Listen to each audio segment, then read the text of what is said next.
I don't want us to get too far behind schedule. We're already running a little bit late, but that's okay. Thank you all. We are officially called to order. We will have little bits of breaks throughout the morning and then lunch eventually. Welcome. Have we taken attendance, Karen? Thank you. Do we have any citizens' comments? Okay, anything online? Nothing so far? Okay, great. There's this movie called Waiting for Guffman about a community theater that has an agent that comes, and there's this famous line in the movie that goes, "It's the day of the show, y'all." And that's kind of, that was in my mind this morning. It's the day of the show, y'all. It's a big day.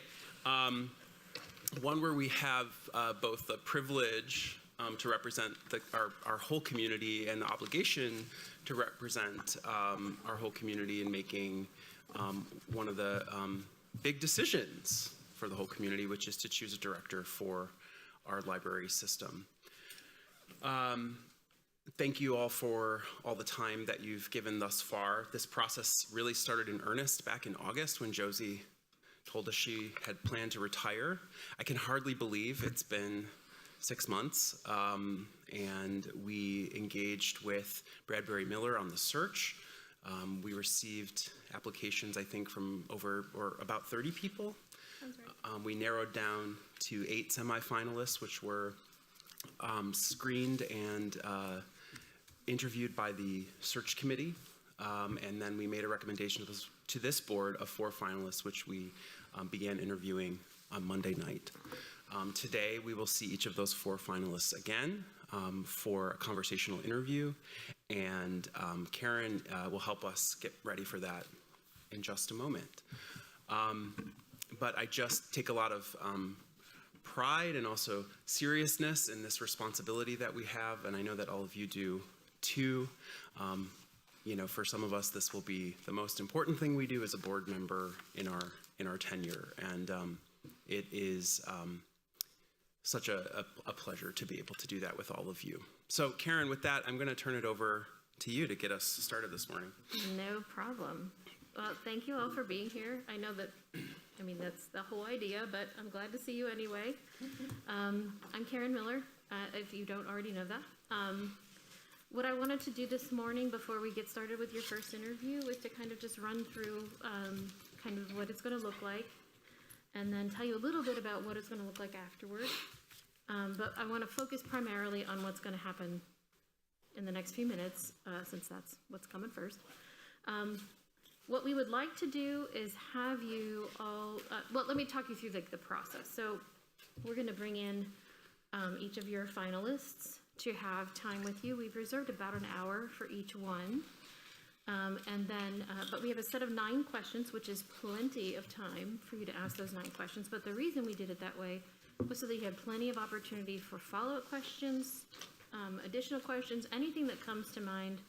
This is intended to be a very thorough, you know, conversation with each of your finalists to help you determine for sure, you know, who's the right fit for this position from your perspective. So what I would like to do first is just ask you if we could assign questions so that you could ask the same questions each time around. Now, if you have follow-up questions or any kind of additional question beyond what's on this list, totally fine as long as they're legal.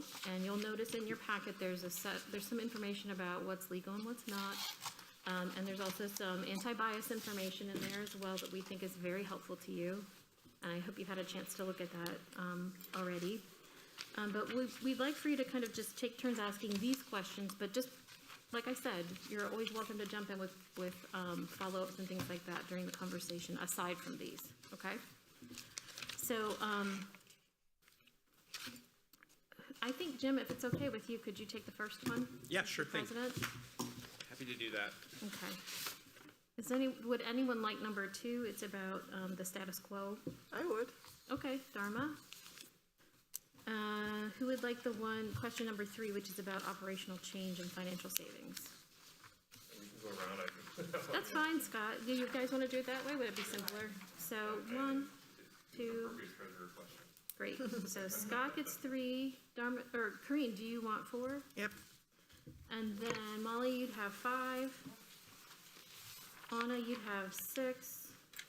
And then Jamie, you'd have 7. And then it would come back around again to Jim, I assume.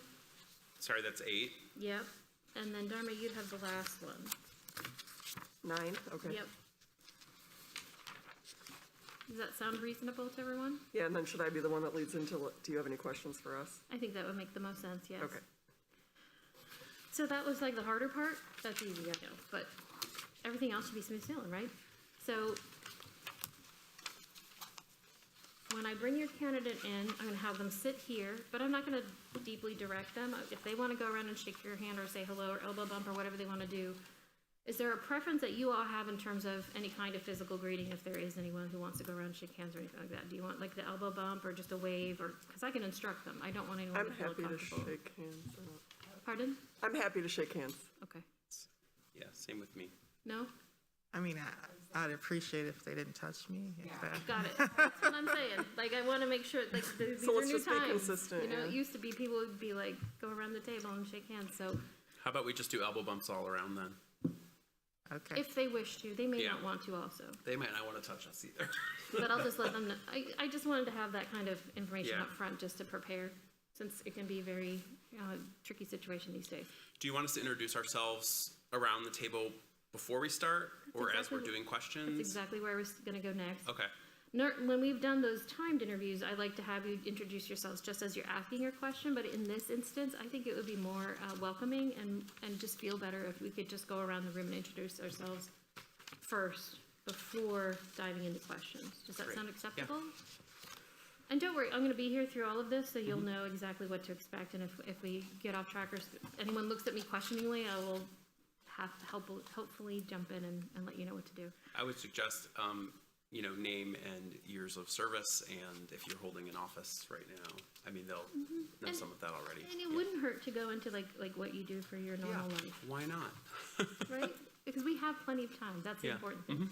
And the other thing I want you to understand is even if you go over an hour, I'm not cutting anybody off. I Okay. want to make sure you have as much time as you need to dig into whatever interview questions or whatever questions you may have. This is your big opportunity to have in-depth conversation with these individuals. And I want to make sure you have every bit of conversation that you need to have to help you make your decision.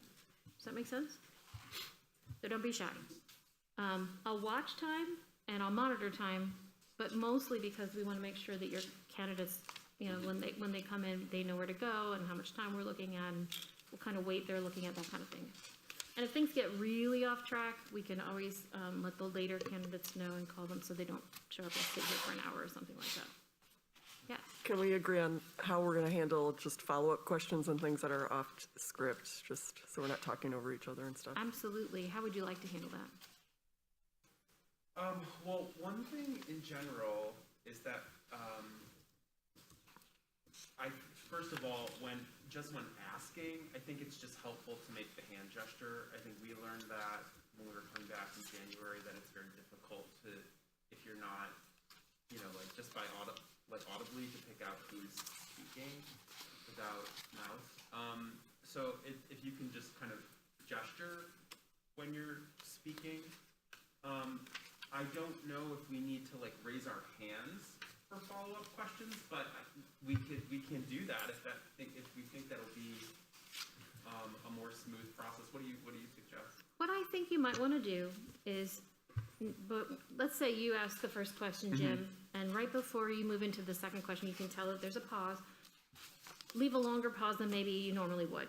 Just a smaller pause, just in case someone wants to oh, by the way, I have a follow-up. Yeah. It'll give it a little bit of space for that, and that usually does the trick. We could also just invite, if you have the question and you feel like we've parsed through at least the initial part of the answer, you can invite others to have. I mean, that could be your ending of the, Yeah. so let's say you ask the question, Jim, there's a response, and you can say, okay, thanks so much for your response. Any follow-ups?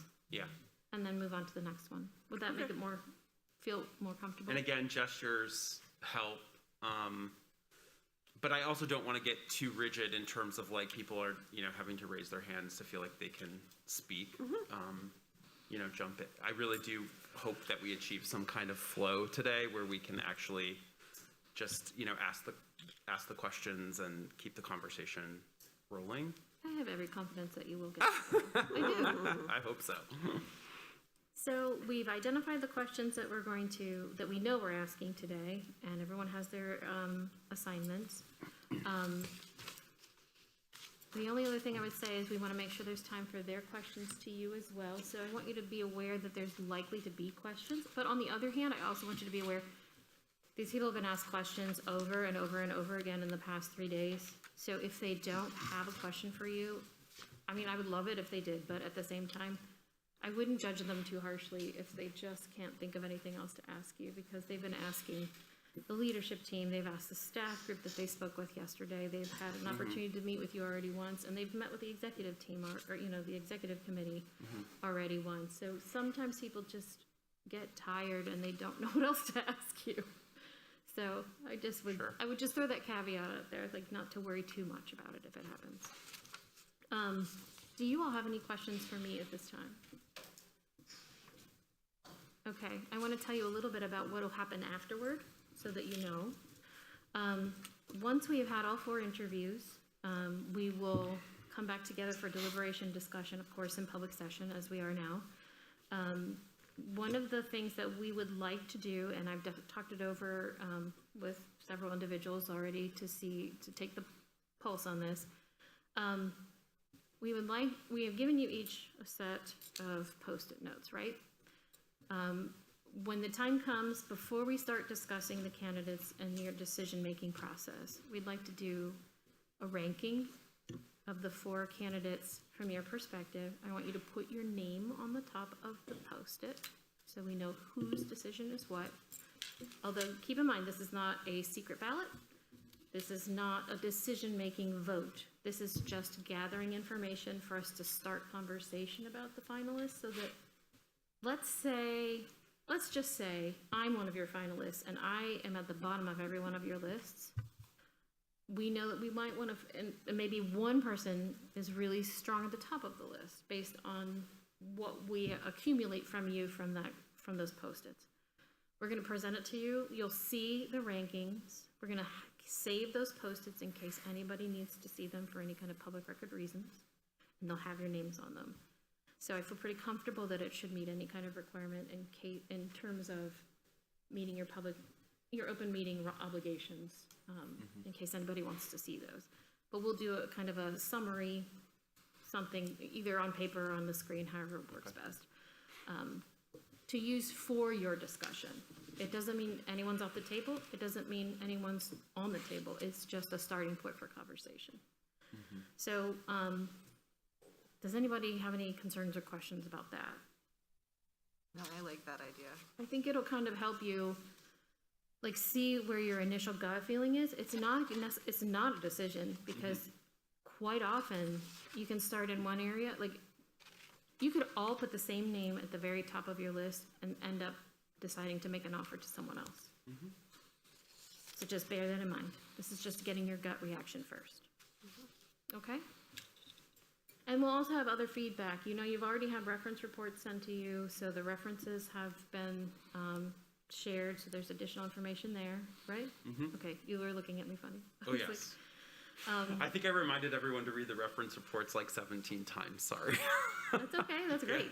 We want you to read them. Yeah. So the references, you'll have that information that you've already had. We will have a summary of the feedback from the participants in Monday night and the staff interactions yesterday. Those surveys close today at 10, and then we'll put that into a report for you so that you can review that as well.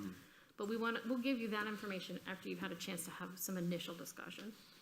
And then we also do exit interviews with each of your finalists, and we'll have that information for you at the very end too. If anyone needs, I have one paper copy of the reference reports on my desk here, and I'm happy to share that, during lunch if people want to look at it. I also wanted to ask the question if it is okay in follow-up and in these conversational interviews to reference those reference reports and ask questions about them. I think to a degree, yes. Okay. But I do think that the caveat here is, typically speaking, when we talk to references, they'll say, who else is going to read this sometimes? And I'll say that you're just going to the board. Yeah. So I would be circumspect, Yes. is what I would just say. Yeah. But, it's fair game. Yeah. Great. Thank you. Can I ask a question? So one thing that I'm interested in knowing is sort of their impressions from yesterday. It was a very full day. Is that going to come out in the exit interview, or is that something that, okay. I'll tell you what's in the exit interview. We ask them, if they're still interested in the position. The second question we will ask them is, here's the range the position was posted at, and based on that information that you've had from the beginning, what would be your preferred salary? If you could choose in that range, what would be your preferred salary? Please tell us what that would be, because that's kind of like the first lob over the bow of your negotiation process. We'll ask them if there's anything that would prevent them from accepting if they were offered the position, just to kind of get a sense of if there's anything holding them back or any other information they need. And then we will ask them what their preferred start date would be if they could choose. Like what, you know, and all the details that go with that. So what are the things like, you know, like what is your requirement for, you know, leaving your current position? You know, like, do you need a month's notice? Typically speaking, we see a lot of people need like a month's notice, and then depending on who it could be, they might need some relocation time as well. Okay. Okay?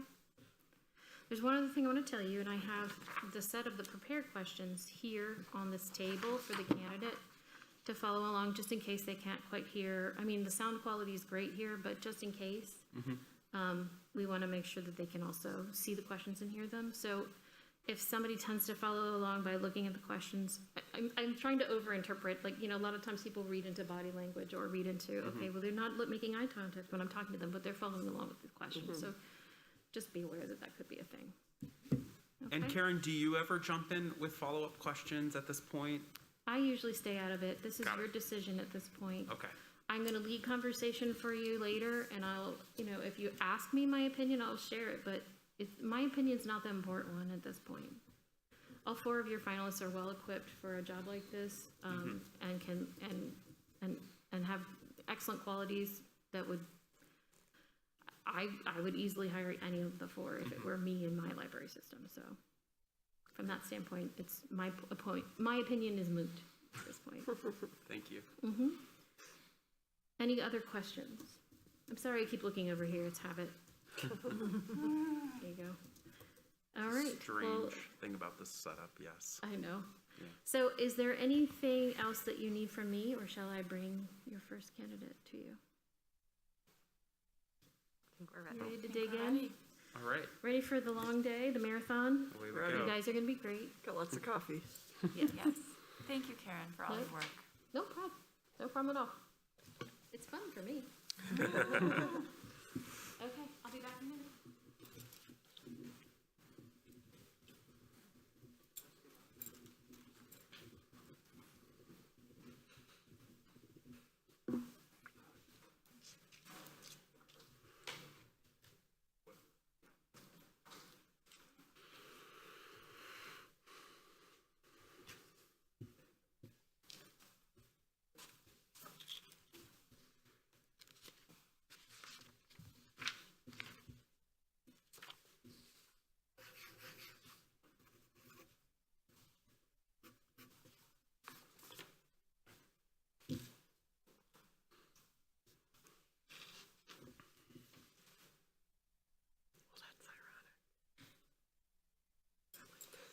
That's my notes from yesterday that I printed from my tablet. Love it. Actually, I like that. Yeah. I'm definitely gonna get one.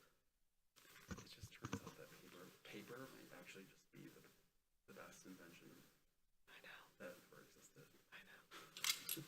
Actually, I just don't know. Actual paper. But I'm glad they made these. I have there too. Oh, cool. Yeah.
is surging again in Europe.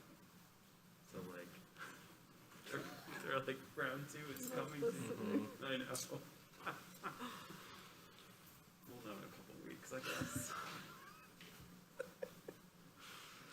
We'll know soon.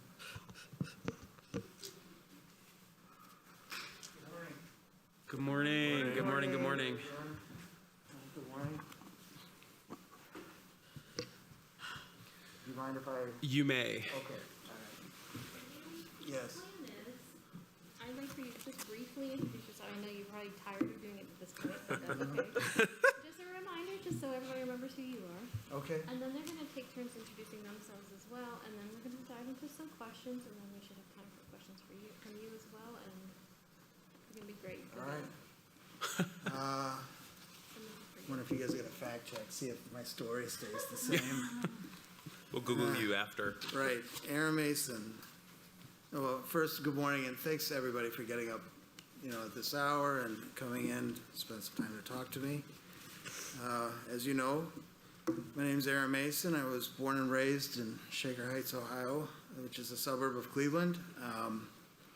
Graduated from Interlochen Arts Academy, got a bachelor's at Indiana University in Near Eastern Languages and Cultures. Got a master's in library science.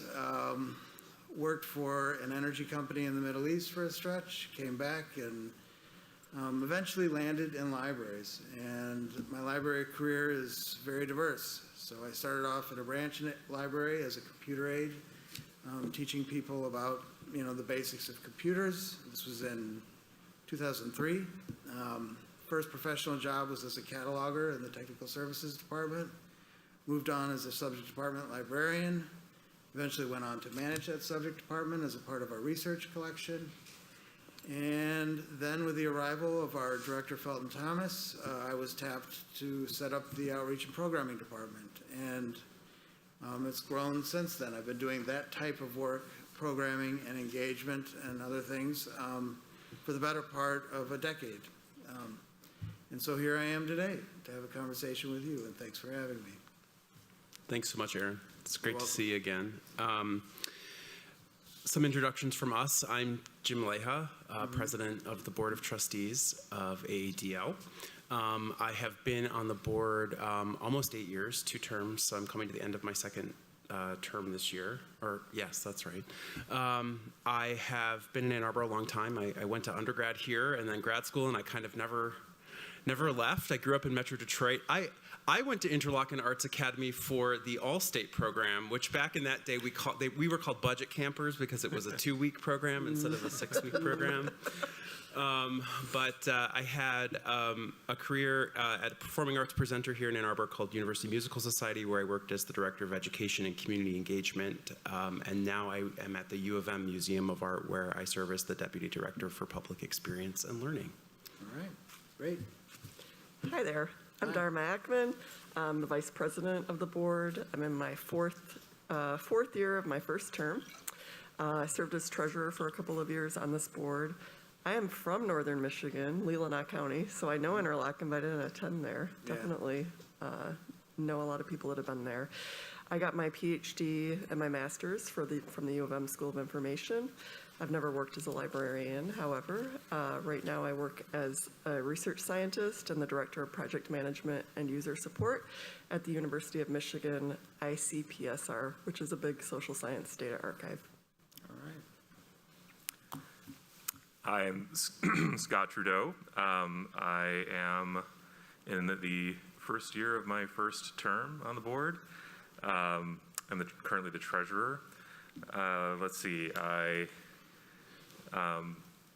grew up in Michigan, graduated from the university, lived here for a while, worked for a bunch of nonprofits doing tech work, moved to New York City, worked for government and startups doing tech work, came back to Ann Arbor a few years ago, and still work for a small tech company based out of New York City. So I'm a chief technology officer. I do a lot of software engineering. Yeah, that's it for me. Okay, thank you. Yeah. We've met. Again, I'm Corrine Moore. I am the current secretary of the board, former vice chair. I'm coming to the end of my first term on the board. I'm a social justice attorney. I wear many hats, currently a judicial attorney in the 22nd Circuit Court. Prior to that, an attorney for the Michigan Department of Civil Rights. Prior to that, an attorney for Legal Services of South Central Michigan. Interlocking is expensive. But my kid does spend time, what is it, Blue Lake? That one's cheaper. And I told him that he's going to need to try out to get a scholarship to Interlocking because, wow, that is pricey. And but my sister's the director of bands at Cass Tech, so fun fact. Yeah. What else? Music? No, I'm just kidding. All right. So, but yeah, other than that, lots of attorney stuff. Former Human Rights Commissioner, former executive committee member at the Jim Toy Community Center as well. Yeah, great, great. Hi, I'm Molly Kleinman. So I guess I'm just now at 2 years on the board. I was appointed to a vacancy at the start of the pandemic and then was elected to a full term in 2020. I think you're in your second year. Am I second year already? Okay, yeah. What is time? Time. Right? My career path is very winding. I'm originally from the East Coast. I came to Ann Arbor for a master's in information science from the School of Information at U of M. I worked as an academic librarian at the university for a few years. Went back to grad school for a PhD in education policy, and now I work at the Ford School of Public Policy at the University of Michigan. I'm the managing director of a research center there called the Science, Technology, and Public Policy Program. In terms of other Ann Arbor things, I'm on the Ann Arbor Transportation Commission, so I have like interest in other kinds of transportation-y things. Oh, and I'm on the Finance Committee here on the board. Okay, nice to meet you, Molly. Thanks, nice to meet you. Hi, I'll take my mask off for a second. My name's Anna Solomon, and Scott, I was going to say this is my first year on the board too, but it's actually my second now that I think about it because of the pandemic. Yeah, so Scott and I are the newest ones. So this is kind of exciting that in my first term this is happening. Yeah. I've been living in Ann Arbor for a long time. I'm a social worker with a private practice. I specialize in autism and kids with learning differences. And I ran for the library board because I just love books. I love libraries. I think libraries are an incredibly radical, wonderful thing that exists in our community. And we're really excited to have you here. Great, thank you, thank you. Hi, I'm Jamie Vanderbrook. I am the second longest serving person on the board. I came on when I was appointed when Jim was first starting out. Yeah. And then I ran for 2 terms now. I'm a librarian by training as well. I went to the School of Information, but my undergrad experience was on the East Coast, so I kind of went out there for a little bit and then came back here, and like most of the people here, I just stayed and never left Ann Arbor. I'm a librarian for art and design in my day job, and in the past I've filled different roles on the board, including I was the president for a little while, and I'm excited to hear what you have to say. Great, great. I have to first apologize to this side of the room. In our last conversation, the questions were being asked over here, and I rewatched the video of myself, and my back is turned to you the whole time. So today I'm going to try to scan the whole room. It's okay. I've also noticed that we are very rarely in the recording in this setup, so. You like that more, actually. So don't feel bad. We're going to foil your plan because I have the first question for you on the questionnaire, and then we're going to go this way. But and you're a brave man for watching yourself back on video. Good for you. Yeah, you got to do it.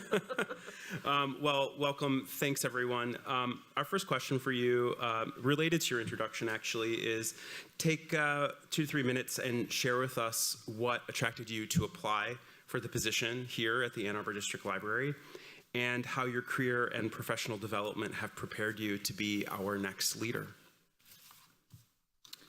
Okay. There's 3 reasons why I thought this would be a good opportunity for me.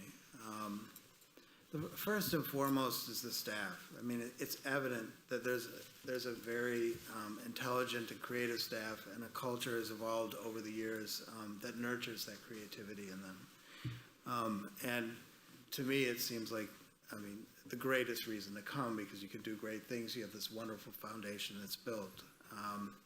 The second is the community. Its proximity to a university. Little bit of a different demographic than I currently work with, but nonetheless, I think it's a great opportunity to build bridges between people who maybe use the library quite a bit and those who don't. And we can leverage our relationships with our partners and members of the community to the benefit of the people we serve. And third, it's the size. I was telling an employee yesterday in one of the branches that in Cleveland, our size is one of our greatest assets. We have a huge footprint, but also it's a weakness in some regards because it requires you to operate at a scale that can be challenging at times. And challenging in the sense that it's difficult to tailor every service to the individual needs of a neighborhood. And our neighborhoods are quite different and diverse. So now you want to know what about my career has prepared me. As you know, I have a diverse background in libraries. Unlike probably most people, I think it's hard to find a person who worked in a cataloging department who went on to kind of thrive in programming and engagement. But as I told, I think, your leadership team the other day, it was a plan that I had, or a plot, so to speak. When I was in library school, I always heard that the least desirable position to have was a cataloging job, and I work in a unionized environment, so I figured, well, I would train myself in the skill that nobody wanted. Hopefully there's an opening and I can get a job, and it worked. Most of my other plots don't work, but that one did. And I got in, but it gave me a great understanding of really kind of the back of house operations of a library, and I learned a lot about everything to do with how we organize information. So, working in programming and engagement, it was the right place at the right time. Libraries are evolving. How the community wants to interact with our space has changed. It's less transactional in Cleveland. And there's more of an emphasis on engagement and using the space in a way that the end user decides ultimately. And I think this experience is very applicable here. There's a few more things about Cleveland that I need to put into context so you understand the scale of the work that we do. It is an office that, for the most part, is responsible for system-wide programming and services. And what this means is that the system's budget for programming is managed through one office. All of the vendors and partner organizations that we work with on a day-to-day basis, which could be 40 or 50, those services are coordinated by our team, and annual planning, and even planning out 2 years. So that includes everything from major events down to art therapy. And as I said in my presentation, in the early days, I thought that this was a very efficient way of delivering services, but soon realized that not many humans can sustain that type of centralized planning and the demands it has on you over a long period of time. So I would say in the last 5 years, we've gone to a more decentralized model where more agency is given to branches or districts, which ours are clustered into, and resources are dispersed more equitably across the system. And so this evolution of my job, I think, prepares me very well for a position like director in Ann Arbor. I mean, as you can see, I evolved professionally, and I am gifted and cursed with this ability to be introspective and constantly evaluate myself and watch videos of me presenting. But I'm open to learning, and I have learned in my time. So working at the scale, working with a budget, managing staff, and partnering with internal stakeholders are key to my position. And then lastly,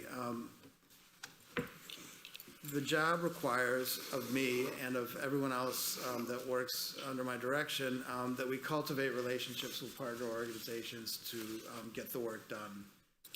Yes, a lot of it is contractual and we pay for services, but there's even a larger portion that there's no money exchanging hands, and that partnership relationship is just based solely on the impression people have of my office, but most importantly, the library as a whole.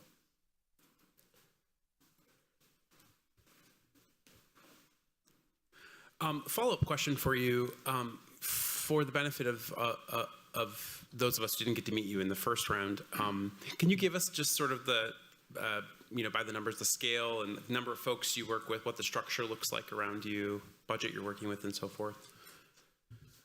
All right, scale. Well, 27 locations pre-construction. Now I think there's 20 that are open. Yeah, 20, including a library in our city hall.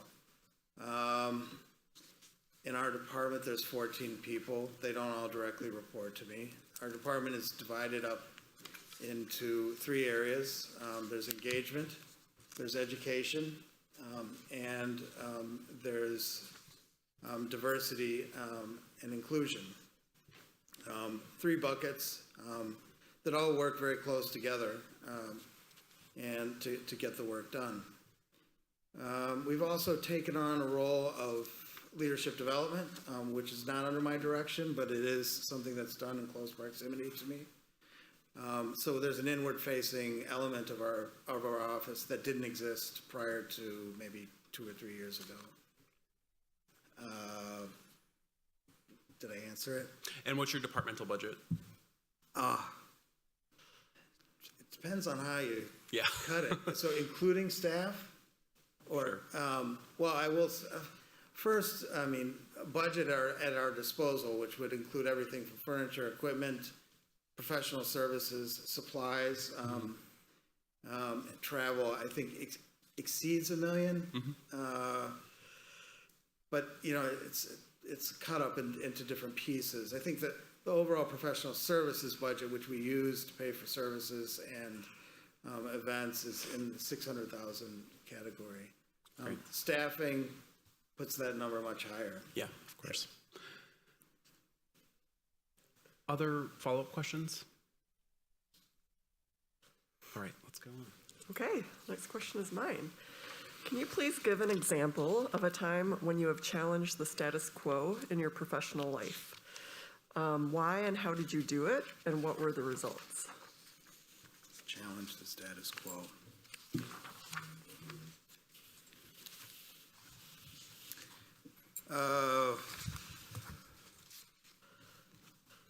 There's quite a few related to programming. I keep telling this story, but when I inherited the department, much of the programming content that we did for larger events appealed to people technically within our service area, but did not live inside the city of Cleveland. In my mind, I thought that a change needed to be made, that we need to speak directly to the community that we serve on a daily basis. I was fortunate, or I am fortunate, to have a director that was very receptive to that idea and understood the significance of doing it. However, we're a large organization of 600 employees, and many of them did not accept that transition easily. In hindsight, thinking about how it was described, that move, the move to actually programming around popular interest and desires, was described as dumbing down, which was extremely hurtful, I think, to the community that we serve, and slightly offensive to me, but I didn't let it show, and I moved forward. But the result was you could see a difference in who was coming. And we could tell by collecting zip codes, and we could tell by the feedback we were getting from the community. But it's city residents that pay levies, and it's my job to serve their needs, or pay property taxes, excuse me, but who pass levies and pay property taxes. Another focus was that there was an imbalance in the amount of money we spent on children versus adults. This was unintentional, but nonetheless, just by evaluating the budget, there was some differences, some changes made there that made it accurately reflected the amount of work we do. So in the early years, I think you would see like a 60-40 split for adults, whereas now 80% of the work we do serves families and children, and the budget is pretty much to a T, reflects that division. Great. Could you say a little bit more about the kind of programming that you implemented that would speak better to the community? Sure. Well, I was, let me see. I brought up with your staff yesterday, we invited Dan Savage under the umbrella of the gay games, and the year escapes me. But if you had done some research, maybe Dan Savage could be considered, you know, a little racy, you know, you know. But I had great conversations with him about how to structure a conversation in our environment. And this is one of these weird balancing acts because we have a very diverse community, but maybe some parts of it are culturally conservative and less open to this idea. But through conversation with them and with Dan about how we would have that conversation, and then, I mean, I was fortunate to be under the umbrella of the gay games, but it was well received. But that would be one. And then there's others. I think I mentioned John McWhorter, and I could check off a list of kind of semi-controversial people that we brought. I mean, my theory is always was I never want to bring anyone who's going to be mean or hurt. And to be honest with you, it's a struggle sometimes in this day and age to find someone who can take an opposing viewpoint without being mean. But we've done a good job of it. But there's another area that I want to touch on. It's that providing educational services in the library still is a struggle to this day, because librarians will tell you, well, we are not educators, and I hear them. But in my community, there's a need for educational support, particularly in the area of kindergarten preparedness and school-age children. And we've had to push for years to get buy-in from staff and kind of reframe what it means to be a librarian in our city. I'm happy to report that we're very successful. I mean, there's been new hires that have made the job much easier with closer connections to the schools. But I think now in history, we're doing much better than we ever have in kind of moving the needle when it comes to preparing young people for the future ahead. Thank you. Yep. Anybody else have follow-up? I have one more, which is to circle back around to something you said in your presentation last night, and it had to do with how you this beehive idea and the idea of turning over kind of authorship to the community. Mm-hmm. And you said yes is a stable and consistent policy. Yeah. And I wondered because we're all talking about that in engagement land, and community work is like, how do you turn over resources to communities? And I want to know what have been the challenges in that? Like, when has yes gotten you in trouble, and how did you deal with it? Right. And what have been the great joys of it? Well, let me explain what exactly I mean there. Yes, in terms of content or interest, right? So if an adult or a child has an interest in a certain area, we step back, even if they're proposing an idea that we think probably won't work out in the end. Of course, patrons have to follow our policies and guidelines. We're probably not going to do gunsmithing at the library. But for the most part, we step back from content. And this reflects what I've had to do in my career. I always joke with people that if I were to program around my interests, we would have empty rooms at the library. If I were even to collect resources around my interests, it would be the same way.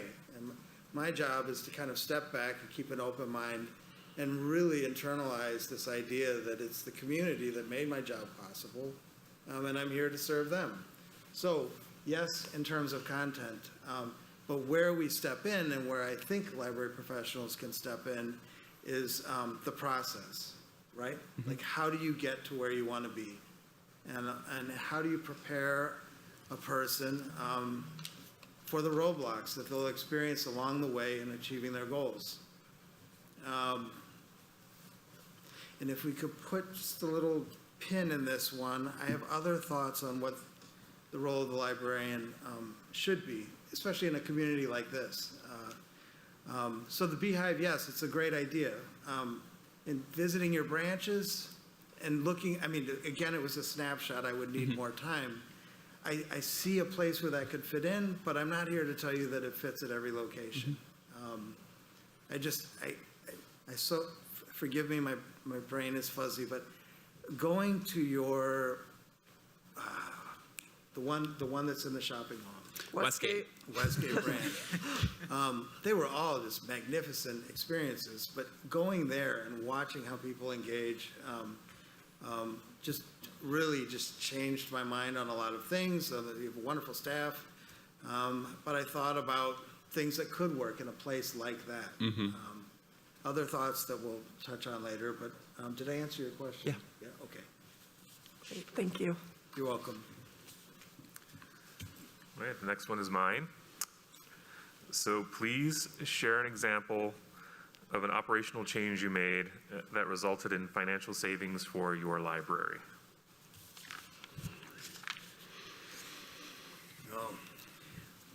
An operational change. I'm going to tell you one that isn't an operational change, but I'm just going to bring it up because I'm so proud of it even to this day. When I got into my job, there was this bill that showed up for movie licensing, and I will not name names, but it appeared as though it had been paid for a number of years, and it was an exorbitant amount of money. And I'll give you the number. It was like $20,000. Large organization, and maybe people weren't paying attention. And I started like doing the math, like how many movies are we screaming, and like what's the cost per participant, you know? And it was like to watch like a B-level movie in the library costs a patron or costs the organization $500, you know, something crazy like that. Whoa. And so I called the company and I said, we're not doing this. It's just not cost effective. And the company was like, okay, you can pay us like $2,000 a year. Which is, I mean, it's crazy. But when I was talking about how we spend money responsibly and what it takes to administer funds, you have to have eyes on them. And if you don't, and you want to move forward quickly, things like this can be overlooked, and that's one. Another operational, well, this one's kind of bittersweet.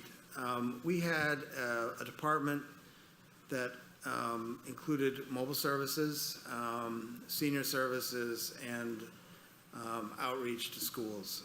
And it was decided, it was called Every Child or On the Road to Reading. It was a mobile service where we would go out and program directly inside schools.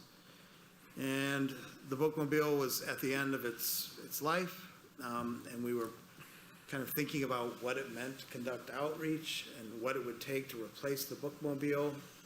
And we had to make some tough choices and discontinue that service. And that one wasn't well received. There were some very vocal members of the community that definitely had some things to say. But I believe it was the right decision to make, and it did save the organization money in the long run. But on that note, and I was talking to your staff yesterday, asking them if they could tell me about something that had been discontinued. They struggled a little bit with the question. They said things more evolved than are actually discontinued. But what I learned from our experience with the Bookmobile is that if you're going to discontinue a service, you have to explain how you're going to make up for that shortfall or why the service is no longer relevant.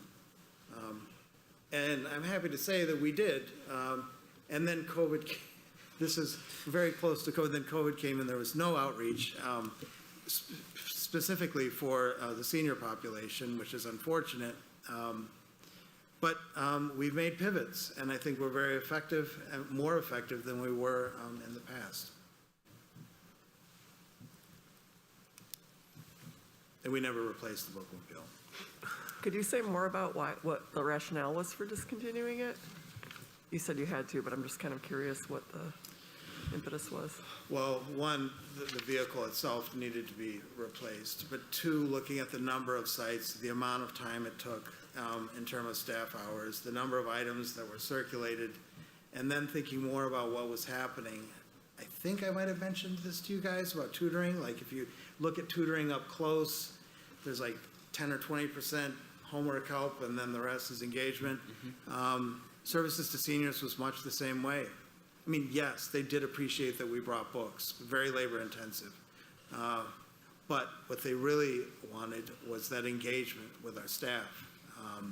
And we do some instruction and some kind of programming activities, but the engagement was the most important. So removing the materials from the equation, I think we got over it, right?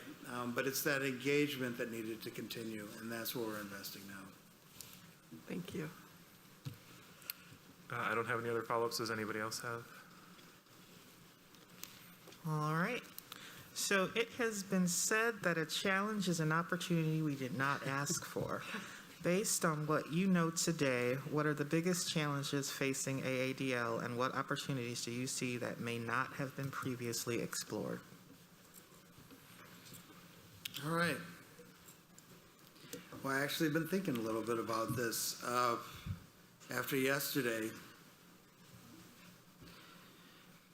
I think one of the challenges for this organization is really in defining what it means to be a library.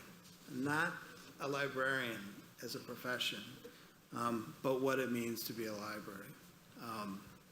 And I left, or I went to sleep yesterday thinking that maybe the definition is different in different communities, right?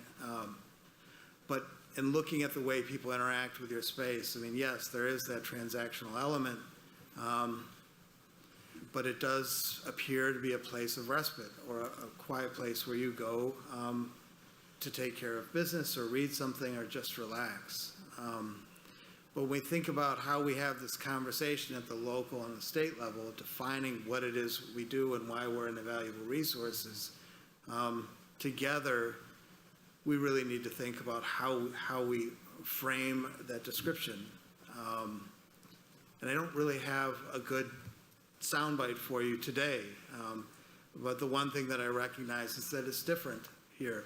I've talked a lot about programming, and I don't think necessary. I mean, from what I see, it doesn't seem like programming at the level that we do it at Cleveland Public Library is something that every community wants that you serve.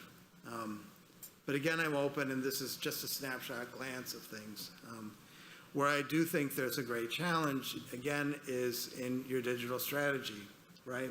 You walk into your branches and you see some items which we know probably will be obsolete in 5 to 10 years, namely DVDs, CDs, that sort of thing. And so, and you have populations that will be born and raised probably preferring reading books in a digital format. But I don't think hard copy books will ever go out of existence, just because of the way our eyes and brains have evolved. But you need to think about your digital strategy here. Does the website that you currently have and the way you feed content to the community, can you see, is it sustainable right now? And will it be able to absorb this increased use over a period of time? Now, from everybody I talked to, I've learned that you have a dedicated in-house IT staff that are very creative and have done an admirable job with the work that, with the task that they've been given. But the question I ask is, do they have the resources to grow and to be creative and evolve over a period of time? And if the IT department's listening, I'm not suggesting that there's a turnkey solution in terms of a vendor or something like that. I think as an organization, as a board, we need to really think about how much of an investment needs to be made in that if we want to continue on doing this in-house, which I advocate for. I think for a community like this, it makes a lot of sense. But one comment was made to me about one of your members, I don't know when he sleeps. And to me, that says that you're bursting at the seams, right? It means he's, or whoever it is, I don't know the gender, is very passionate and driven. But people said the same thing about me in the early days. I don't know when he sleeps. I was working on Saturdays and all that, and I'm here to tell you that it's just not sustainable. And in terms of succession planning, you know, it leaves you very vulnerable, you know, if one day you're missing these people that play such a pivotal role in an organization. But kudos to them. I understand the philosophy behind it, and they've done a lot with what they have.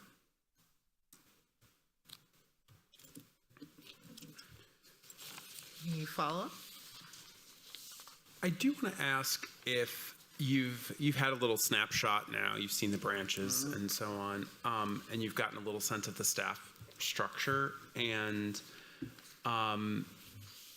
you know, you explained earlier about how the way that your staff is kind of broken up into these three areas, and it made me wonder what you thought of our staff structure and what you see as potential evolutions, adaptations, changes. So you've named IT and that as a kind of challenge opportunity.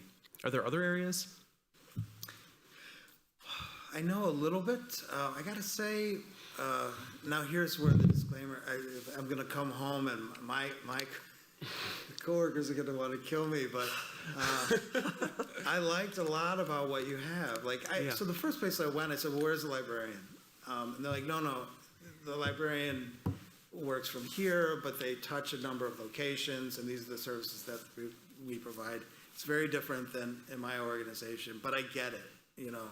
And so I was surprised to learn that the people behind the desk, you know, also play a role in programming. Yeah. And I also learned that people float, which I talked about, or pre-COVID people, now you work in pods.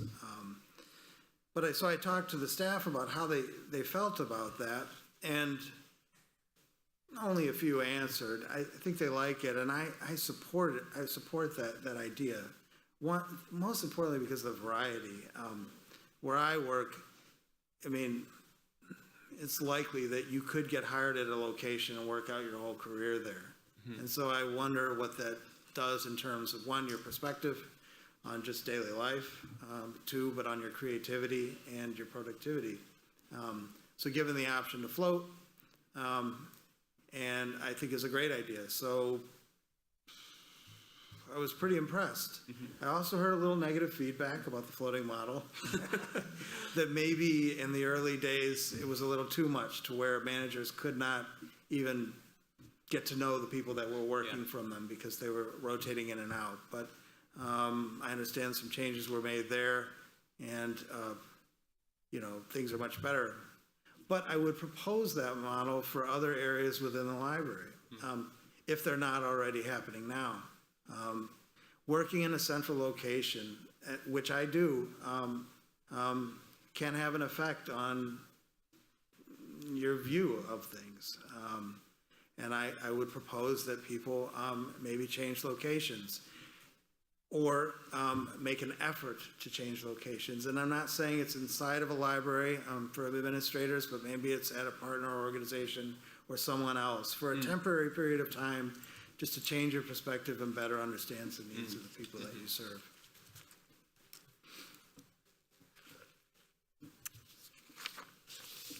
I'm up next. So how has diversity, equity, and inclusion impacted your decision-making? And how have you practiced DEI and anti-racist principles in your work?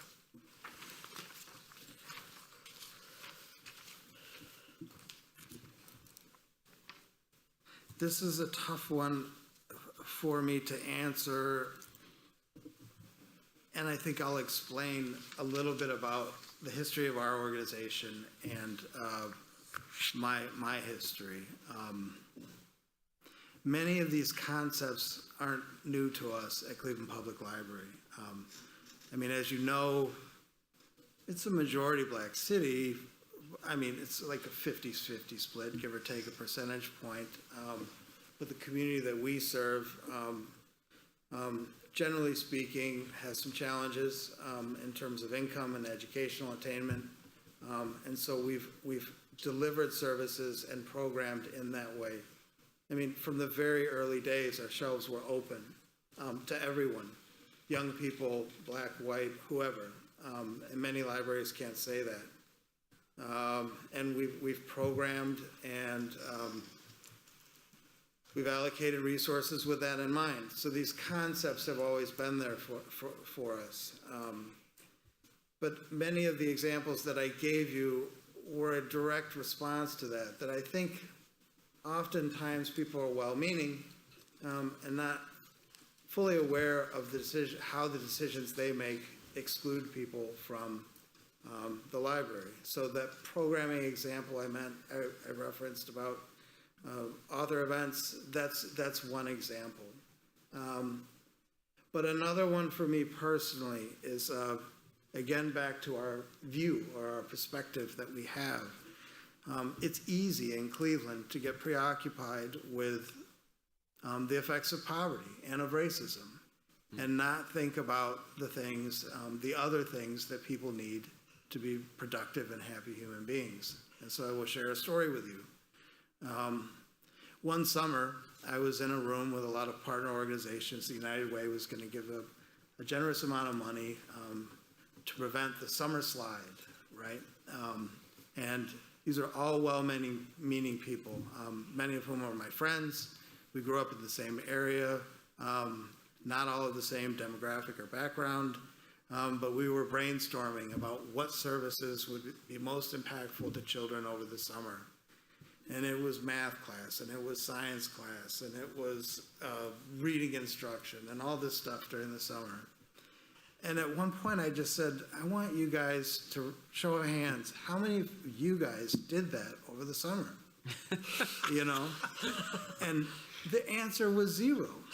And so I reminded them the importance of this unstructured, I mean, there is learning happening in the summer, right? Through self-exploration, through dreaming and going on adventures and this sort of thing. And I just reminded them that that is not a luxury of affluence. It should be something that all children can experience.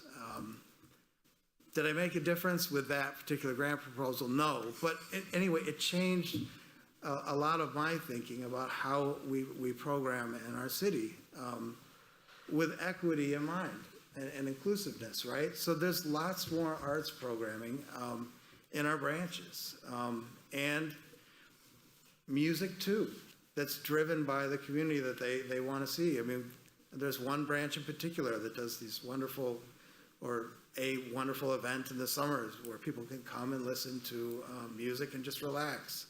And that type of experience, I think, is as important to learning as any math or science class you could have. So that's one way. And just for me personally,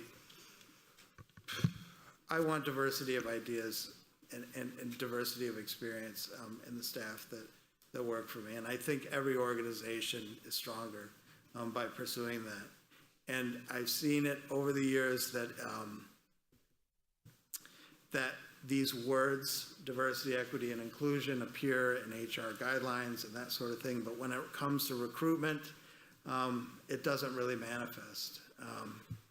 And so there's some ways that we've tackled that by redoing job descriptions, looking for different sets of qualifications, but always thinking about, your proficiency, and I think we've done well as an organization in that regard. So. Thanks. Any follow-up questions?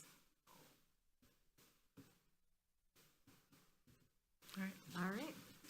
All right. Next question. Describe for us a time in your career when you changed a long-held professional belief or assumption and the circumstances that led to that change. Long-held professional belief.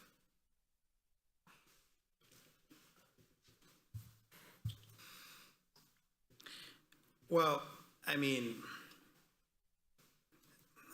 my department, its existence kind of challenged a lot of the beliefs we have about what it means to be a librarian, right? And it also challenged what we think fair compensation for this type of work is that does not require an MLS. And so I will tell you, yes, I was successful in changing job descriptions, but the pay did not reflect the scale and level of responsibility that these employees had. And that was a challenge. And it took years to correct, but I'm happy to say that we managed to do it. So the employees, the coordinators within my office have pay that's on par with professional librarians. And I think that was hard for people to understand, but when they got a better understanding of the type of work that we do, it was accepted. And that would be one. Two, and this one I've mentioned in my cover letter and resume, and I talk about quite a bit. There's a lot of information awareness that libraries do, right? We're going to teach you about your body, your health. We're going to have a doctor come in, and he's going to, or she is going to present, and you're going to learn about it, and then you're going to go home and you're going to change your behavior, and you're going to be healthier. Or you need to get your record expunged. We're going to tell you how to do it, and then we're going to put it off on you, and you go expunge your record. And so in my cover letter, I reference a work by a law professor at Loyola. Financial education was another place. And I saw that these programs were not well attended. There was no way for me to verify whether or not they were having an impact. And again, this kind of speaks to your question too about anti-racism and equity and inclusion. It seemed like something we were doing, maybe not intentionally, but just to say we did it and to wash our hands and say it's your responsibility. And that's an easy out, right? So early on, I reached out to some friends at the Legal Aid Society of Greater Cleveland and said, what can we do to provide direct service to the community? And over the years, we built this beautiful partnership to where pro bono clinics are offered 13 times a year, I think. Massive scale. You'll find 14 or so attorneys come in, and maybe on average 36 to 40 families a session that get legal services. We provide criminal case consultations 3 days a week, nearly every day of the year, with the idea that these kind of bothersome warrants, like for driving under suspension, or I can think of a few others, prevent people from getting jobs, and they don't know how to take care of those cases. It's scary. I once had a bench warrant issued for me. I was pulled over in my neighborhood for rolling a stop sign during a drug sweep, and the policeman was like, well, and this is an interesting story actually in terms of privilege, right? So the policeman comes to me and says, we're doing a drug sweep. We're not really here, but everyone's looking, so I got to issue a ticket. But if you were to show up to court and I wasn't there, then it would go away. Oh, boy. This is a privilege to me that would not probably be given to most people, right? But so I was given this ticket, and do you know, I did not show up to court. And they issued a bench warrant for me, and I didn't even know it, you know, just for this rolling a stop sign. And I cleared it up, right? But for an average person, well, one, that wouldn't have happened to them. Two, settling a bench warrant and paying the bond on it and all that is it's a lot of steps to doing it. It could be confusing. They may not have the money to do it. And then it balloons into another one and another one and another one, and you can't get a job. So that is why we provide direct support in that regard. So in the early days, maybe it was kind of a hard case to make, but now it's kind of accepted because impact is what we really want to have. And I have a follow-up question. So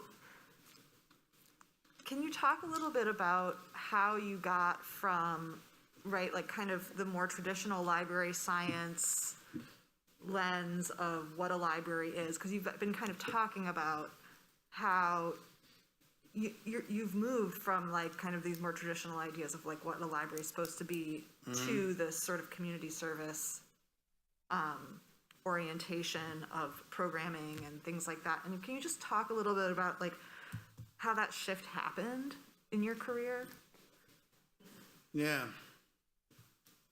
Serendipity, I guess, is kind of the, but that word in and of itself kind of explains the user experience in libraries, which is one of the things that makes us unique.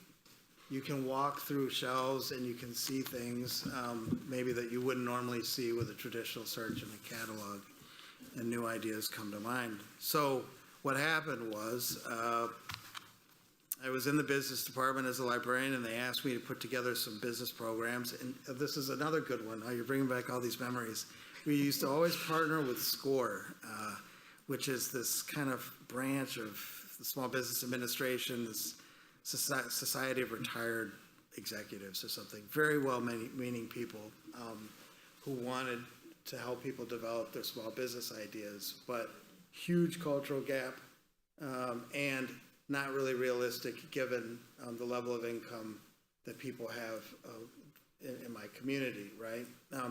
Really, SCORE is set up to kind of funnel people to SBA to get a loan. But I was interacting with people who just wanted to open a hair salon. So I said, well, why don't I do this business series where I invite local business owners to kind of share their business experience? And so we did. We had this wonderful businesswoman named Monica Green, who had a hair salon and a few other things. We had a bail bondsman all come and just talk about their experience developing their business. And coincidentally, I think Monica actually did get an SBA loan, but the vast majority of them did not. And they offered very sensible advice to the community and people wanting to start businesses. Like, if you think that it's an employment solution, you're wrong. That you're probably going to end up working a job and building your business at the same time. And so that's what got me noticed. And then they're like, oh, well, he seems to be kind of creative and good at this. Why don't we put him into this new role? And that's how I got to where I am. Was that the question? For the most part? Yeah. It's evolved. But I tell you, I don't do traditional library work, but I'm very much connected to it. I mean, the point of a lot of this is to direct people back to resources that we have, right? And over the years, we've just evolved to where digital access now is becoming a bigger part of the work that we're doing in my office. And I don't think we're ever going to go back to this entirely in-person model. And so we have a lot of thinking to do in terms of what it means to be engaging people online. I think to put a finer point on your question, Anna, too, is to also, I guess I am curious about over this period of, I think it's about a 10-year period, like, how do you manage the friction of that change, which, you're basically in a change leadership project, and, what would you say are sort of the qualities and sort of strategies you use to bring people along with you?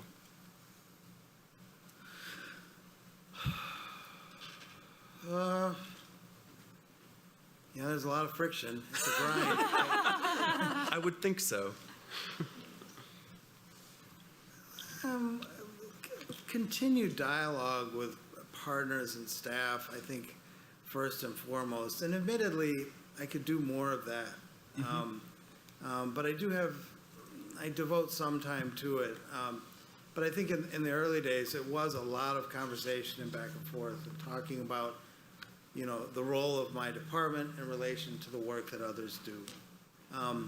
And in that conversation, the quality that's needed is an open mind to understand how the work they do informs the work that I do.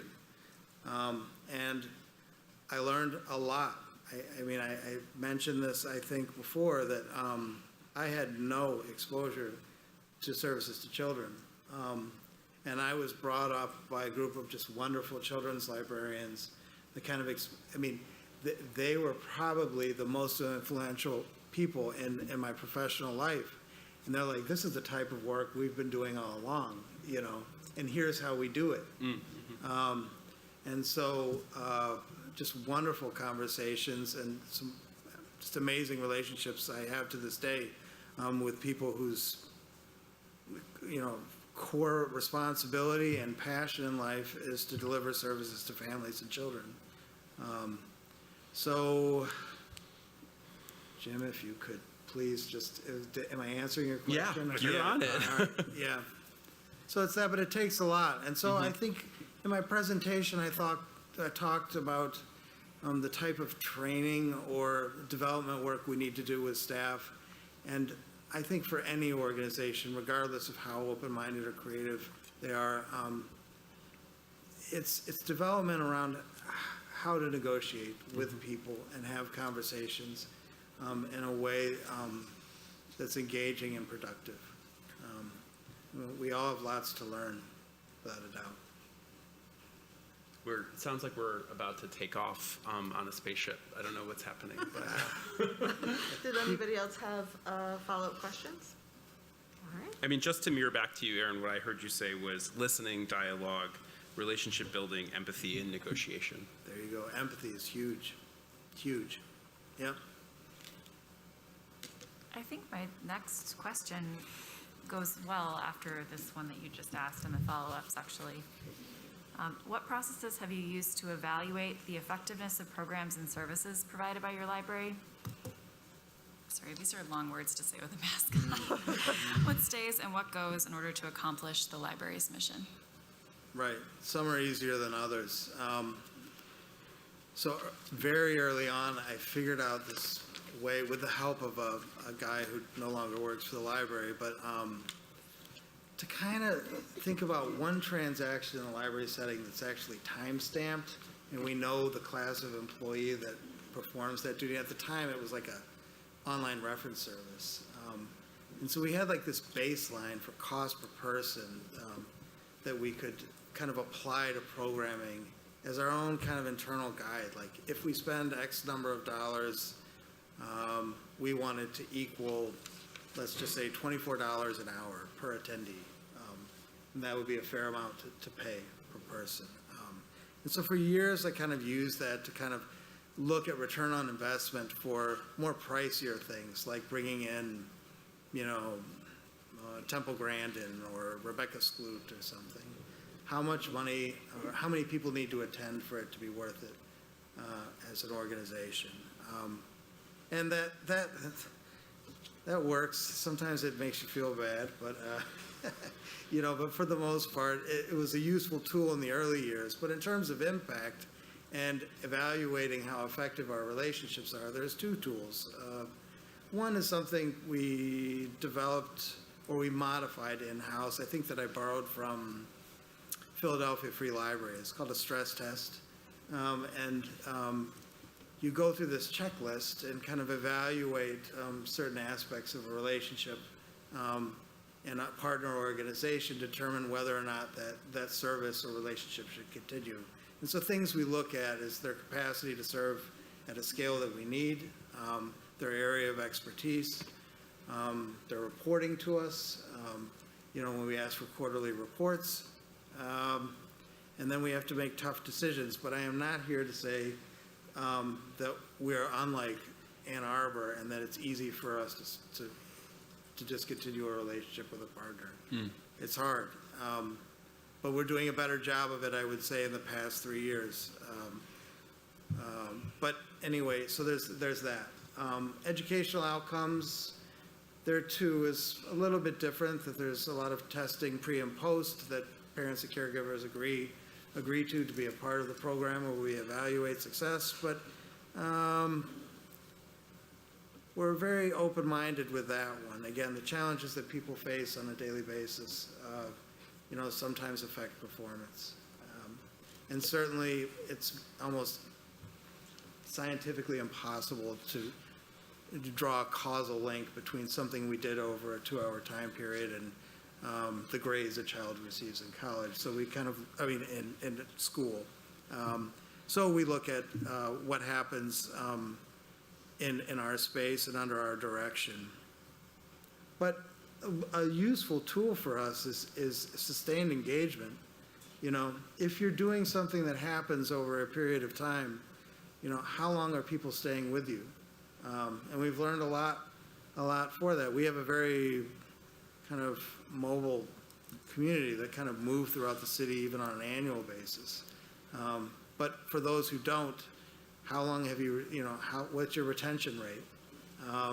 Even with summer programs, the same thing. There's registration as one, but two, how long or how often did we interact with you over a 3-month period of time? But then there's other examples where it really is, are you meeting your contractual obligations? And so we write agreements much differently than we have in the past. That we ask the partner organization of the vendor to kind of identify what they think they can provide realistically and agree to a reporting structure, and also agree to evaluation at the midpoint at the end of any contract period. And then we decide whether or not we want to continue on.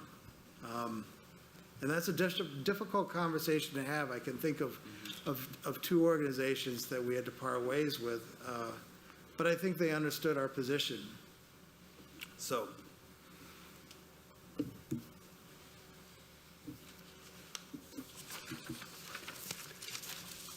Back to me. Okay. What person taught you a valuable lesson about life, and how has it become a guiding principle? Oh. Just in general?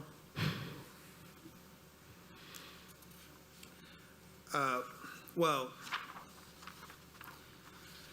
I have a very close friend who's significantly older than me.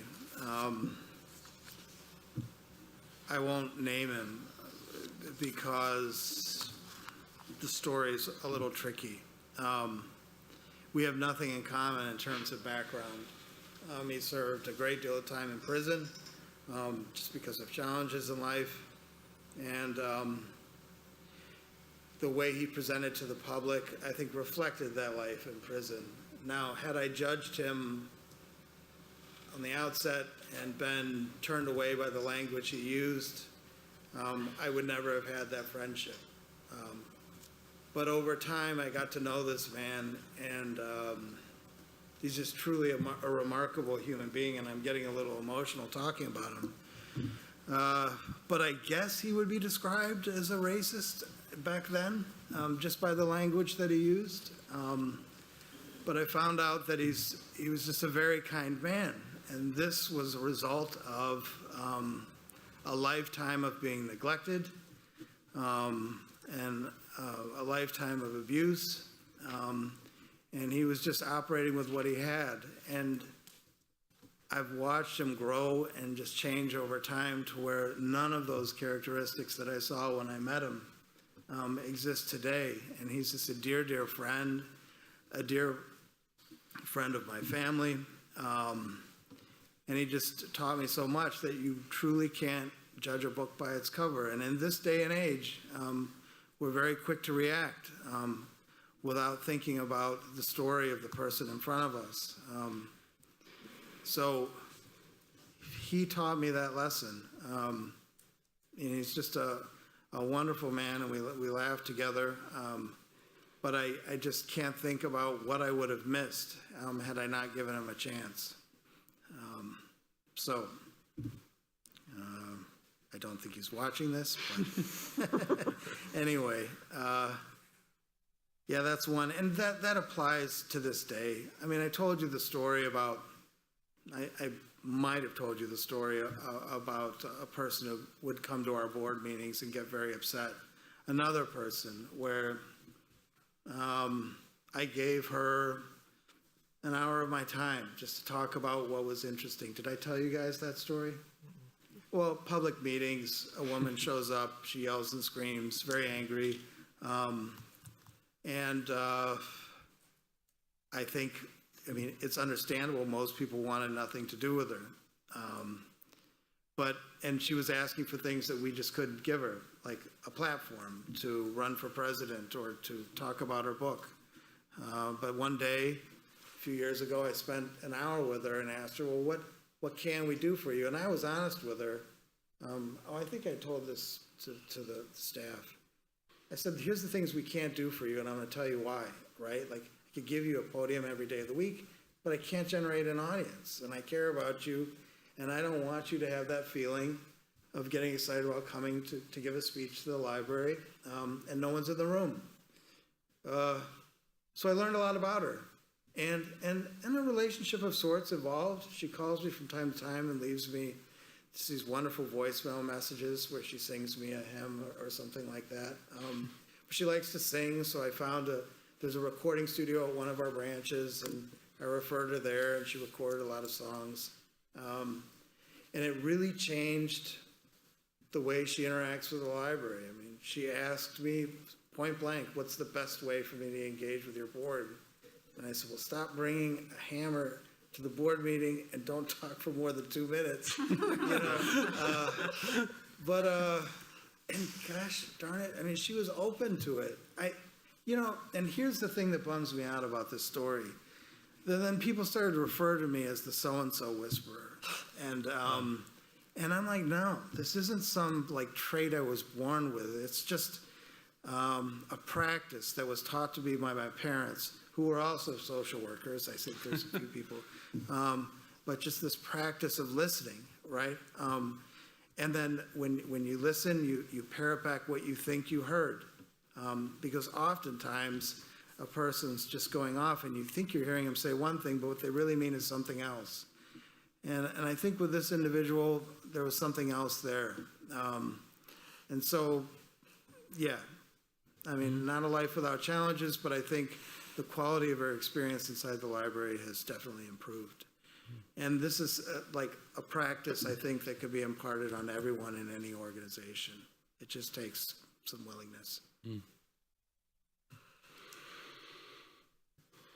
Okay. Dharma? Yeah.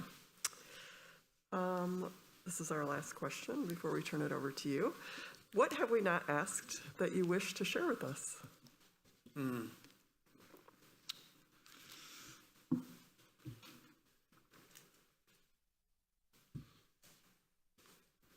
Well, I would say I've referenced a digital strategy a lot, but there's little on my resume that would give you any indication that I have a background or knowledge in that area. So that would be one. Can you say a little bit more about that? Sure. Let me see. As you know, I'm also an artist, or have been the majority of my life in one way or another, whether it's through music or visual arts. But as an adult, I got heavily invested in digital arts, and what that led to was kind of a greater understanding of the inner workings of digital arts. So right now, my preference is, or my preferred way of creating is in procedural design, with some leanings towards code, whether in JavaScript or Python, and utilizing some of these tools that I mentioned in my presentation.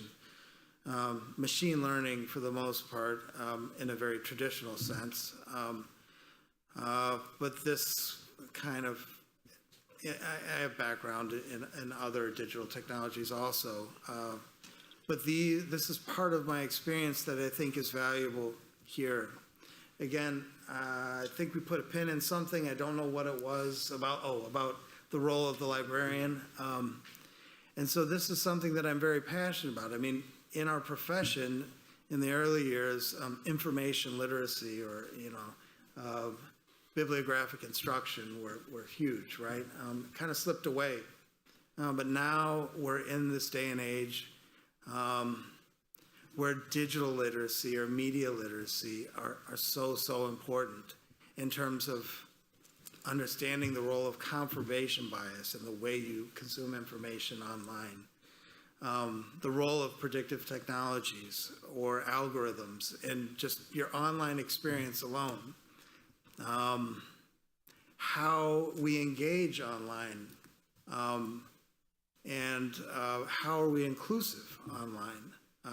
There's very few quiet spaces online now that aren't gently guided by algorithms that aren't really there to serve our interests. They're there to do something else, to generate revenue. But as information professionals, this should be our focus. If we're going to invest in this and teach people how to consume information and really understand what they're experiencing when they're online, that appears to be the trajectory of most people that come into our buildings. I mean, that has to be our emphasis, and it's almost the core of librarianship, to be honest. I mean, this whole idea of primary and secondary sources. Well, now today, it's synthetic media versus media that's created by an actual human being. I mean, I don't know if you're familiar with OpenAI or GPT-3, but these natural language models are so sophisticated that it's almost impossible to discern whether or not you're reading something that was authored by a machine or a human being. And this gets to just the very core of what it means to be a democracy, and what it means to be a literate population. And as libraries, I think this is a big part of our mission. Really, if we want to remain relevant and we want to kind of stand out as a place that does it, these are the things that we need to get behind and help our patrons understand. And just lastly on this one, this applies to every group we interact with, whether it's old people, wealthy people, poor people. It doesn't matter. Everyone's influenced by it, and may or may not be aware of how much it's impacting their daily life. Thank you. Yep. Any other follow-up questions before we turn it over to the candidate?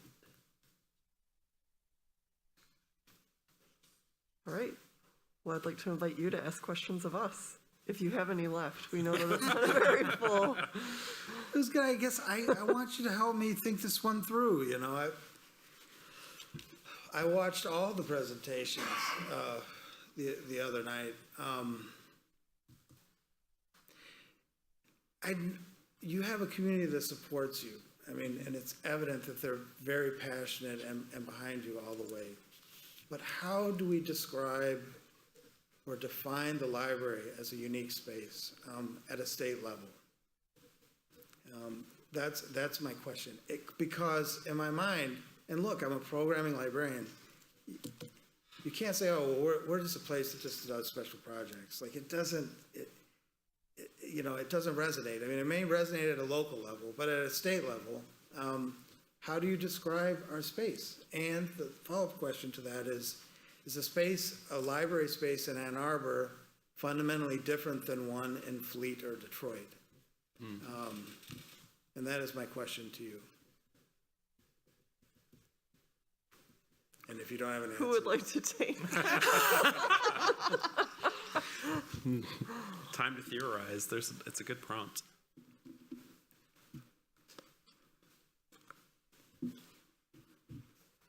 I mean, I like the idea. I mean, there are things that have come up in this interview that I think are all that get to that description.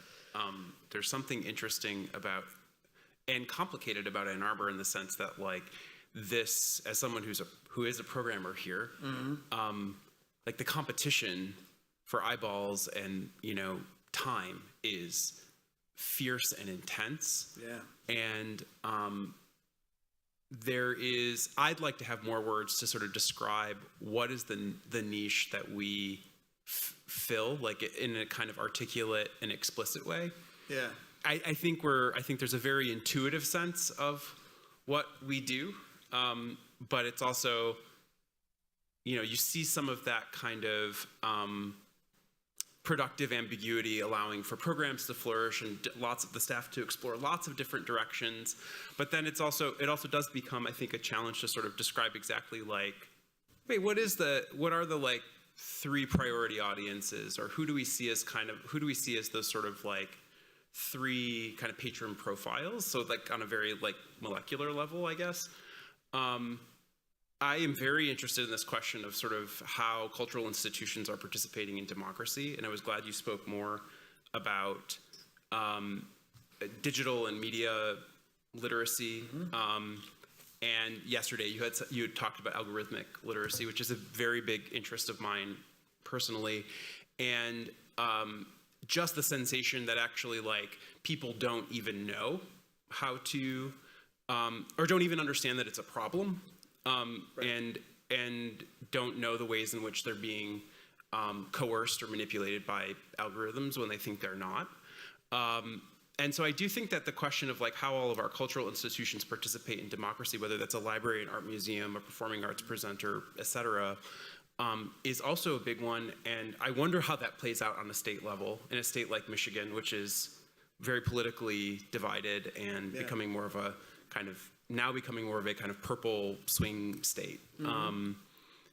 And, you know, and also the idea that like sort of public goods like the library, like that are really, I don't know, socialist systems ultimately are not so in favor in a kind of late capitalist culture of monetizing everything. And so like you've touched on a lot of ideas that I think start to describe like what is a library supposed to do and be at this bigger level. Yeah, I'm sorry to throw like a heavy question. I mean, I've been thinking about it ever since my I can riff on this for a while. but anyway. Yeah. Please, go ahead if you had something to say. No. Well, I would say, I guess I have a question for your question, which is like, I mean, I think you're asking like, how does this local institution, right, that's funded locally, I mean, and obviously there's not just locally, but, you know, account for itself and explain itself on a larger scale on a state level where we aren't representative of the state. Right. And I'm can I ask you, like, how do you think about that? Because I do think that's a really interesting question of like a highly resourced local institution and whether it has obligations to interact and like respond to the needs of And the advocate, large, maybe, yeah. I'm Advocate. Sure. So if equity and inclusion is something that we value as an organization, we need to think about the communities that sit in areas that aren't like ours. And we need to think about librarians or libraries as a profession or as an institution across the state, and how our decisions work in concert with theirs, and how we could be of help. Ann Arbor is different than other communities. Cleveland is very different than the majority of our state. We are very fortunate to have a tagline that works very well with whichever side of the aisle you're on. I mean, the People's University kind of speaks to a left-leaning kind of idea of empowerment, but you can flip it and also say, if you want to do better in life, you got this library, you know, go in and pick yourself up on the bootstraps. It works that way. And at a state level, I think you can have those conversations, and I've found, Ohio's a different state, but people are receptive to that idea. But here locally, like I'm looking at Ann Arbor, and I think the space is very important, and how people use it is one thing, but the information within it, whether it's digital or in print, is really that common thread that makes us unique. And then two words that kind of came to my mind as I'm walking through the branches is the branches appear to be like a landing spot or a roost of sorts for people, right? Like, I'm going to stop here on my way to there and get some peace of mind. But they also seem to serve as a bridge between different communities, right? Especially the last one that I went to. You got this coffee shop, you have families, people are shopping. I've looked and there's like a Chinese language newspaper on it. And we think about like, how can we leverage that to the benefit of everyone? In Cleveland, we talk about it, the library as being a convener of different groups. And so it's a little bit easier for us to pull from the suburbs to come in and kind of engage on that level. But in Ann Arbor, I think the same kind of, the two words kind of work very well for this organization. The challenge is when we have the conversation on a local level, it seems like more resources are needed to redevelop this location in particular, and a long conversation about how the space is used. But these are the types of things we would need to think about if we're going to go out and ask for the taxpayers to contribute more money towards a project of this scale. Any other questions for us? Nah, I'm dehydrated. I think I talked your ears off, but I really, really appreciate you guys taking time to talk to me, and to the staff that I met. I can't say enough. It was just wonderful all the way around. You have a great group of people and a great community, and I admit I had some skepticism coming here. Thinking, oh, well, I'm going to come and I'm going to see empty branches, but I did not see any. That they're just alive, and I mean, you guys have just done a fantastic job. And so, if you choose to have me, I look forward to the challenge. And if not, it's just been wonderful meeting you, and I will be coming back to Ann Arbor. Great. Yep. Aaron, it's been a pleasure. Thank you so much. You're welcome. Thanks a lot. Yep. Thank All you. right. Everybody. Yep. Thank you. Thank you. I think we need a little break. Yep. Yeah. 10 minutes would be good. I know. Yeah.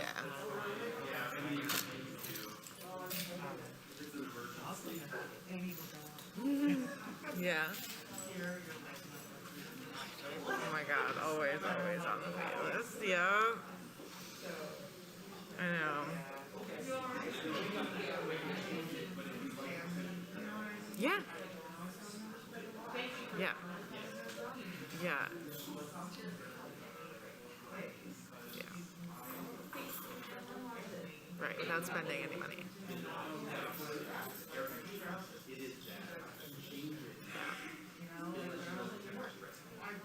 Right, yeah. Mm-hmm.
Hi there. Hello. How's everybody doing? Good. It's nice to see you. Nice to see you too. Welcome, Eli. I think that we should treat you as if you were any candidate today and ask you to introduce yourselves to us, and we will do the same for you. Sure. So my name is Eli Nyberger. I'm currently the Deputy Director at the Ann Arbor District Library. I've worked here for will be 25 years in August. My background is in architecture and IT, and very excited for this opportunity and to the possibility of leading this outstanding organization. Terrific, thanks. You know me, I'm Jim Leha, I'm the board president. Been on the board for almost 8 years, 2 terms. And in my day life, I am the deputy director for the U of M Museum of Art Public Experience and Learning Department. And I've also been in Ann Arbor a very long time. Dharma Ackman, Vice President of the Board, closing out, well, not closing out, in my 4th year of my first term.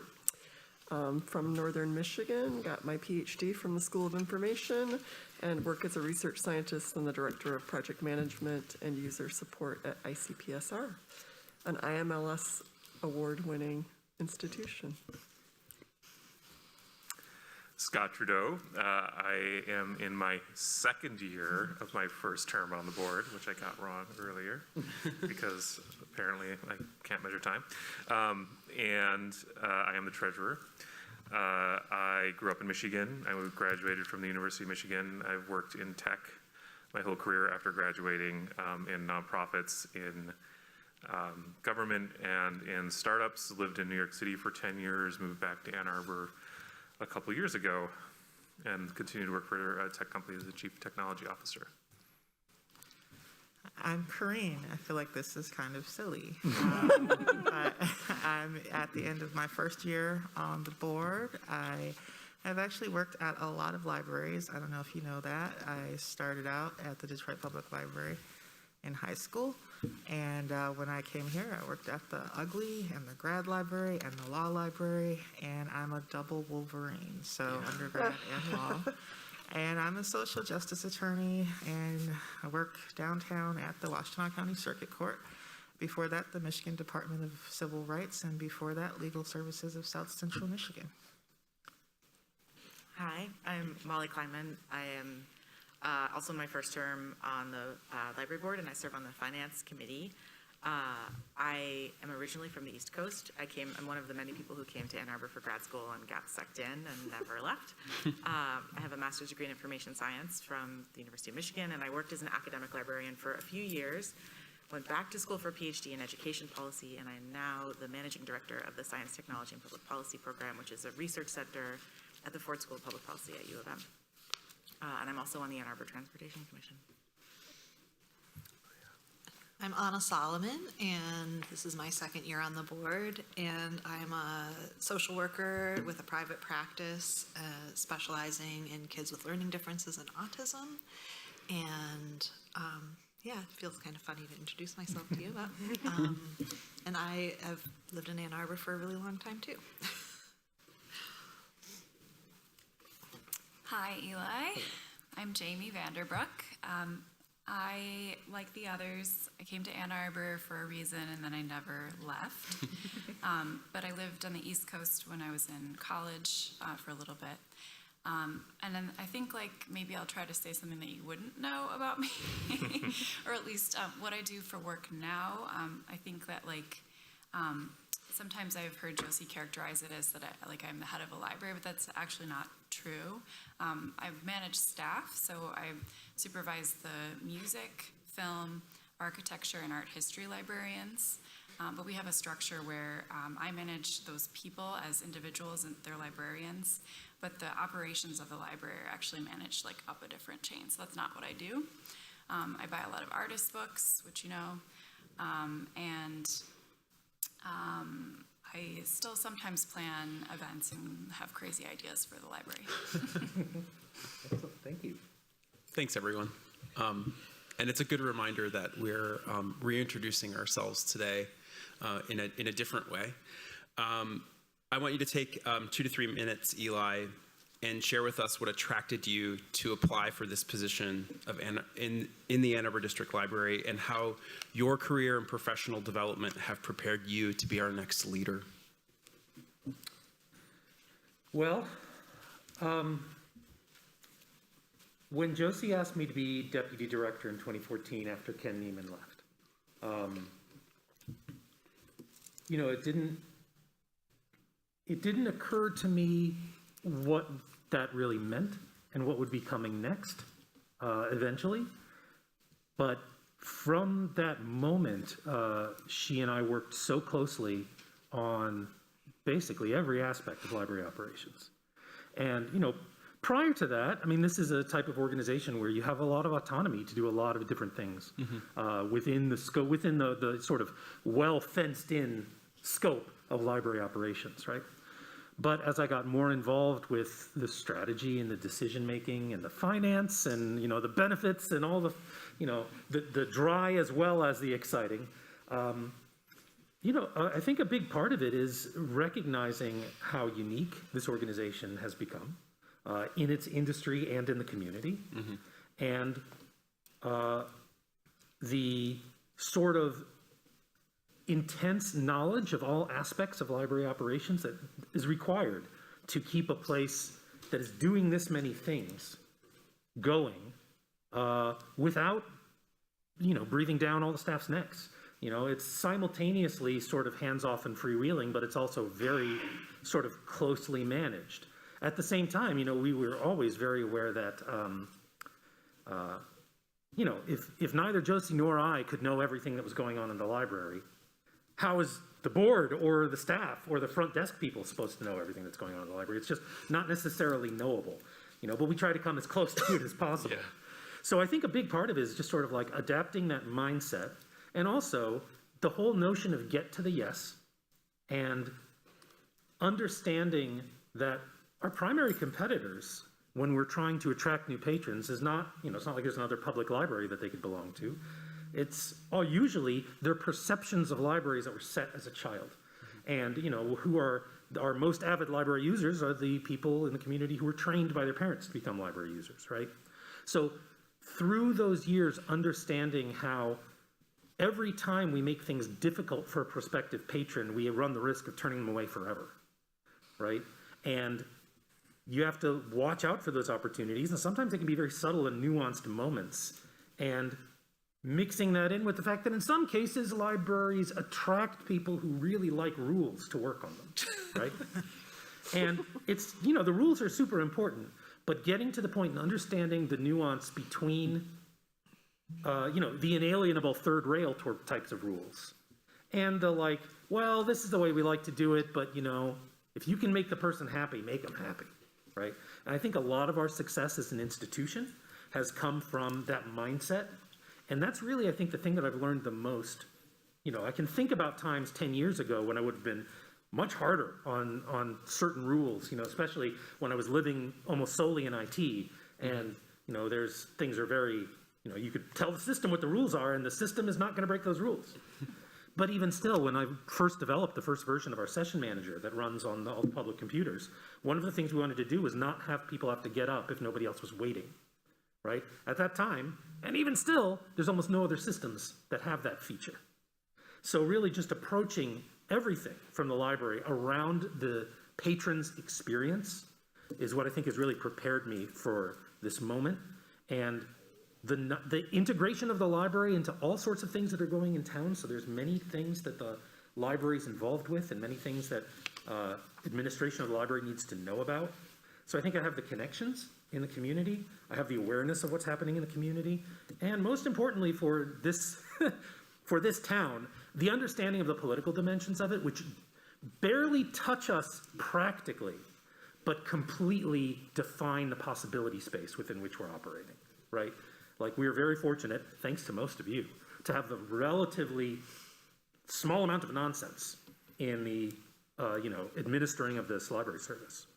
But we still exist in a community that can indulge in nonsense from time to time. And understanding how that impacts us, understanding which alliances to make and which alliances not to make is extremely critical for the success of the organization long term. that answer the question? Thank you. Follow-ups? I'm going to start out with one follow-up that I was maybe going to save for later, but because you talk about the working, with the patron experience in mind. And one thing I would like to hear you talk more about is sort of what your theory of community is, what your kind of, how you think about like the concentric circles of patrons who participate, and where you think we're lacking in that regard. It's a great question.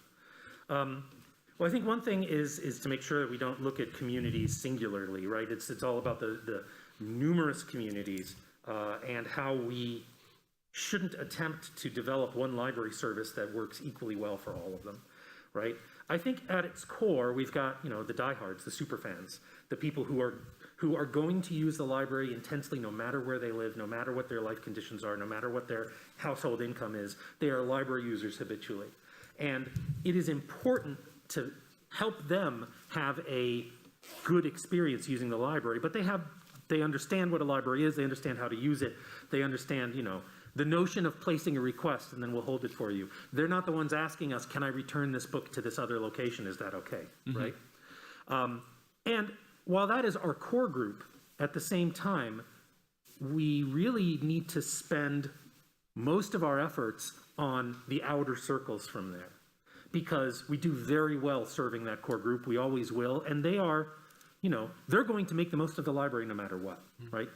Sort of like the next circle out are people who may have a library card but don't see a lot of need for the library in their lives. But they're aware of it, they're members, they are tuned in some ways. We might, when we take our surveys, we see we've got those 25% of people who are here once a week, right? And then there's about another 25% who come once a month, right? And for them, it's really mostly about what are they interested in? What do they want to see? How can we provide them unique value around the other things that they have in their lives, right? We've seen a big change in the use of the collections, particularly with video, where it's not that long ago that video was our fastest growing format. Now it's probably our fastest falling format because of streaming, and not just we can't compete with the convenience of streaming, but we can absolutely compete with the breadth of that collection, and we're seeing actually more growth in sections of the DVD collection because we have things that are unstreamable that you can't watch anywhere, right? So again, finding for that next circle out who are already watching the library and already think of the library when they have a need in their lives, right? Figuring out what is most valuable to them, what are we giving them uniquely, right? Not what's already on Prime, what's already on Netflix, but what can we give them that nobody else can give them? That was a big part of the tools collection. The next step out then is kind of like the people who are dimly aware of the library but perceive it as a hassle, right? And there are a lot of people like that, and particularly that lines up with demographics that we don't always reach very well, And I think that there's a lot of room for us to just sort of put on their radar what the library does, how easy it is to use, how, here we are, we haven't charged a single overdue fine in 2 years. And we're still getting people assuming that we do every day, right? People use a library, and now, we don't want to do a big push, no fines, right? Because we want the stuff back. But at the same time, it is an important message when you're trying to get a reluctant or a non-user dialed in, for them to know that it's a lot easier to use the library than it used to be in all sorts of different ways. Just a lot of the things we've done with the summer game, once you get people into playing the summer game, in a lot of cases it is already our core audience, but you see it grow around the edges with families particularly. And then secondly, in addition to the families, you also see a lot of adult women who are engaging with the game for something to do and playing in groups and things like that. That models the way that you receive value from the library. That's always been the secret mission of the summer game, is to model to casual patrons how they can receive more value from their library, right? And it really works. We see it every year, every year you get some summer gamers that then become intense library users, where they previously might have been passive library users. And then the furthest ring out, you have the people who basically don't have the library on their radar at all. It wouldn't occur to them to use the library. They don't see the library as having things that need them in their lives. Now, there's two different demographics in that ring. There's the people who have basically unlimited access to anything that they want in their entire life. And then there's people who are struggling so hard that they don't have time to use the library, right? And you can imagine which of those two audiences I'm more interested in reaching, because if people have the disposable income, it's completely valid for them to not use the library. If they find the convenience of using their personal revenue, go right ahead, right? We want to still have something for them. But I don't necessarily feel that it's a failing of the institution if we're not able to provide a compelling value proposition to people for whom their personal out-of-pocket is not really part of that calculation, right? The other part is the struggle, and I think that it's a demographic that's changing very often, very frequently in Ann Arbor. But it's one that gets overlooked because it is not it's not the dominant demographic, but it is here in the community. And we see parts of those demographics all the time in the library because those are the people who know that they can get things from us that they can't get any other way, right? So how do you reach the people who really need library service, but it's not on their radar, right? And only a certain amount of that is marketing, right? Most of that is always going to come through basically reaching out to the organizations that they are engaged with and making partnerships with their community organizations, making partnerships with their neighborhood associations, with their, with all the different groups that they are already engaged to, and doing things with them so that you're coming to them through a trusted partner. Because in many cases, people don't trust the library because it's part of government, and they don't trust government. And I think that that's the main hill we have to climb. Does that answer your question, Jim? Oh, yeah. Okay, thank you. Thank you. Okay, it's my turn. Please give an example of a time when you have challenged the status quo in your professional life. Why and how did you do it, and what were the results? Okay. Well, to pick just one, I think the thing that we have done here that remains the most unique is our approach to digital licensing, right? It is the thing that still here, 10 years in, very few other institutions have followed our lead on this. And there's two components of it.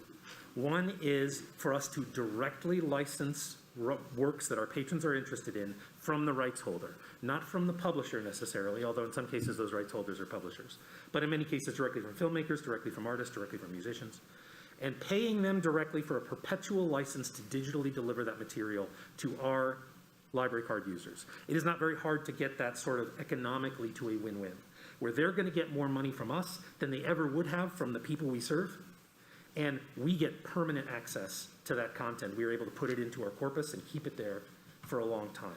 That is very, very far from the status quo in this industry.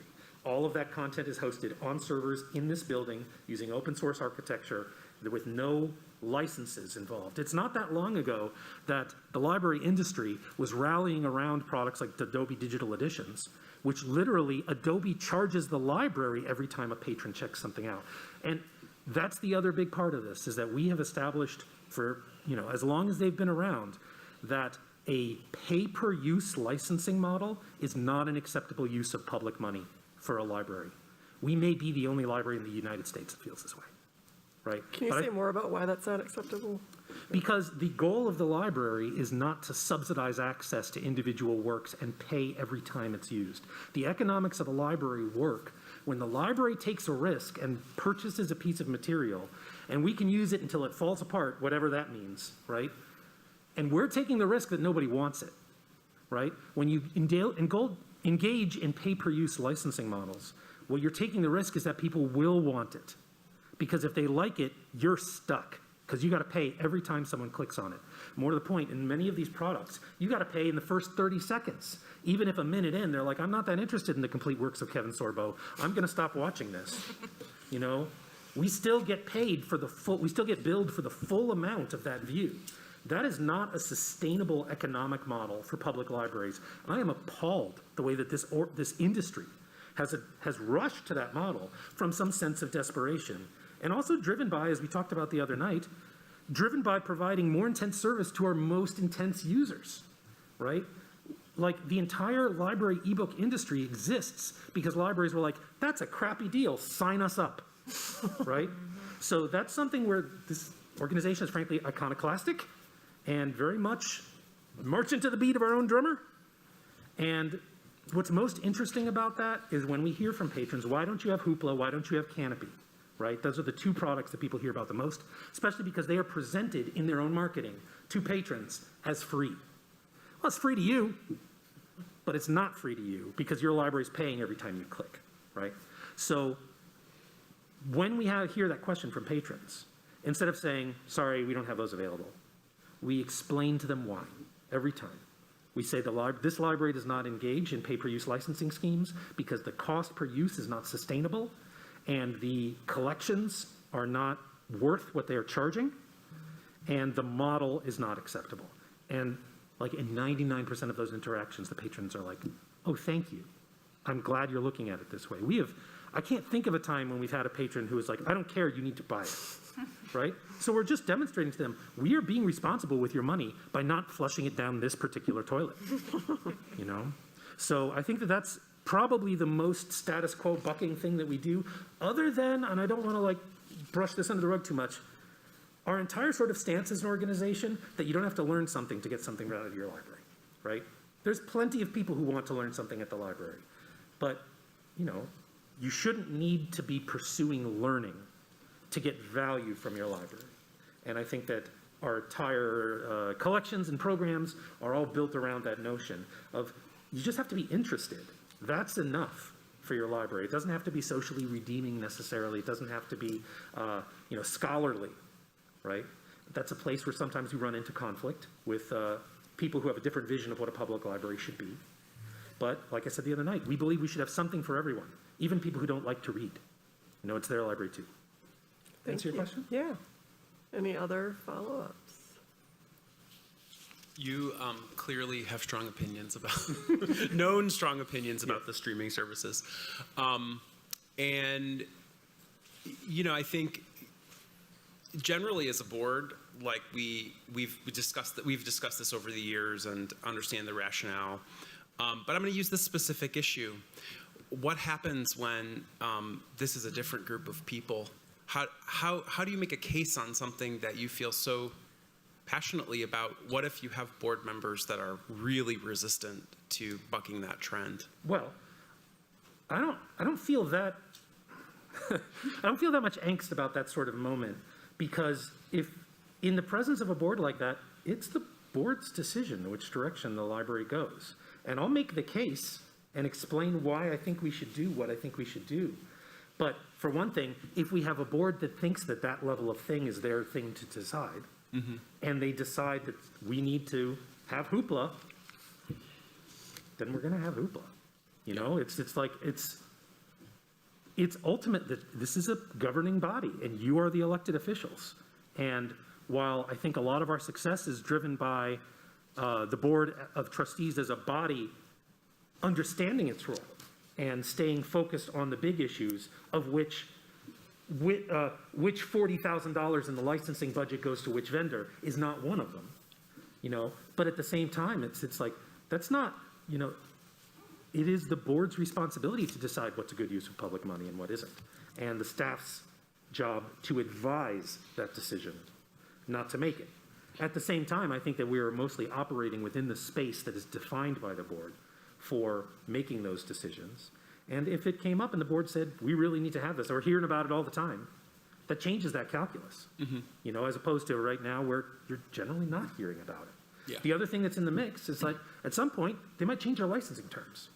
You know, if Canopy would let us use the academic licensing model, we would have it immediately.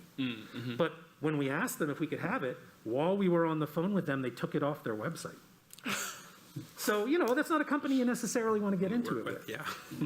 So does that answer your question, Yeah, Jim? thank you. Thank you. All right, next one is mine. Please share an example of an operational change you made that resulted in financial savings for your library. Well, I got several of them that come to mind. One big one is we made a big mistake in the late 90s, early aughts of investing in RFID. We decided it was a way of the future. I said I wasn't convinced at the time, but it wasn't really entirely my decision as the IT manager. We invested in a product. We put tags in every item in the collection. The tags cost over $1 a piece. The hardware was completely unreliable, didn't deliver any of it, and basically it offered no improvements over using barcodes, only it was harder to use, right? Avoiding the sunk cost fallacy in that moment and saying, this isn't working, let's just stop, was a decision that's probably saved the library millions of dollars since the time we made that decision. Because we would have probably had to convert our RFID hardware 3 times between then and now. But it was a solution desperately in search of a problem. Similarly, many libraries of our size have invested in materials handling systems, which are very cool and very robotic and exciting, and require almost as many people to tend to them as the people who were doing the work in the first place. And the other thing is that those things don't notice when there's too many boogers between pages 3 and 4, right? Which is an important part of the human touch of processing library materials. So, you know, that's another example. But I think the bottom line is that I personally, since, you know, I've been pretty much in control of IT decision-making at this institution since around 2000. And looking at vended proprietary products as the absolute last solution to a problem once you have exhausted all other means has worked extremely well for us. I mean, we've bought, during my time here, 2 automation systems. The first automation system cost us $500,000. The second automation system cost us $60,000. You know, and the things that we've been able to do with Evergreen compared to the things that we used to be able to do with the proprietary system, it's night and day. And it costs us so much less. And even if you're spending, and you know, in many cases you'll spend the same amount of money, you're just spending it on people, but those people then work for you. But I don't think that's even the case here because these products are so overpriced because libraries are so stuck without them, right? So I think overall sort of like the, you know, my staff will tell you I'm not nice to vendors who cold call. Right? We're not here to help them make their quarterly sales goals, right? Sorry. However, there are times when it makes sense to buy a vended product. For example, we are currently in the process of moving our accounting system to the cloud, right? Which 2 years ago I would have said, never, no way, not ever. But it's to the point now where we don't need anything unique out of our accounting system, quite the reverse. We need a completely basic accounting system that does the same things that every other audited government entity does. And the software that serves the government entity market has finally evolved to the point where it passes the sniff test, right? And you're like, okay, that looks like a modern piece of software. It's all web-based. You don't have to install a terminal client on everyone's software, you know, on everyone's station anymore. So I think overall sort of like, this is an industry that thrives on buying big, expensive things from bloated vendors. And I think that our sort of stance of, if you can roll your own, start with that, has served us very well. And I get the question all the time about the summer game. We love the summer game. We love your website. Who's the vendor you bought it from? And they don't like it when I explain the answer. You know, it's no big deal. All you have to do is start 20 years ago and build an IT infrastructure. You know. Does that answer your question, Scott? It does, yeah. Anybody else have a follow-up? All right. So it has been said that a challenge is an opportunity we did not ask for. Based on what you know today, what are the biggest challenges facing AADL and what opportunities do you see that may not have been previously explored? So I think there's a couple different things there. One is sort of the never-ending goal for a public library to reach everyone who wants to be reached in its community, right? Or even people who don't yet know that they want to be reached, they just don't understand the library, as we were talking about before. So I think it is absolutely a challenge. You know, we serve a community, actually it was just revised. I just this week got the new census numbers. Our service area has increased for the first time that I've worked here, and it's now 177,000, up from 166,000. That report just arrived from the Library of Michigan this week. Out of those 177,000 people, we typically have about 60,000 active library cards. Now, many of those represent 2 or 3 people. So I think we know from our previous market studies that we reach about 78% of households, right? There is still room to grow from there, right? And in many cases, that's 78% of households that the marketers can get on the phone, right?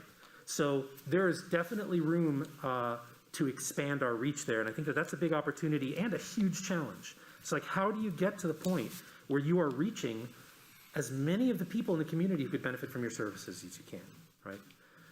I think the other part that kind of goes with that is the challenge of these communities in this moment in American history, sort of wrestling with generational change, with demographic change, with urban and economic change, and with technological change. And I think that there's some of those challenges have barely touched us yet, but I do expect over the next 10 to 15 years, as some of those, frankly, knowledge hostile movements continue to spread across the US, that we'll see more of that, even here, quote unquote, right? Those elements are absolutely already in this community, but it's not something we deal with a lot. And I think that there will be some challenges there. Some libraries on our scale in urban communities have made terrible missteps about who they have platformed, right? And it's easy to think about the library as a neutral organization, but there's nothing neutral about public libraries. And having a commitment, believing that the world of human knowledge is open to everyone is not a neutral position. Believing that there is a line between truth and lies is not a neutral position. And we are challenged on that occasionally from time to time. I expect that temperature to heat up.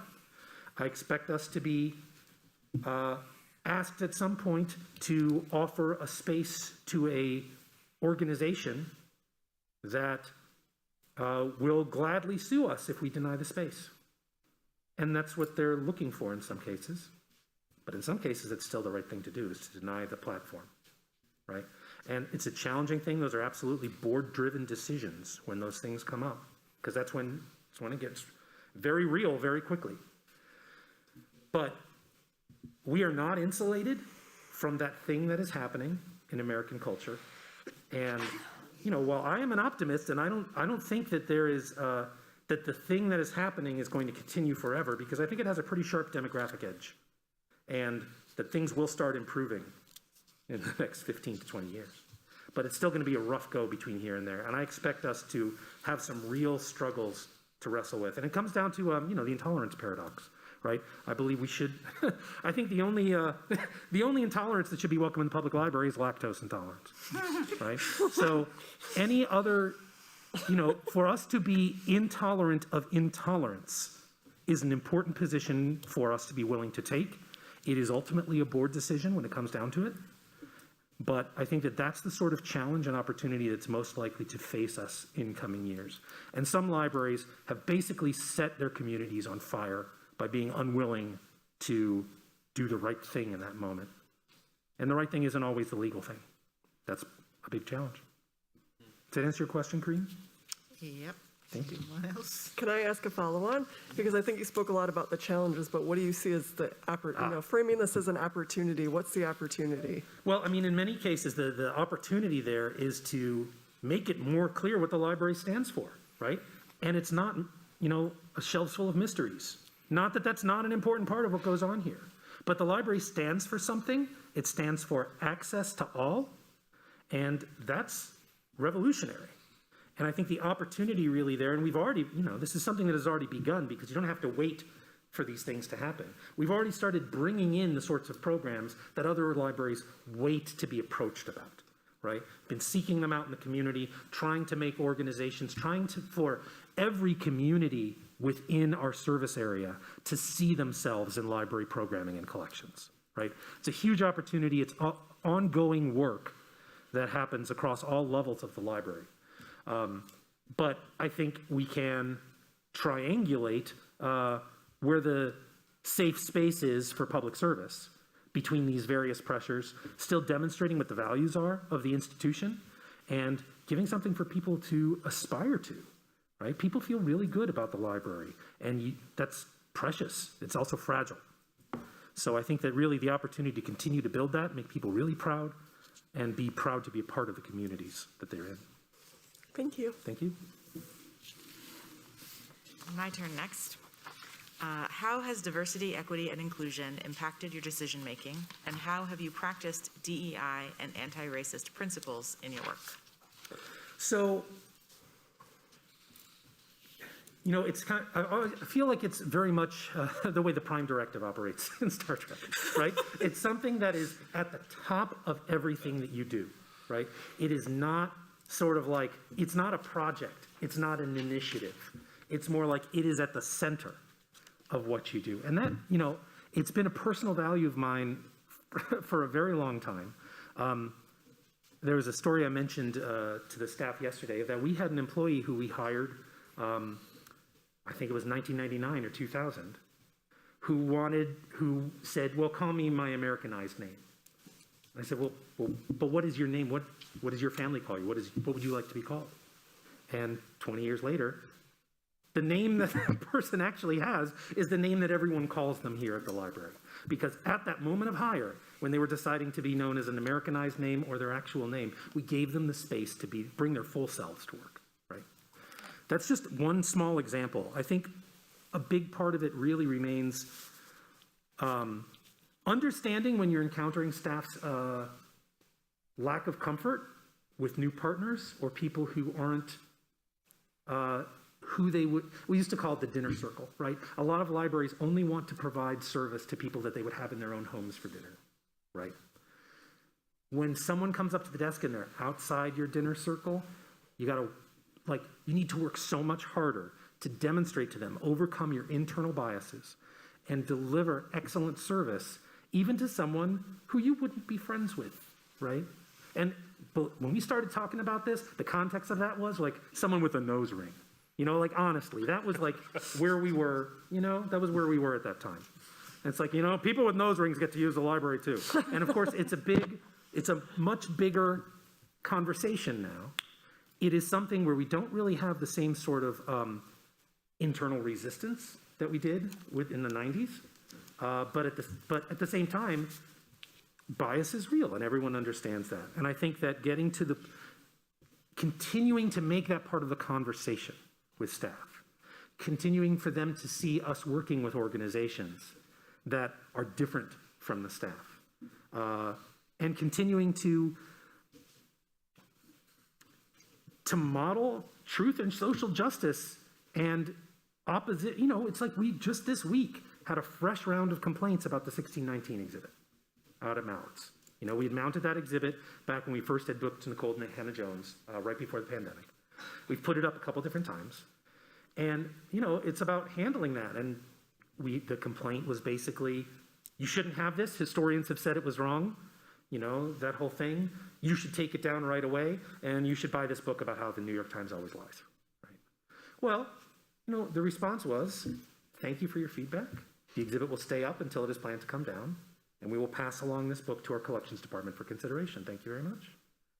And that was the end of the conversation, and it was effective. You know, so I think in some cases it's about keeping your eye on the ball, making sure that you are focused on where you're trying to get to, not getting distracted or drawn into a fight. Another good example is when we had the First Amendment audit a few weeks ago. That's another thing that is happening to a lot of libraries, and your staff have to be prepared for it. And what they have to be prepared to do is nothing. Right? Let them come, let them go. They're looking for a fight, don't give them one. So I think it really comes down to allowing people to be their full selves at work. That comes through mutual respect, through particularly checking in with them when they have taken abuse from the public, and making sure that they know that administration does not find that behavior to be acceptable on the part of the public, right? It's not always something that's outside the rules of behavior, depending on the way, because in many cases, those things they're macroaggressions, but they're presented as microaggressions, you know?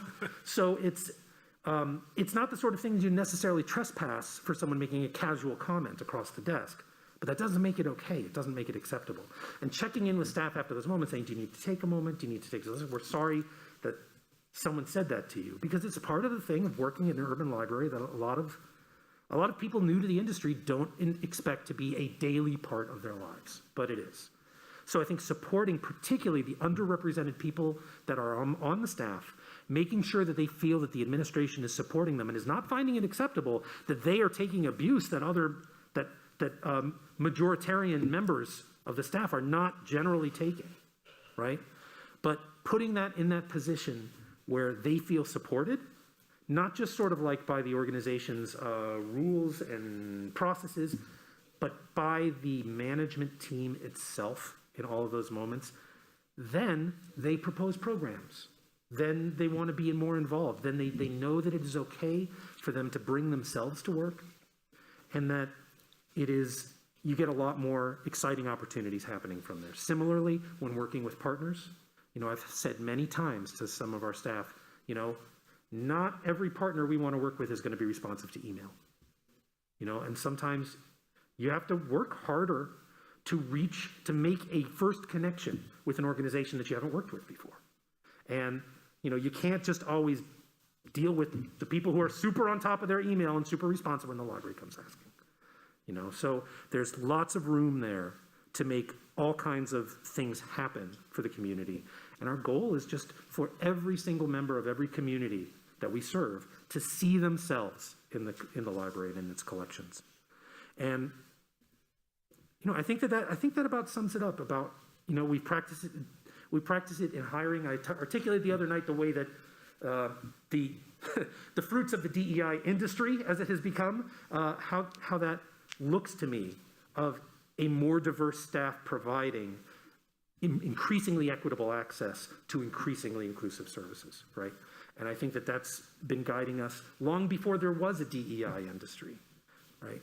And that comes down to making sure that when staff, especially when staff, the rare occasions when there's issues of conflict between staff, making it very clear what behavior is acceptable and what behavior isn't in the workplace.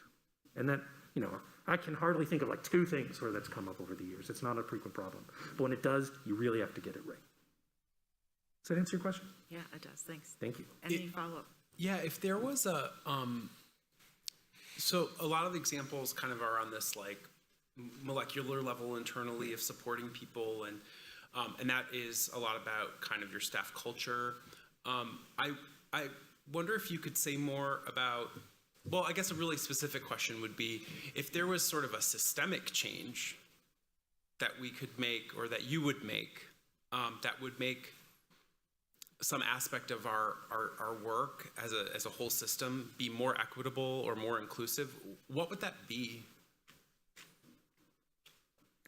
I think the hardest part, particularly with building a diverse staff, is positioning this as an institution that is valuing that genuinely and not performatively. Mm-hmm. It's very hard to separate that at this moment, but also positioning the institution as one that wants to give opportunities that are explicitly anti-racist, mm-hmm. right? And to say, and we've had some success with that recently. A good example is our call for artists. We've been delighted by the response with that. And a lot of it came from not just the fact of how we framed it up in the text about, we are specifically seeking people who are members of underrepresented communities, right?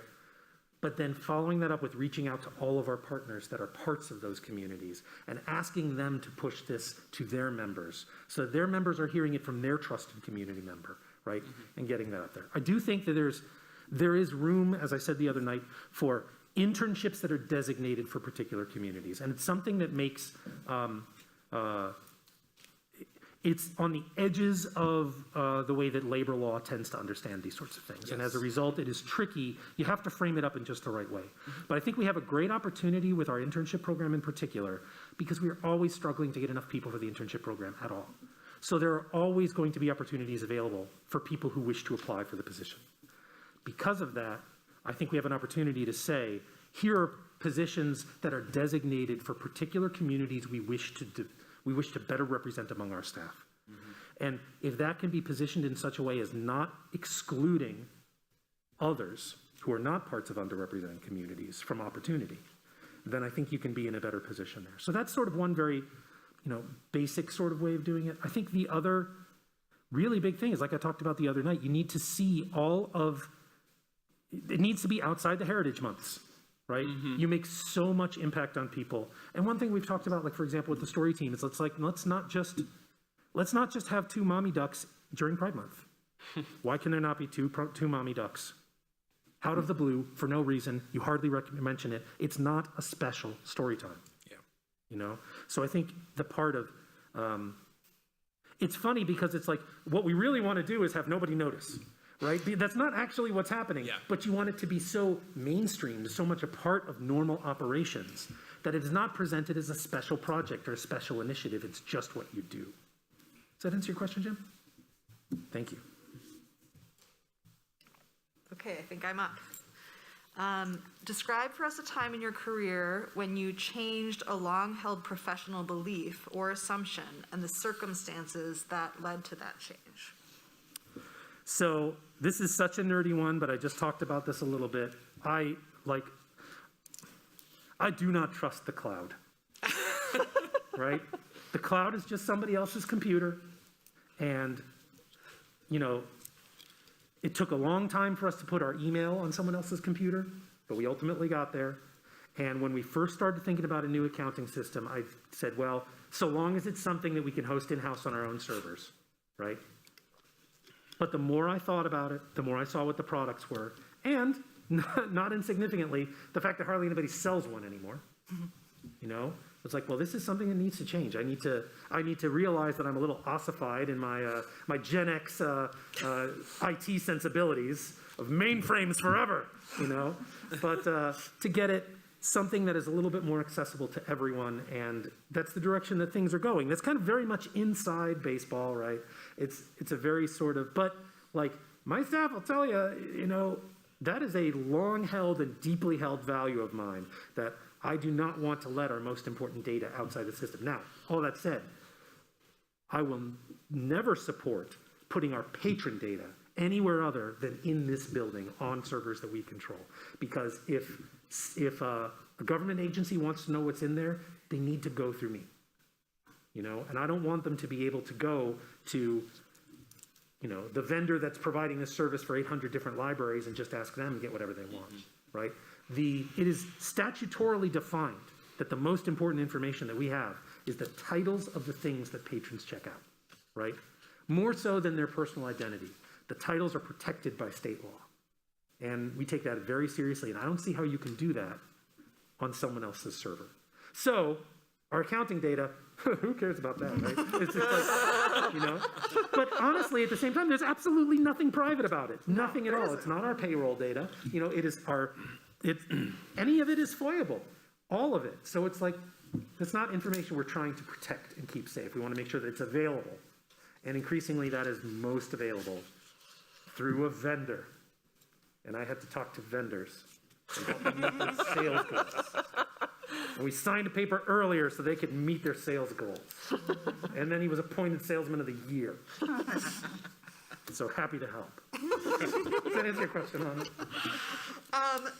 Kind of, because I have a follow-up question, because it sounds like in that you were flexible in adapting, you know, but I don't know that it changed a long-held professional belief. Can you explain if it did, and or give an example of like something where you really feel, you know, because it seems like you still hold the value, but this is a little bit of an exception. Yes, that's right. Yes, I'm capitulating.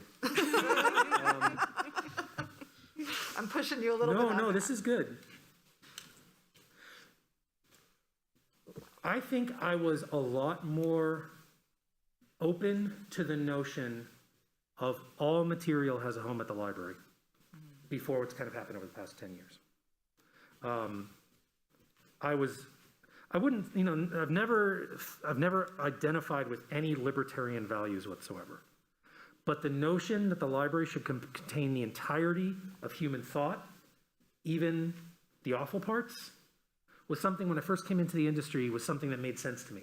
It was also, however, very much part of library orthodoxy, and still kind of is, right? But I think I have definitely come to the point where it's like, no, there are materials that you should not have in the library because of what it says to the people who those materials are speaking out against, that you have them on the shelf, right? You can't be welcoming to everyone if you are embracing it. It's like, oh, it's just material, you know, you just put it on the shelf. It's a big deal, it's not in their face. Well, but we bought it, we paid for it, we gave that author money, right? We're voting with public dollars on what's good and what's not so good. And I think I have come to understand that that is a much higher, it means a lot more when we do that. It's not just buying a copy of some piece of crap and putting it on the shelf, right? Not that there isn't times when it makes sense to just buy the piece of crap and put it on the shelf, because sometimes it does. But I think in a lot of circumstances, I definitely have come to understand that our society is extremely vulnerable to bad faith attacks, right? We basically, as media, as government, we have no defense against bad faith because our society has basically never grown up to sort of understand it. Increasingly, a lot of things that are produced by the publishing industry are being produced in bad faith. And I think that when it's one thing to have a book that says, you can achieve self-actualization through these 7 tips and yogurt, or whatever it is that the book says. It's one thing, right? It's another thing when you have a book that says, these people should not be allowed to live, right? And I don't see those as the same thing. I don't see those both as intellectual freedom issues, right? It's not saying that those books shouldn't exist or that those people shouldn't be able to say them. But should we as a public library, as a unit of government, be giving it a platform? And we are giving it a platform when we put it on the shelf. So while and the other, us having something on the shelf is not the only way that one of our patrons can get access to a piece of material, right? So I think in many cases, I've definitely stopped believing in the big tent notion of public library collections because, as we've seen in American society, the big tent has started including some real clowns, right? And that changes the calculus in a way that in the 90s, it didn't seem was as much of an issue. Is that better? Thank you. I do. actually have a. Oh yeah, sorry. Go ahead, Jamie. I have a follow-up question I've been thinking about, like kind of as a thread throughout your questions. I think of you as a person with strong beliefs in certain areas, like I'm talking about these. But listening to you now, I'm thinking, I see a thread of like you changing your mind when you need to. And I wondered like how you know when you need to change your mind, if there are like people in your circle that you count on to tell you when you've kind of like gone the wrong direction, or if it's more like you have a process of thinking that helps you identify when you need to. That's a good question. I would say that I'm very strongly influenced by the opinions of the staff at all levels. Of course, I talk a lot more with my co-administrators and with management and supervision and stuff like that. But I also have worked very hard over the years to be very available to the frontline staff so that they feel that they can say something to me, and they do. And I hear that a lot. So that is certainly, I used to kind of think like on less decisions of less import than sort of like truth and justice and who gets to live on earth, right? I'm very flexible in those moments. Like I would think of, I'm sure that some staff have been frustrated by my ability to be convinced by someone else's argument, right? And it's just like in some cases, it's like I'm the balloon in the middle of the room and whichever fan is blowing strongest, So I'm not very dogmatic about that stuff. My opinions are very able to flex to meet the current needs, Values, not so much, but relatively few of the decisions that we make day to day are about values. Many more of them are about sort of like objectives and what's going to get you closer to the values, right? So I think that overall, I definitely have, I always want to hear it. And in many cases, developing relationships, not just on the administration team, but across the organization, where people feel empowered to push back. I'll send people an email and it's like it's this long and it's all this kind of COVID stuff and it's ended by saying, if you disagree with any of this, please, let's talk about it. I want to hear it because I want to hear it. And it doesn't mean that we'll always be able to change it, right? But I always want to hear that. And it's partially about making sure that you are hearing the things that the staff is talking about, because it's always better to be aware of them than for them to be festering quietly, right? But it's also about like they have opinions and they're exposed to things that we don't necessarily always see. We work hard to see it. But making sure that we are hearing the full spectrum of what staff are experiencing is so important across all levels of the organization. So I would not call it fickle. I'm sure others have called it fickle because I can be convinced. If someone can make a strong argument, I can absolutely completely change the direction I was going to go with that. And we've had some projects that are like, oh, we're going here. Oh, no, we're going to go. That has happened from time to time as the discussion matures. And that I think is healthy and to be expected, even if it means that you have to throw away some work that you did. Does that answer your question, Jamie? Yeah, it's great. Thanks. Thank you. Jim, did you have a follow-up? I did, and I want to make sure we get through all the questions, Sure. but this whole line of conversation about materials in the collection, sort of big tent Yes. collection thinking and your change on that front. And, you know, we continue working together. And so we can talk about this more in another time, but it does get me thinking about how to do that work of what goes in and what goes out transparently, inclusively, rather than this sort of like black box effective decision making. And so I do wonder what your thoughts are on how, because I think we all are all grappling with that question of what content is actually unacceptable when we're trying to think about an equity stance. And how you build something that is transparent and what challenges that brings. So I don't know if there's a question there other than that, like what you're thinking about that. And you know, corollary to that is that other candidates have spoken about diversity audits in their collections, and I think that there's something along. I think that also lives in the same space to a degree. And that's been happening. Yeah. So, you know, one thing that I do feel pretty strongly about is that what specifically is in the collection really should not be a board decision. Mostly because y'all need to keep your powder dry for when someone appeals a staff decision. There has to be somewhere for that to go, right? And we're way ahead of a lot of other institutions here because we have an established process for this. And, you know, it comes up currently a couple of times a year, and we handle it, and it's generally not a board issue, because if it becomes a board issue, it should be because they don't like the staff's decision, and they need to have some recourse there at that point, right? So I think in many cases for the board to make sure that their values are clear to the staff and that the staff is working in support of those values so that we don't wind up with a values conflict in the event that staff makes a decision that the board wouldn't have made. Right. I think that that's a very sort of tricky challenge. At the same time, I think that there is the right people to make the decision of what's in the collection of librarians who develop those collections. Right. And it's not me and it's not their manager. It's the people who are sunk into the lists of new titles all the time and are reading the reviews and evaluating and looking what other libraries have, et cetera. So I think we're really in a pretty good position as far as being, have a process that is robustly defended against that type of bad faith attack. And I do not believe, from all the requests for reconsiderations that I've been aware of over the years, I can't think of one that has been bad faith. They've all been very good faith and have been resolved amicably, even when we haven't done what the person wants. Thanks. Helpful? Yeah. Thank you. Oh, I think I'm actually the next question. Okay. So what processes have you used to evaluate the effectiveness of programs and services provided by your library? What stays and what goes in order to accomplish the library's mission? It's a great question. As most of you know, I am not a big fan of metrics as a whole.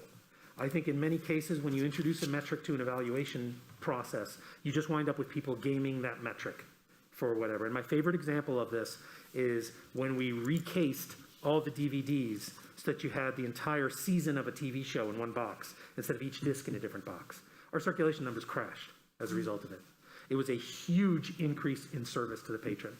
But if we had a board who was like, why did your numbers of DVD circulation crash this year? We never would have done that. And I think that's a great example of why sometimes metrics just, that's where the death spiral comes from, right? So that said, it's really not that hard to know when you're hitting and when you're missing. When you work to develop open lines of communication with the patrons, right? We handle a very high volume of patron feedback every day, every week. And, you know, we know what it looks like when we mess up. We know what it looks like when something is a hit. And we know what it looks like when something is doing fine. Part of that is when you're doing fine and doing well, you generally won't hear anything. If you hear something, it's because you really hit it out of the park. But if you mess up, you're going to hear about it immediately. My favorite example of that is when we removed the new bookshelves. I think we might have talked about this recently. We moved the bookshelves from the lobby because nothing ever circulated off of the new bookshelf. Nothing, right? But people wanted to look at them. And we heard about it immediately when we removed them from the lobby because people like to look at them, even though the things that people want to check out are not there because they're checked out. It's like, here's the new things that nobody wants. Right? But people want that experience of looking at the new things at the library, and particularly for audiences that aren't comfortable looking at it online, it is critical. So I think by establishing, and it's not just all the online feedback, and that's a big part of it. It's the mechanisms by which staff can report upwards the things that are said to them over the desk.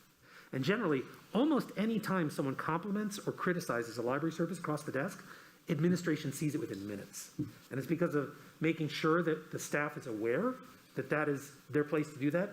It staffs out of that conversation in the moment saying, well, I'm going to put in an alert about that so that the big wigs get to see it, right?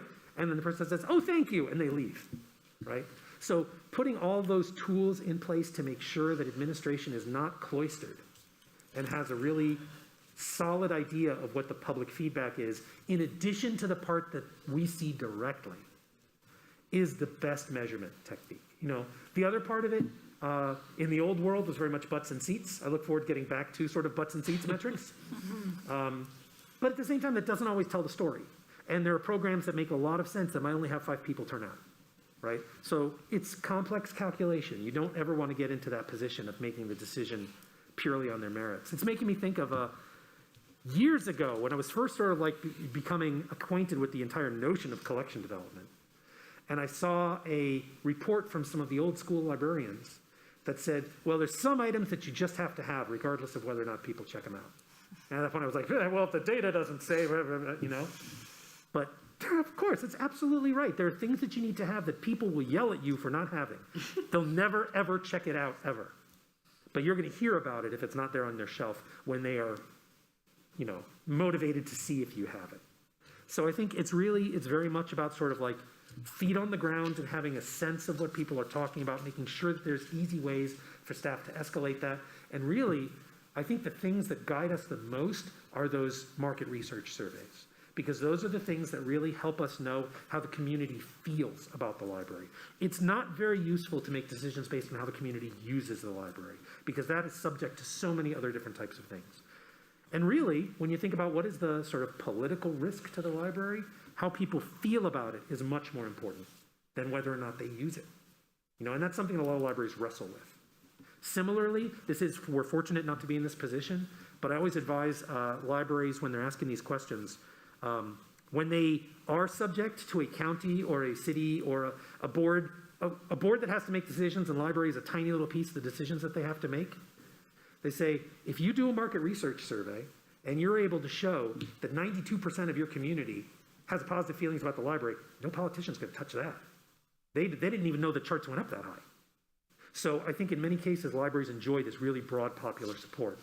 And we should, relax into that in some ways and know that you'll hear it, you'll see it in that data, you'll see it in the way people feel about the library, independently of whether or not they're using it. Does that answer your question, Judy? Mm-hmm. Thank you.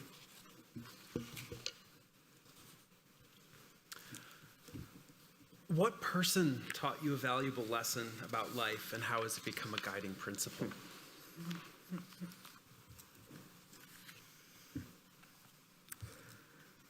I'm sure it won't surprise any of you for me to say Josie Parker. And I think the thing that I learned the most from Josie over the years I worked with her was everybody in, nobody left behind. And that's not just about the patrons, it's also about the staff. It's the opposite of the way that things work in the corporate sector. And in many cases, it's not coming at it from a defensive position the way it does in a lot of government. In a lot of government, people will stay on forever because it is too expensive to resolve the problem,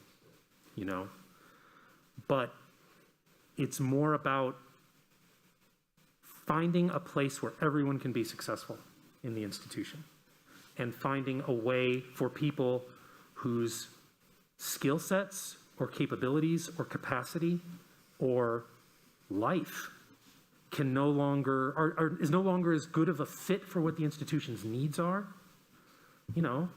Even if they're an at-will employee and you could just say, well, it's been great, that doesn't make it the right thing to do. And I think to make sure that, it's not really putting people out to pasture. It's more adapting their responsibilities to meet their capacity, so long, and for them to be able to continue to be productive and contributing members of the staff and secondarily of the community. Not leaving behind any groups, not deploying, this is such a simple reason, but it's why we don't have any native apps. Because we don't want to spend money in developing things that only work for people who bought the certain pieces of hardware. You don't want to leave behind the people who don't have any phone at all, right? In many cases, they're the people we need to work to reach the most. So I think that the guiding principle of everybody in and nobody left behind is something that is extremely well suited to the world of public libraries. And, Josie embodied that every day. And I think this institution shows it. I know my life has been changed forever as a result of it. And I don't think you can overstate how important that value is to have at the heart of operating a government entity. Because government often doesn't work that way. And we remain, we're a unicorn. We're certainly a unicorn among government entities as far as having that room to do that and having that value at our heart. Sorry. Go ahead. Oh, no, you go ahead.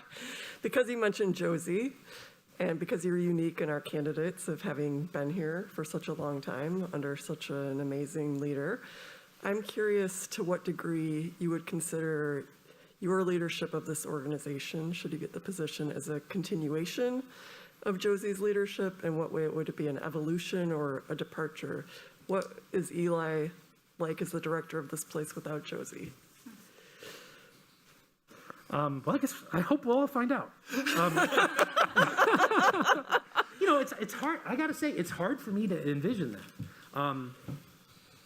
Josie and I worked together a long time, and a considerable part of my mind is Josie, and that's to my personal benefit and to everyone's, right? Everyone who works here, all our patrons. I think that I would definitely classify it as somewhere between continuation and evolution, primarily because there haven't been a lot of things that I've wanted to do here that I haven't been able to.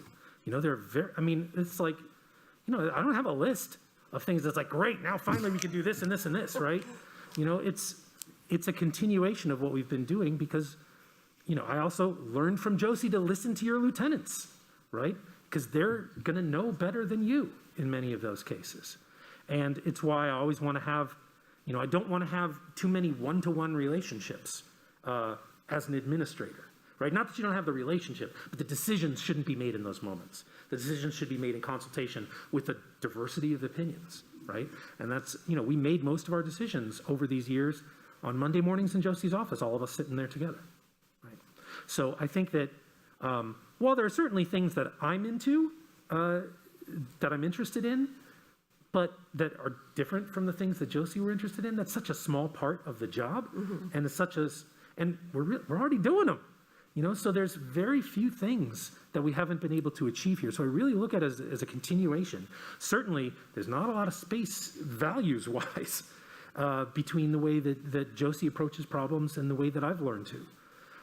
So I think that it's very much a continuation. I would definitely not characterize it as a departure. I think evolution is close, but then that does leave something behind. So continuation is really, expansion is really more of it. But again, there haven't been a lot of things that we've wanted to do that we haven't done.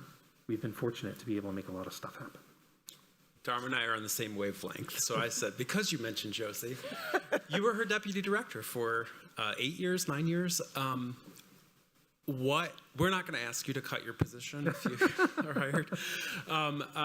What do you need in a deputy director? Well, I wasn't actually being facetious, because I do think that it was really kind of there is a difference between Josie's management style and mine. I am more hands-on into the details. And that won't be always a luxury. But I think part of it is we've really kind of already built the team. In that Sherlania and Len are that person that I always was to Josie. And Shalani and Len were as well. Not to say that that wasn't that, you know. But I do think that what I need is counsel, right? I need to have people who can understand. You know, I can already feel this at the moment. There are emails where I'm like, what is this about, right? And, you know, I know exactly who to ask. What is this about? And they tell me what they think, right? But it's not like, it was always very clear when something was a director decision and when it wasn't, right? And Josie was always extremely good at knowing what landed on what side of those lines. And the reality is not a lot of them are actually director decisions, right? The director is really more about really being the interface to y'all, making sure that the staff have the room to operate, and making the distinctions between things that are administrative decisions and things that are operational decisions, right? And I think that's why we really kind of already built this structure where we have, I mean, there are two sides of the house, you know? There's the front of the house and there's the back of the house, really. And those are both extremely important parts of what happens here. It's not a value judgment. But I think in Shalania and Len, we have two extremely capable administrators who excel at what they do. And I think that just in the way, you know, in the past month, the way that we've been making decisions and working together and working with y'all. And I think that what I most need is for people to see when they can be the completely knowledgeable one about something. Because, and I don't have to be, right? You know, Josie was very good at knowing, I don't need to know this. I just need to know who I can trust to know it, right? And I have complete trust in the staff of this organization and to consult with them as needed. So I'm not sure that there's a role for a single deputy director the way that Josie and I work together, which is very much drawn out of the transition that got us to that point. Yeah. I think at this moment, it makes most sense to me for there to be a director and two associate directors, and we'll see what happens from there. Does that answer your question, Jim? Oh, yes, thank you. Okay. Okay.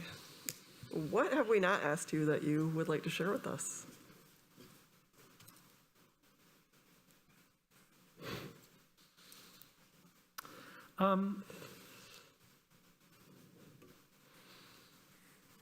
I think what I wonder about when I think about this possibility is how can we keep big ideas happening? A lot of things that came off my desk over the years. You know, how does that still happen? How can we spread out the initiation of new initiatives outside the board level? So I think it is a challenge as I'm thinking about this and how, you know, I don't want to just be like, oh, you know, let's go to the moon or whatever it is, you know, and throw it out there and be like, you guys go do that, right? So how do those things happen organically? Like, how does my role as far as initiating a lot of those ideas and sort of guiding their execution and their evolution? I mean, Summer Game's a great example, right? It's like, you know, for 10 years, I wrote every shop description, every one of them. And over the past 2 years, I write 0 of them now, you know? So it's been training up people across the staff and inspiring them, especially for something as ridiculous as a Summer Game shop description. You know, but all of a sudden I was like, well, we got like 8 people who can write this ridiculously, you know? So it's been great. And, you know, when I think of, I mean, my work has really already transitioned in many ways away from being the person who brings the ideas to the table to the person who facilitates the ideas of the staff. So, you know, how I will adapt to that sort of change is something I think about a lot. You know, there's a lot of sort of big things happening in the community. I'd love to talk about some of that stuff, but I don't think it's appropriate for the, you know, for this venue. I think that's something that this board has always had an excellent understanding of. And that the library is not really a political entity, but we are involved in the politics of the community. And for us to understand what our role is to play is a big part of that. And, I think probably the one other thing that that comes up is how can the heart of the organization continue as warmly as it's been for all these years? It's not something that I feel that I will struggle with, but it's at the same time, it's not as central to my personality as it was to Josie's, right? And I will be, geez, I'm going to think, what would Josie do every day of the rest of my life? Come on, So I don't feel that it is gone from the organization. It never will be, right? But it is something that is, it's not, it mostly comes from the fact that Josie had a much more native understanding of when people were suffering, right? And that's something that I've worked to develop and that I will work to watch out for. And, and suffering within the scheme of the suffering that we encounter here in this community, right? But that's something that, I see the value that it had to the community, and it's something that I will be, given the opportunity, working on constantly. I don't worry about my ability to understand all of the details, right? I don't really worry about my ability to understand all the big picture.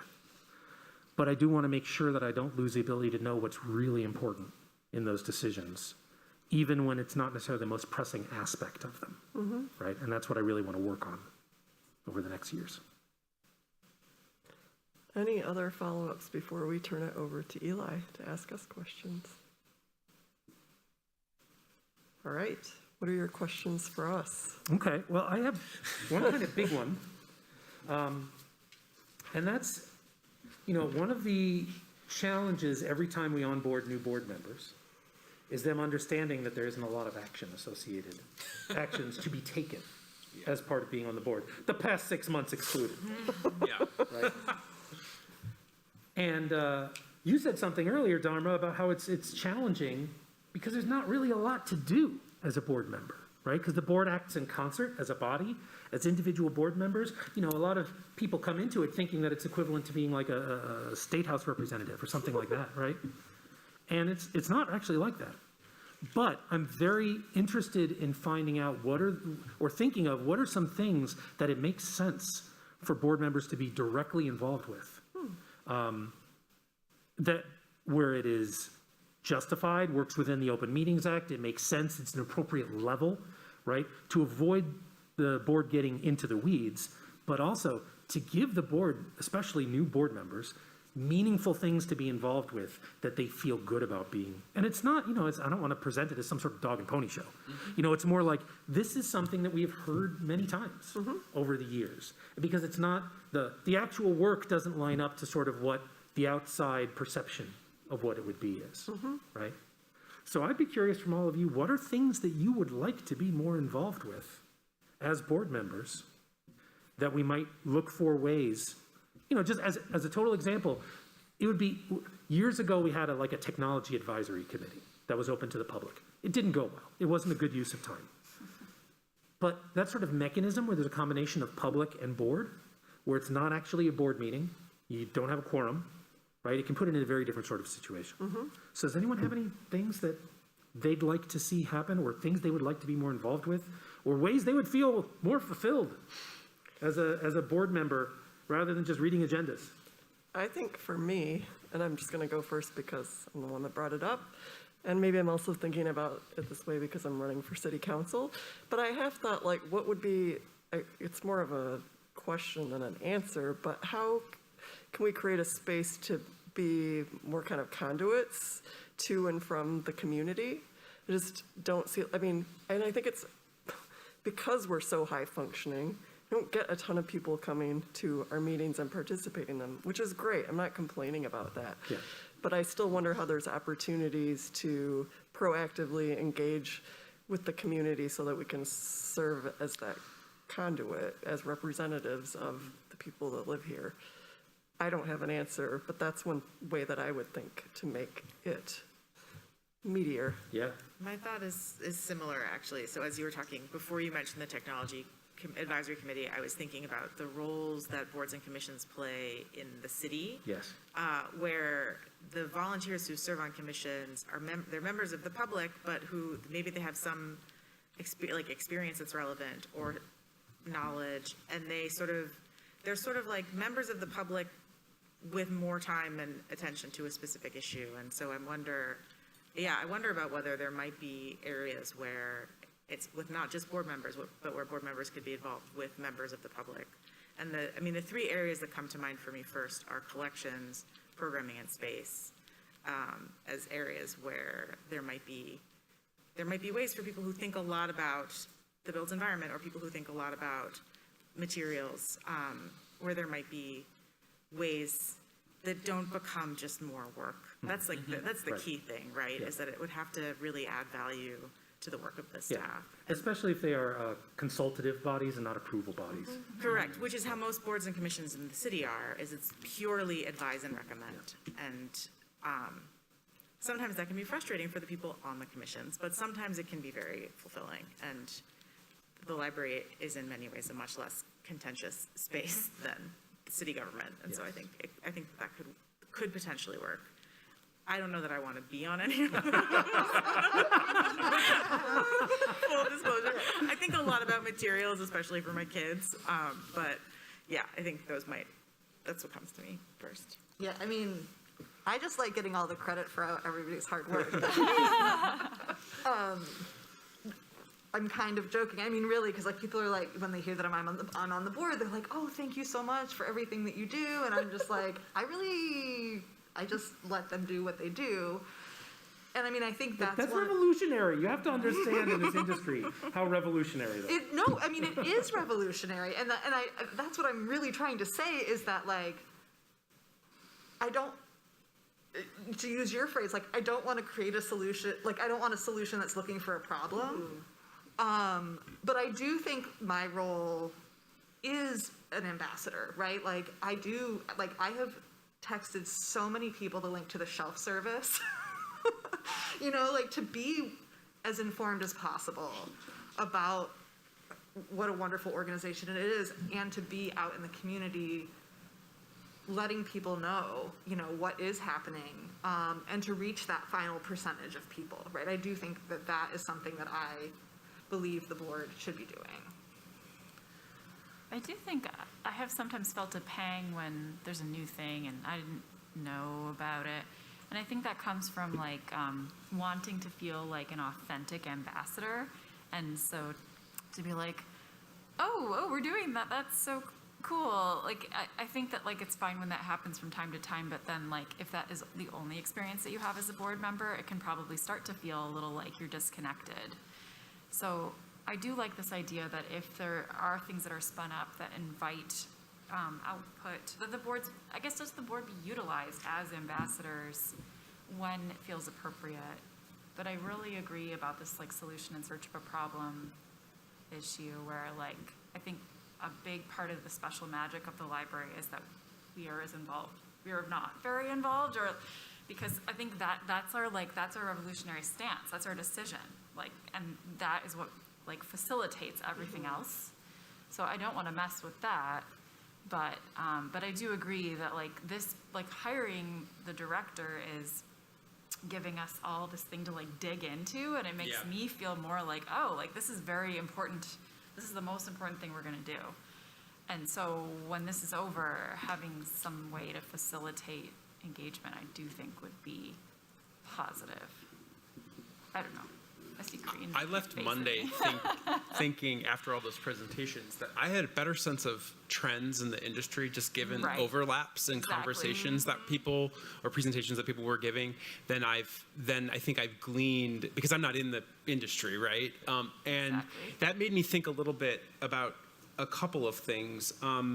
One is, what would it mean to sort of unpack and dismantle the formality of this meeting, which I think is I mean, to a degree, it has to have a formal structure, but we've also done workshops around strategic planning and community building, and I wonder about turning the format of the meeting kind of around in a way that would essentially, you bring a group of staff to lead us through a workshop about a particular issue that you're grappling with so that we kind of have an understanding of what the questions are, maybe offer some consultative support, and then just get a sense of like what kind of idea generation is happening. I mean, I always like seeing more, the pandemic hasn't made this particularly possible, but seeing more representation from the staff in this context. And I guess my one overarching kind of reflection, because we've been through this transition together, is that this is much more, we are all peers to each other, and we are also peers to you in a way that like was not the case, I think,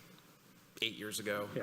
Right? And so we're all kind of operating in similar spheres of influence. You've got folks here who do really interesting, like we are all kind of in the meaty part of our careers in lots of ways. Yeah. So I think that there's there's just a different ethos that I think you can tap into. I think like ambassador roles, trends and forecasting, not just about our system, but about kind of what you're seeing out there broadly.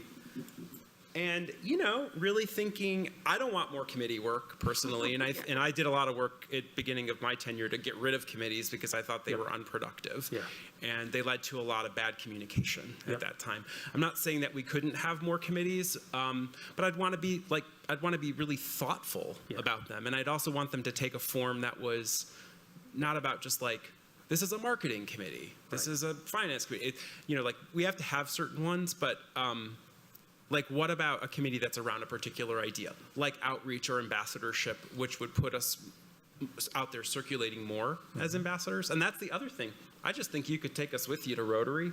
You could take us with you to a city council meeting, at least your executive leadership, and have that deeper engagement. Yeah, I would agree more opportunities for board members to act as liaisons, in important scenarios. But as someone who's been executive committee the entire time, right, that I've been on the board, I have to say that I did feel very engaged, and I do know when you're not on exec, you kind of don't know things until the meeting, and the people who've been on both know the difference, right, in what's happening.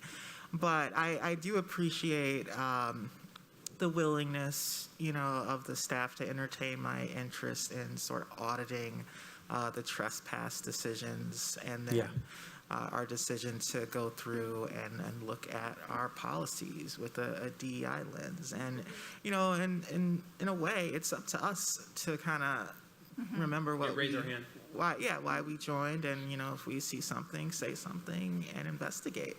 But some of that work that they have us doing on those city commissions, they needed to cut me a check. That was crazy. So I don't know about all that. So. Yeah, I mean, I made the suggestion, and then I was like, wow. So, I'm not convinced that my idea is a good one, but it's an idea. You know the story I tell over and over again, and you were there. It's when I had my orientation with Josie, and she said, "Don't worry, we'll make it easy on you." And I said, "Josie, don't make it easy, make it interesting." And she did, to her credit. But I think that's there's a balance there, and we don't expect this to be exactly easy. Like, we expect to have work to do. Yeah. Any other questions? That was my big question. All right. So thank you. Thank you all for this opportunity. Yeah. Thanks so much, Eli. This has been a wonderful conversation, and it's a pleasure to really get inside your head and hear how you're thinking about the position and about the library system. And also thank you for letting us, put you through your paces here today in a very long interview. Happy to do so. Thank you so much. Thank you. Thanks to all of you. Thanks, Eli. Y'all, we are way off schedule.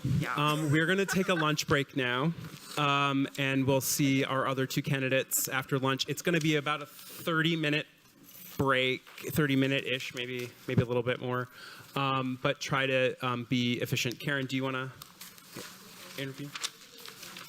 Try to keep it to 30. That would be helpful. Thank you. Yeah. All right. Dismissed for lunch, I guess.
I just love a rainy day. Don't you, Otto? Well, I tend to prefer sunny days, but this isn't bothering me one bit. I know, bud. We get to stay cozied up inside the house and listen to the rain fall. All the plants drinking up that awesome rainwater. And all the bullfrogs soaking up that rain. Glad you're sitting with us, Fred. Oh, I can't pass up a chance to just laze around the house on a rainy day. It's beautiful, isn't it? Sure is.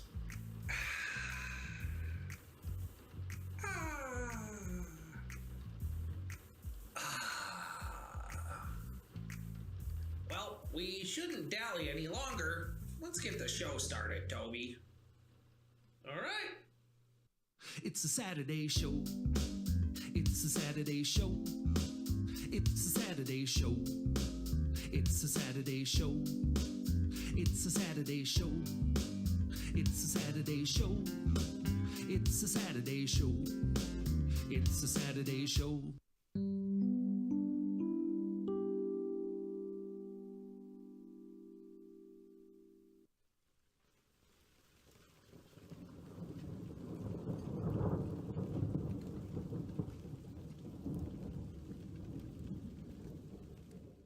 Good morning, everybody, and welcome to the Saturday Show, AADL TV's one and only Saturday morning kids variety show. My name is Toby, and I'm Otto. And boy, Otto, it seems like us at the Saturday Show, we just can't stay away from water. Sure seems like it, Toby. Yep, today we're using the beautiful springtime rain as our inspiration. It's just so soothing. It is.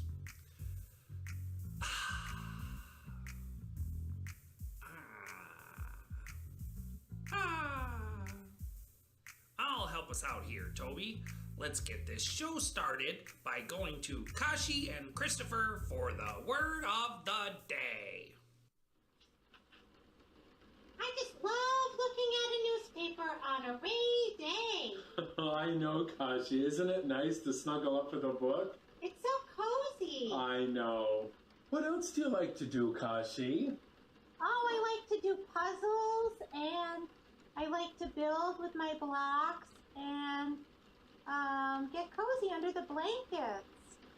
Me too. That sounds great on a rainy day. Well, let's see what the word of the day is. Oh, wait, did you say something? I was so busy reading. Yes, Kashi.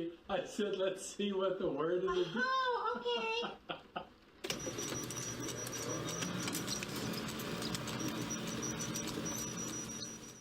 Well, let's see what it is. Can you read that, Kashi? Precipitation.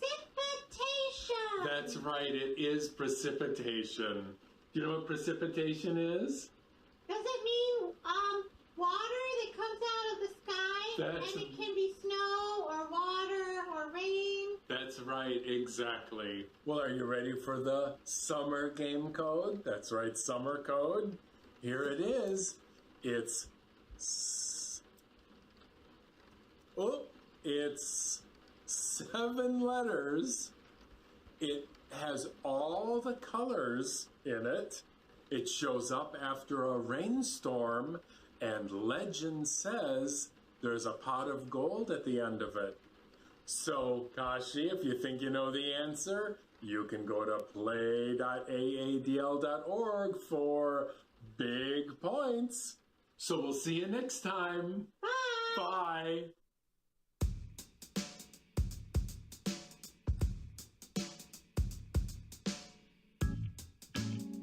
Do you ever wonder what to do when it's raining outside and you are stuck inside? Well, what if you decided to use the rain to help you create something? I'm going to show you how to paint with rain. So first, you just want to take any kind of paint that you have. I'm just using some watercolors, and I'm putting them on a piece of paper. You can do any kind of drawing. You can just do a pattern, different colors. I'm just going to create some circles on this piece of paper with my paint. And then when I'm done with it, I will show you how we can use the rain to help finish our painting.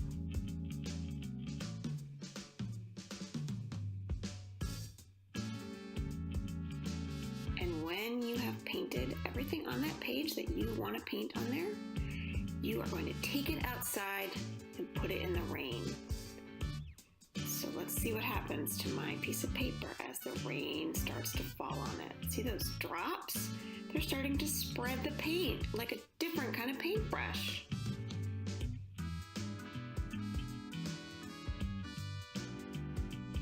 Here's a drawing I created with some magic marker instead of paint.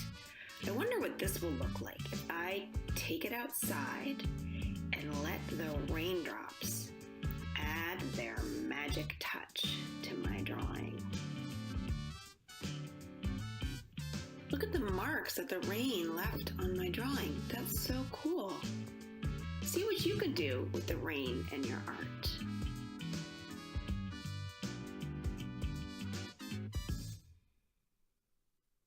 Where do all those raindrops go when it rains? We're here with Susan Bryan, who builds rain gardens and teaches other people how to make them right here in Ann Arbor. That's me. So Susan, what are rain gardens and how are they useful? Good question. Well, a rain garden is a garden that does 2 jobs. It captures all the rain that falls on it from the sky and lands right on it, and it soaks that water in. But it does a second job too.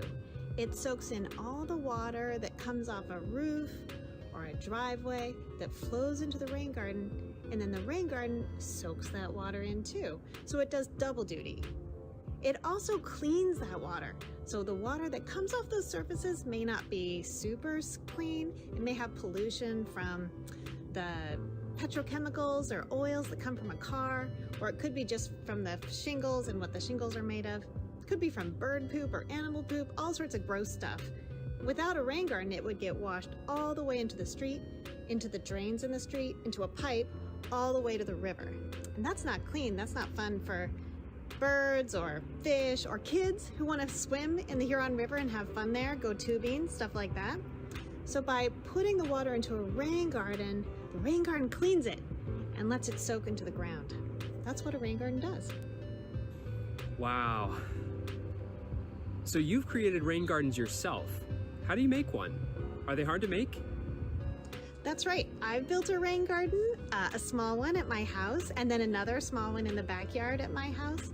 They're not that hard to make if you like to shovel. So if you like to shovel, then they're kind of fun to make, actually. First, if you follow that raindrop to figure out where that rain is going, and it's going maybe to a place that's far enough away from your house, like 10 feet away from your house, that's a place where you could put a rain garden. All you need to do is kind of dig and sculpt the soil so that the water will puddle. And when the water puddles there, you plant some plants, and that helps the water soak in. And there you are. You have a rain garden. Susan, you've helped many people learn how to build rain gardens. So how many rain gardens are there in Ann Arbor? I've talked to a lot of people about rain gardens. Now in Ann Arbor, we're up to more than 500. So lots and lots of people have built rain gardens in Ann Arbor. One of the ways you can actually get some help for how to build a rain garden is maybe look around your neighborhood and find someone who has a rain garden sign in their yard and ask them about it. How did you build it? Was it hard? What advice can you give me? Oh, that's a good tip. So, what's your favorite thing about rain gardens?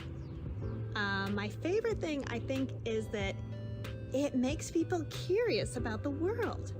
Once they've built their rain garden, so they've dug it and they put in plants and maybe a tree in that rain garden, every time it rains, people get all excited, they run outside, they see what's happening. Is the water getting into the rain garden? Is it soaking in? Is it puddling? They want to know what's going on. So I love that it starts all that curiosity in people. The second thing that I love about rain gardens is sitting quietly in my rain garden and listening and looking for birds and butterflies. And they're just doing their thing, and I like watching them do their thing.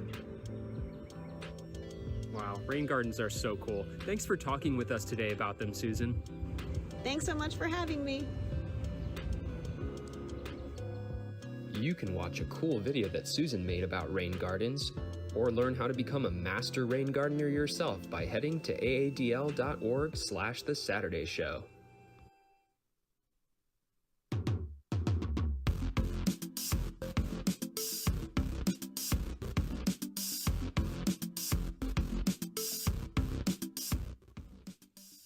What is it?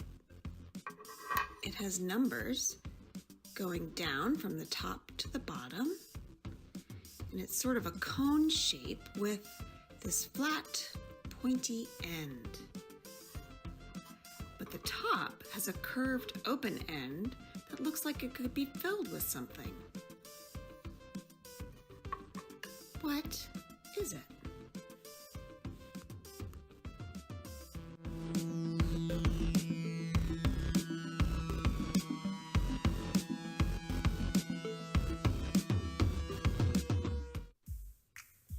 So Toby, what are some of your favorite things to do in the rain?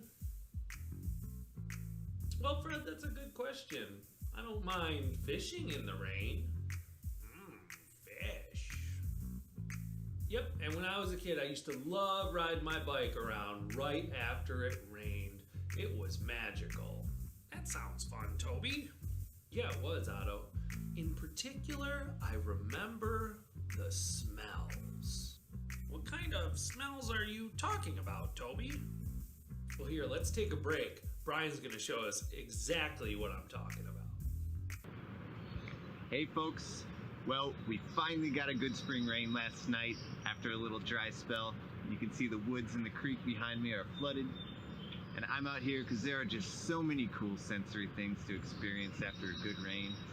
One of which is just the smell that's on the air. It smells amazing out here.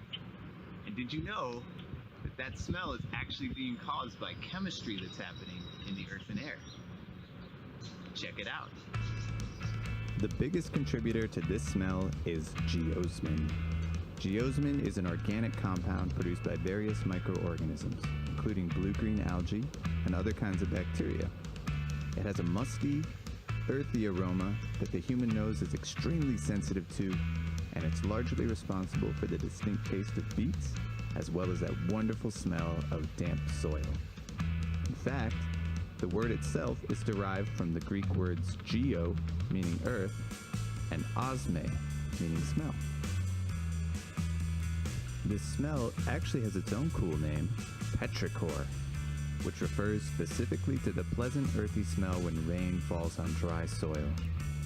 Like geosmin, the word petrichor is also derived from two Greek words, petros, meaning rock or stone, and ichor, which in Greek mythology was an ethereal fluid that circulated through the bodies of the gods. Now, why ichor? What does that refer to here? Well, in addition to geosmin, petrichor is caused by an oil exuded by certain plants during dry spells. This oil is absorbed by soil and rocks and then released into the air as aerosols during a rain. And if that rain is accompanied by a thunderstorm, You might also notice the smell of another compound on the air, trioxygen, or O3, better known as ozone, which gives off a sharp, pungent odor which many folks can smell even before a storm has started. Ah, the smell of science.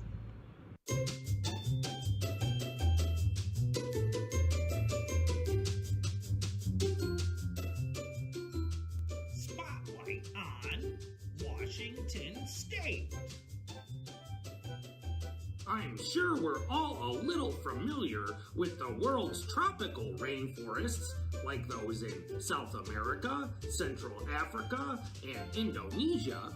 But did you know there are rainforests right here in the United States? This is the Hoh Rainforest, located in western Washington state. Hoh Rainforest is a temperate rainforest and is much cooler than the tropical rainforests located near the Earth's equator. With an annual rainfall of over 10 feet of rain a year, Hoh Rainforest is one of the wettest places in America. Mosses and ferns layer the floor of Hoh, and up above, towering Sitka spruce trees announce themselves as some of the tallest trees in the country. All the rain prevents natural wildfires from resetting the ecosystem of the rainforest, and because of that, it is one of the most biologically dense places in the world. Bears, black-tailed deer, tree frogs, marbled murrelets, look how cute he is, and banana slugs call the Hoh Rainforest their home. So next time you're looking for a rainforest adventure, don't look too far from home. Just remember to bring an umbrella. Wow! This is so fluffy! Katie, what are you doing? Is that my shaving cream? Oh, yeah! I thought I would try a science experiment to see if I could make it rain inside the house. What do you mean, rain inside? Yeah, if I add shaving cream in a glass, I can make it rain. Here, let me take a look at the directions. Okay. All right, this does look pretty cool, and it does simulate rain.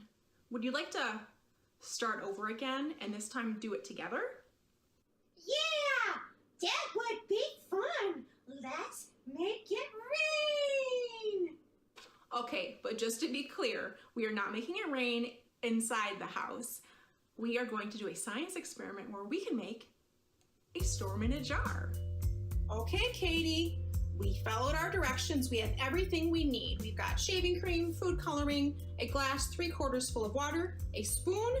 We also need another cup with half a cup of water. Okay, we're ready. Now, first part is to put the food coloring in the water. Can we do blue? I would love to do blue. Blue's my favorite color. Amanda, can you do it? I don't want to get my paws dirty. Sure. All right, so we're gonna do blue. We're gonna put 10 drops of food coloring in the bowl. That's half cup of water. You ready?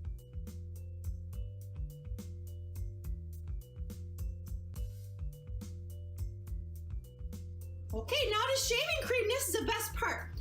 Okay, you ready? All right, Katie, I'm gonna do this because I don't want this all over my table. I know, you don't want messes. That's why she put a towel down. I did. Okay, we're gonna fill shaving cream up. You ready? We're gonna put shaving cream.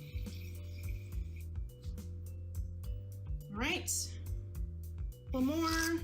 Whoops, making a mess. And then we're gonna smush it down, flatten it out. Okay, now we are gonna add spoons of the blue water to our shaving cream. Okay, I'm so excited. Let's do it. Let's make it rain.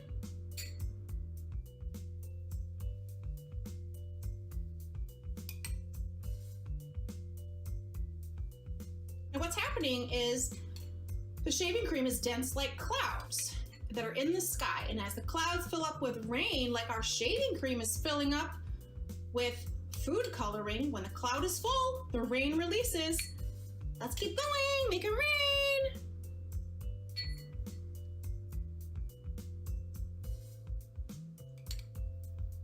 And it's raining. It's raining. There we go. We made it rain inside the glass. Wow. That was so cool. Hey, Amanda, do you think we can do it again, but maybe use red? I would love to do that. See? I knew we could make it rain inside the house. Well, fellas, I've had fun hanging out with you this morning. I think I'm gonna go head to my bed and curl up with a good book. That sounds good, Fred. I think I'll do the same once the show is over. Well, Otto, what else have we got for today?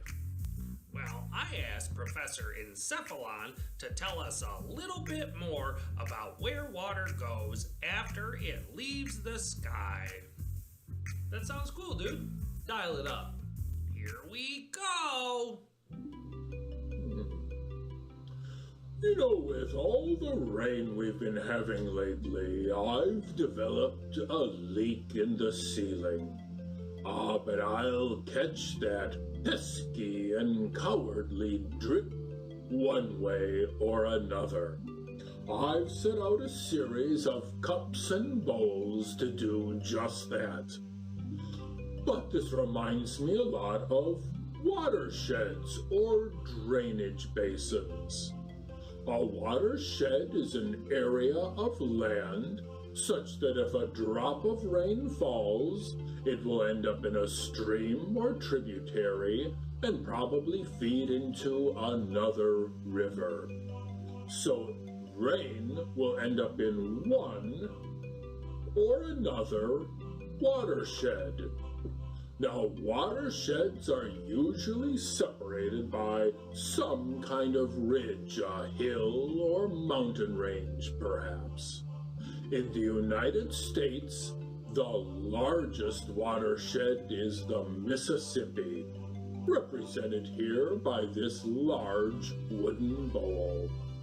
A drop of rain that falls from Montana to Pennsylvania and Minnesota to Mississippi will end up in this bowl. Well, hopefully not the bowl, but the actual river. The Mississippi drains 31 states and 2 Canadian provinces. I hope you've learned a little something about watersheds. And now to that drip.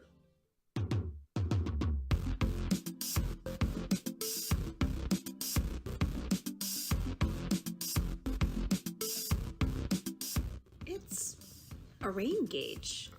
A rain gauge is a simple device that's used to record the amount of rainfall in a certain period. That pointy end goes in the ground, and then it's sunny right now, but let's imagine this is rain, filling up the rain gauge. So now the rain gauge tells us that we've had a little bit more than 2 inches of rain in a certain period of time.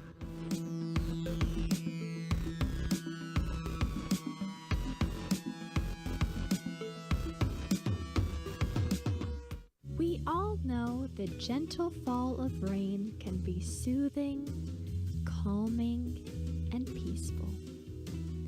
But did you know it can also be extreme? Heavy rain can cause flooding and landslides. In addition to rain, water can also fall from the sky in the form of snow, sleet, freezing rain, and hail.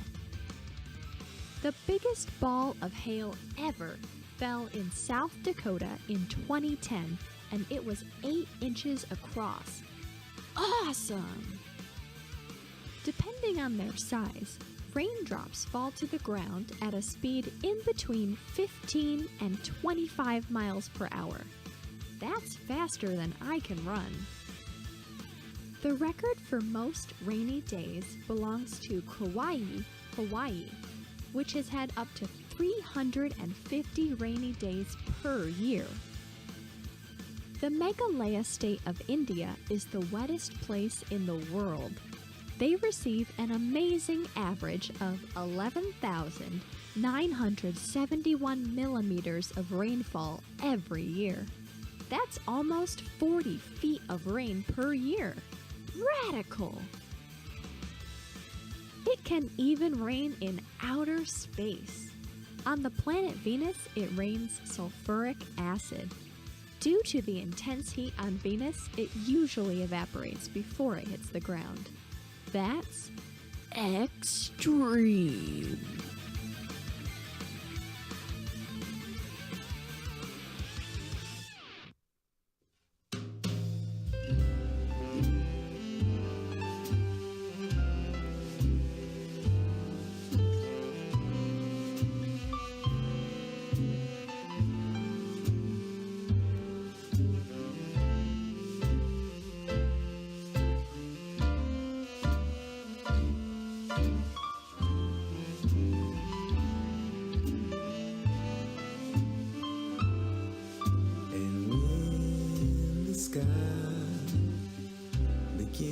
To cry, I know it feels no pain. Then I realize as I dry my eyes, lit with sunshine, relaxes my mind, wash me away once again. Helps me forget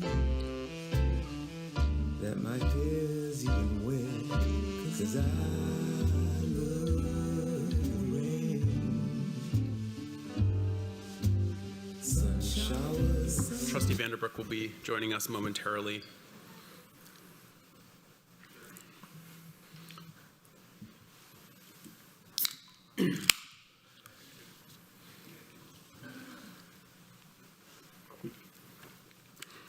How many open beverages can a person have?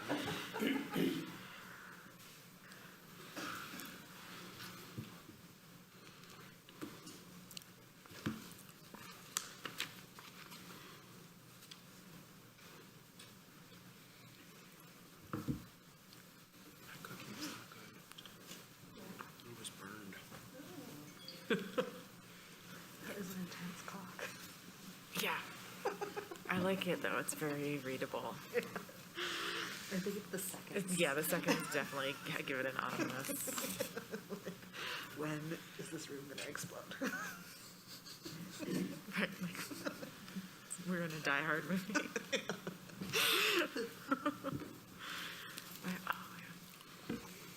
This boardroom will self-destruct. Oh, did I tell you how I loved the first Fablehaven? Like, she loved it, and I think she started the second one yesterday. Got the second one from the library. The library doesn't have the third one. It's got 1, 2, and 4. Oh, really? Yeah, exactly. Library. So the school has them too, so maybe she can get it from school. But yeah, she loved it. Oh, good. So. Yeah, I haven't read them at all. Me neither. I can't keep up with her. Me neither. She reads so much and so He fast. reads one of those, Email gets so like, scary when you 400-page don't. books in, like,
First off, our apologies, we are just running late today. No Thank worries. you for your patience, and we're so happy to see you And again. of course, I did, the Academy Award thing and was in the bathroom with Brian. Oh, that's just fine. Like perfect timing. Bio breaks are perfectly acceptable. Kristen, thank you. Absolutely. You can take your mask off too if you wish. It's up to you. We are really happy to see you again. Thank you. Would you just introduce yourself briefly, and then we're going to go around and introduce ourselves. Of course.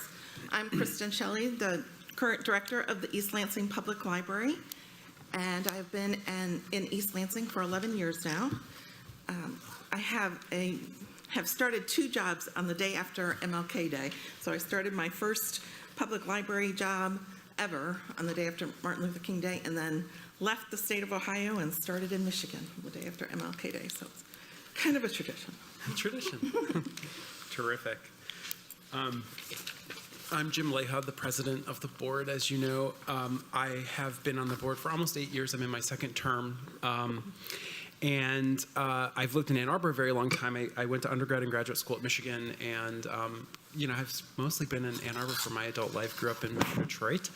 In my real day job life, I'm the deputy director for public experience and learning at the University of Michigan Museum of Art. Hi, I'm Dharma Ackman, vice president of the board. I've also served as the treasurer for 2 years. I'm in the 4th year of my first term.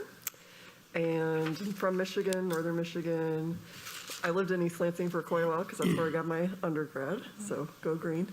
And last but not least, in my career, I work as the director of project management and user support and a research scientist at ICPSR, which is a large social science data archive here. I'm Scott Trudeau. I am in my 2nd year, in my first term on the board. I'm the treasurer. I grew up in Michigan, graduated from the university. Like a lot of people here, stayed in Ann Arbor for a while. I've worked in nonprofits, government, and startups in tech and software. That's what I currently do. I work as a software engineer and chief technology officer for a small tech company. Lived in New York City for 10 years and moved back to Ann Arbor a few years ago. I'm also a former planning commissioner and transportation commissioner for the city. Hi, I'm Corrine Moore. We've met. I am, the former vice president of the board, the current secretary of the board. I wear a lot of hats as a social justice attorney. I formerly worked for the Michigan Department of Civil Rights, currently a judicial attorney at the Washtenaw County Trial Court. Before that, an attorney at Legal Services of South Central Michigan. I'm also a former human rights commissioner, amongst other things, and I love libraries. Before I was an attorney, I have worked at libraries since freshman year of high school. I worked at the Detroit Public Library and went on to work at 3 libraries here on campus. Then I became a lawyer, which has made me a lot less happy. So my participation here keeps me in good spirits. All right. Hi, I'm Molly Kleinman. I am also in my second year on the board. In my day job, I am the managing director for the Science, Technology, and Public Policy program, which is a research center in the Ford School of Public Policy at the University of Michigan. I am formerly an academic librarian, so I have some professional experience in academic libraries many years ago. And I've been in Ann Arbor a long time, but I'm originally from the East Coast. Hi, I'm Anna Solomon, and this is my second year in my first term as library board. I'm on the Treasury Committee, or the Finance Committee, and that's a new post, obviously, I don't even know the name. And in my day job, I'm a social worker, and I have a private practice, and I specialize in autism and kids with learning differences. And I'm a longtime Ann Arbor resident. Hi, Kristen, I'm Jamie.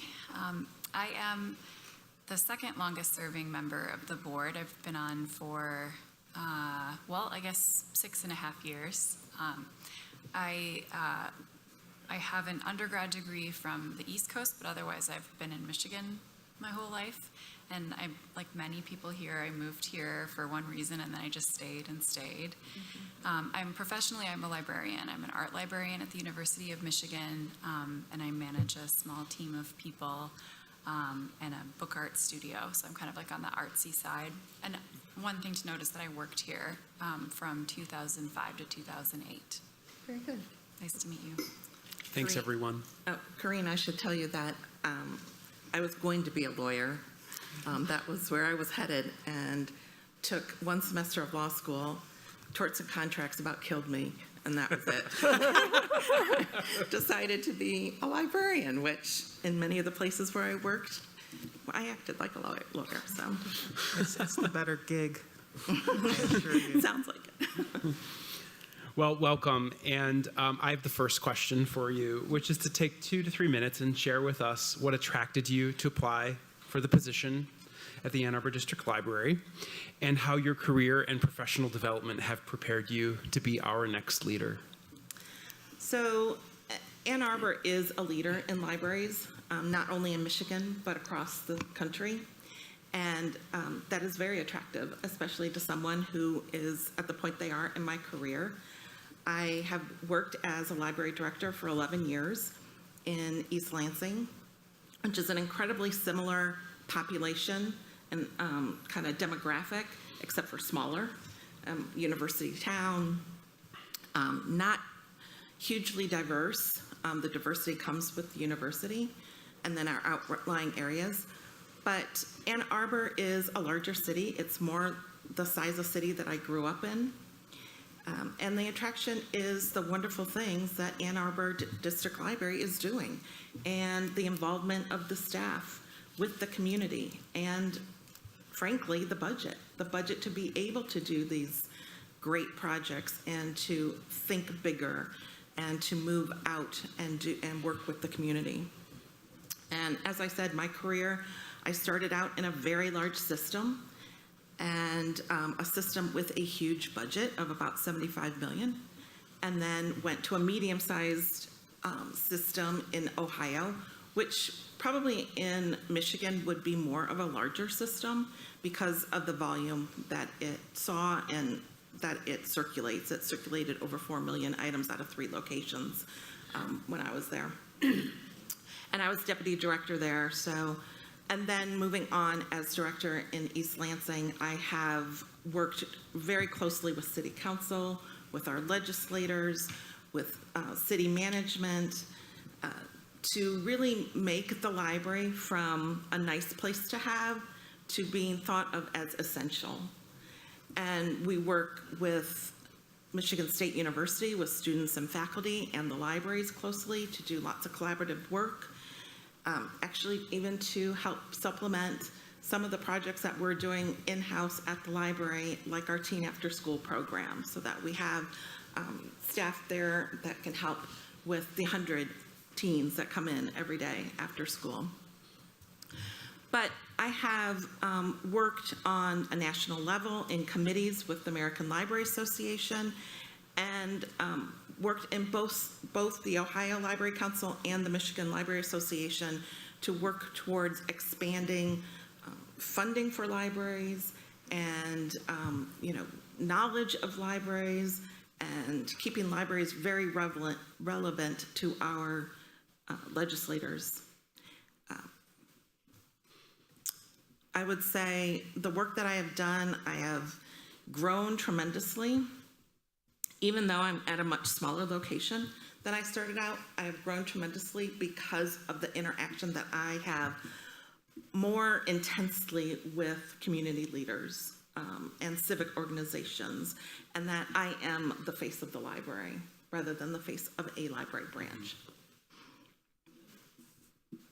I do budgets.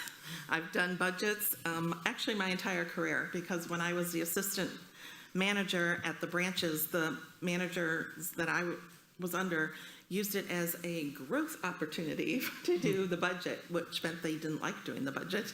So I was the budget person, and actually at Columbus, when we changed enterprise systems, business enterprise systems, I was the go-to person for many of the managers on how to do the budget, how to work the budget, and how to look at the budget so that when it went through to finance and the board, it was accepted.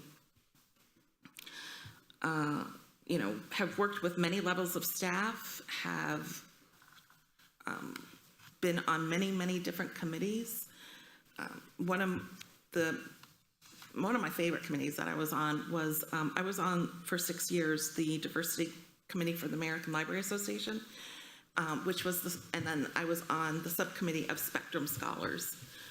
So some of you are familiar with what the Spectrum Scholars are, but they provide, the Spectrum Committee provides scholarships to diverse library students, and to increase the look of what libraries and library schools look like, because we are very underrepresented when it comes to diversity. So just a multitude of things that I have done in my career. I've done a tremendous amount of programming. I was a children's librarian for 8 years, and then moved into adult services. I worked very closely with immigrant populations, specifically the Somali population, the Latinx population, and the Southeast Asian populations. I started the only English for speakers of other language classes, and really grew the collections when I was at Columbus Metropolitan Library. Now they've expanded since then, but they had nothing at that point. And reached out to community leaders, and reached out to literacy councils, and to refugee resettlement organizations to start those programs. I have worked on a multitude of building projects. I have built 3 branches from the cement slab up, renovated many locations, installed in some very tight square footages, 11 homework help centers, and completely, about 3/4 away, renovated the interior of the East Lansing Public Library in 2015, 2016. And now we are currently undergoing a major HVAC system and site upgrade. So I'm not afraid of facilities or building projects. Just sad that they take so long now. But I've done fundraising. I've shortly after I got to East Lansing, we had a patron who came in every single day and wanted to use our computers, and he wanted help to be able to email pictures to his grandchildren who are in New York and in Texas. And you would never, ever expect this person to have $1.5 million to hand over to the library. Never in a million years would have thought that. But one day he came in with his son, lawyer son, and said, I have something for you, and handed a $1.5 million check. Wow. And that was because he said, I love what you're doing. I love what the library has done. It has supported me as a person, and my wife who died. We loved coming here, we walked here, and this is how we want to say thank you. And I want to say thank you before I die, which is really nice. So, have been able to cultivate those kinds of relationships, have been able to increase our foundation, not as quickly as I had hoped, but we are putting money towards it. Ran a successful levy, the first levy for the system back in 2012, and it passed by 71%, which was nerve-wracking because East Lansing notoriously supports its schools, and just before that, it had voted down a school bond issue. So it was a little nerve-wracking, and it was in a very short period of time. In June, the council said, we want to put you on the ballot. November was the ballot, so we had a very short time, very short period to get on the ballot and to get that levy going. And we had a small group of people. About 3 of us went door to door to over 4,000 homes to get the word out, and we raised money very quickly, but it passed. We are once again on the ballot in November, so it's 10 years. It's a 10-year levy, and we're going to hope it's just as successful. Lots of collaborations, like I said, with Michigan State University, the city, organizations around the city, libraries in our area because we're surrounded by libraries, but also the schools. We do a great deal with East Lansing schools, East Lansing public schools, and parochial schools.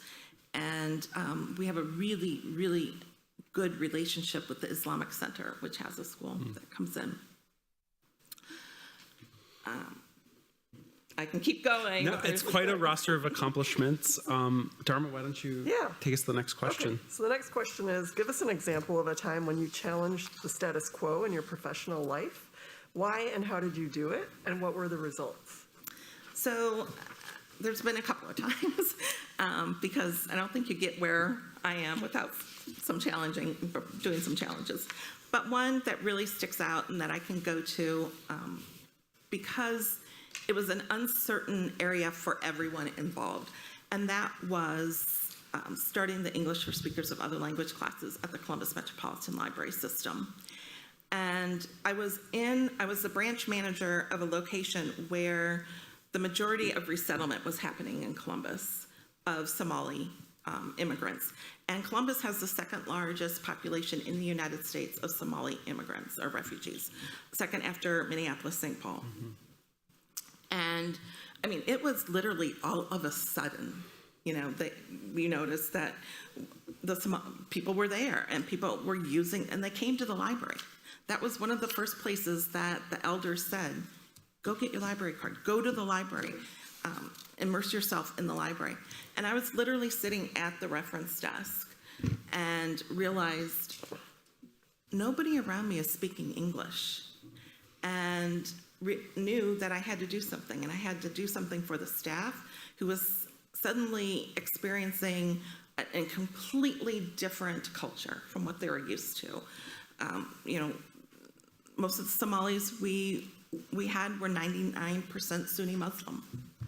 They were resettled in an area of Columbus at that time that was just starting to transition, was just kind of starting to get a little more diverse. There were long-time people that had lived in those neighborhoods that were well entrenched, and it was not an easy transition.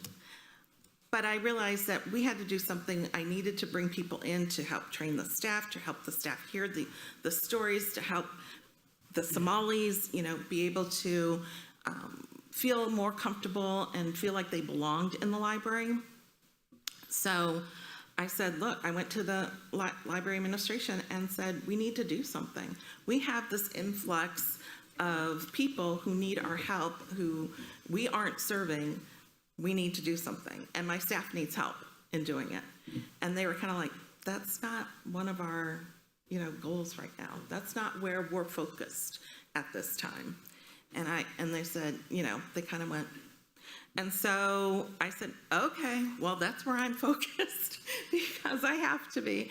And I worked with the Columbus Literacy Council and wrote a $75,000 grant so that we could start English for speakers of other language classes at this location and then really broaden the collection, the world collection, specifically Somali collection, which was not easy because at that time, there was not much published outside of Somalia. And we were literally buying mimeographed copies of books out of the trunks of people's cars. And let me tell you, trying to work with finance on that payment it's not easy, but we did it. And so once, we kind of established this, and then I brought in Somali elders to talk about the culture, to talk about what the young people that were, coming to the library were experiencing, what they had experienced throughout their entire lives, that none of us had any idea that people, we never lived in a war. We never lived where there wasn't a government. And for 4 hours in our meeting room, these people talked to our staff and to the administrators that came, and you could have heard a pin drop. It was an intense conversation with what they needed, where they had been, what they had come from, how they were being resettled, how the library could help. And slowly, over years, months and years, the administration saw the light, and we won awards for the work that we were doing. But it was not front of mind. It was not readily their thought at that time, especially because the population, while to Columbus it was about 30,000 people, which didn't seem like a lot, but there were 30,000 people in this particular area that needed the help. So that's a very specific example. Thank you. Mm-hmm. Follow-up? Yep, I am next. Please share an example of an operational change you made that resulted in financial savings for your library. So when I came to the East Lansing Public Library, I was told the budget was in really good shape.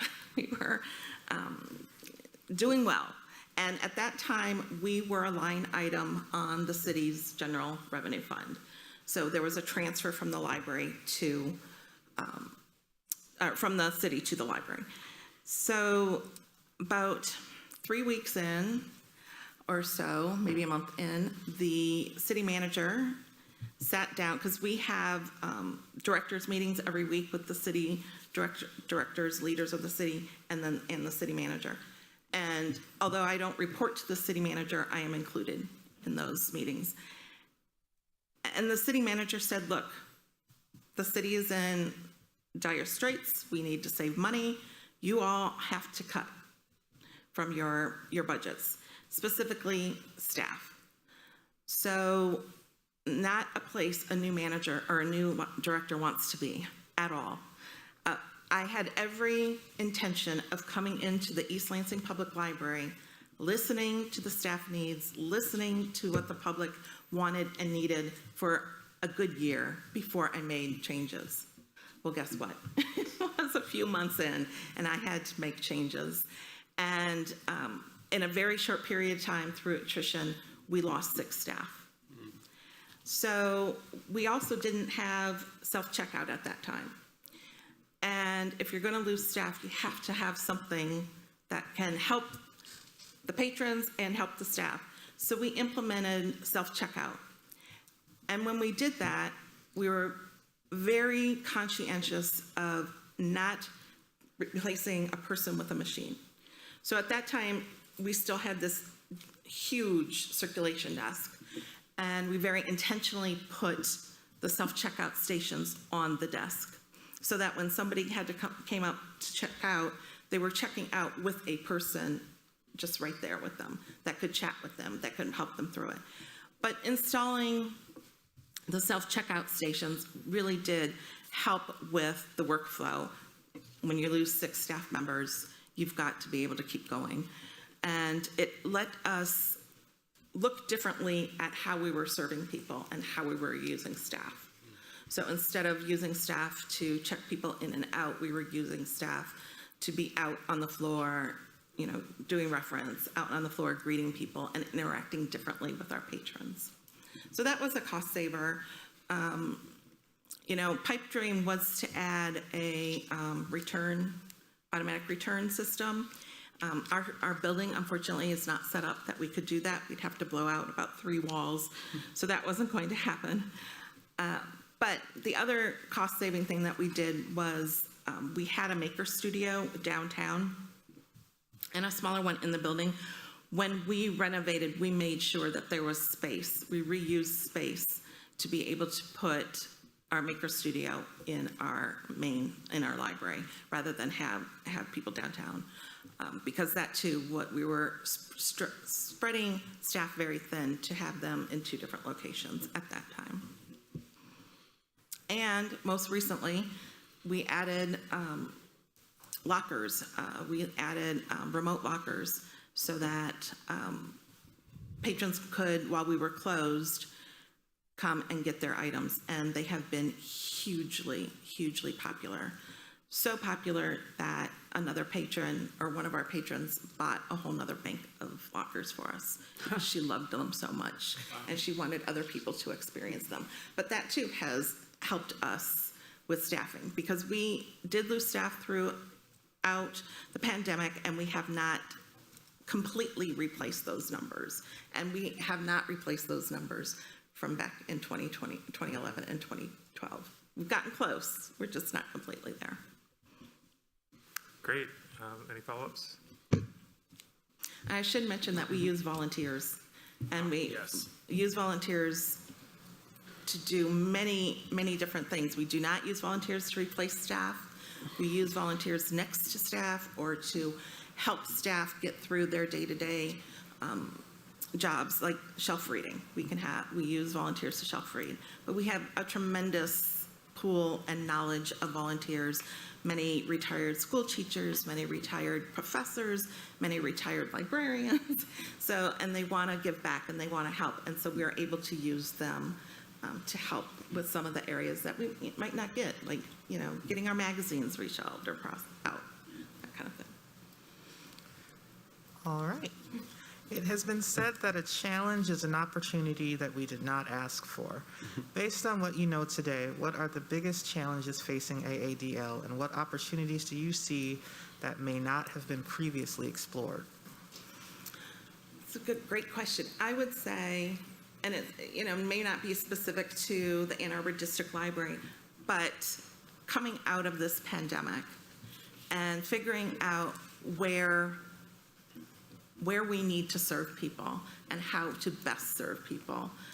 And I think, we all talked about isolation. We talked about isolation before the pandemic, but wow, did we see it during the pandemic.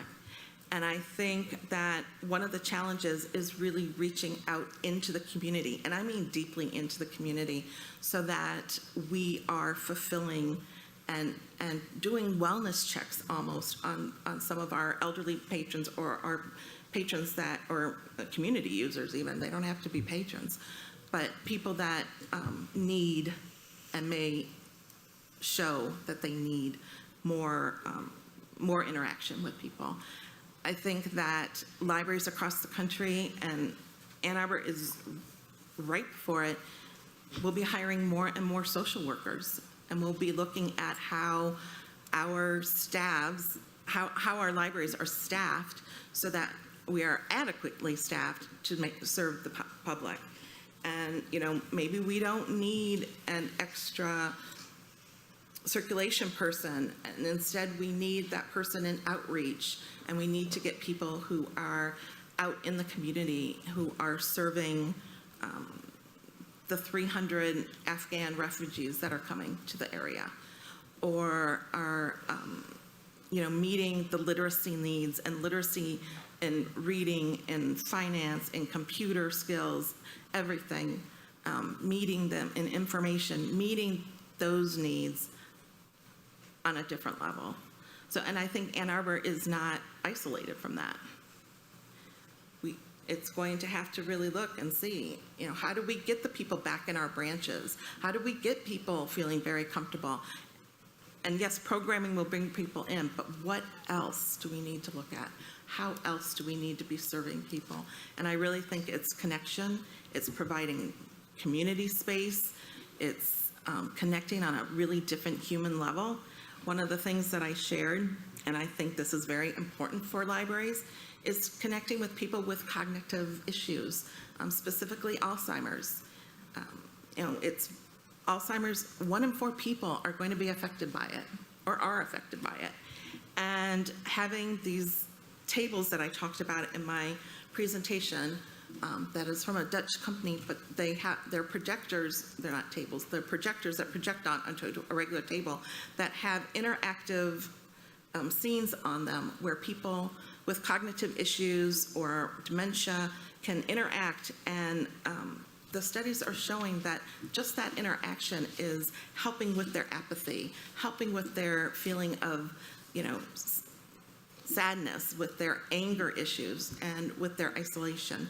So I really think that as we emerge out of this, and I mean, this isn't looking 5 years down the line, this is looking near.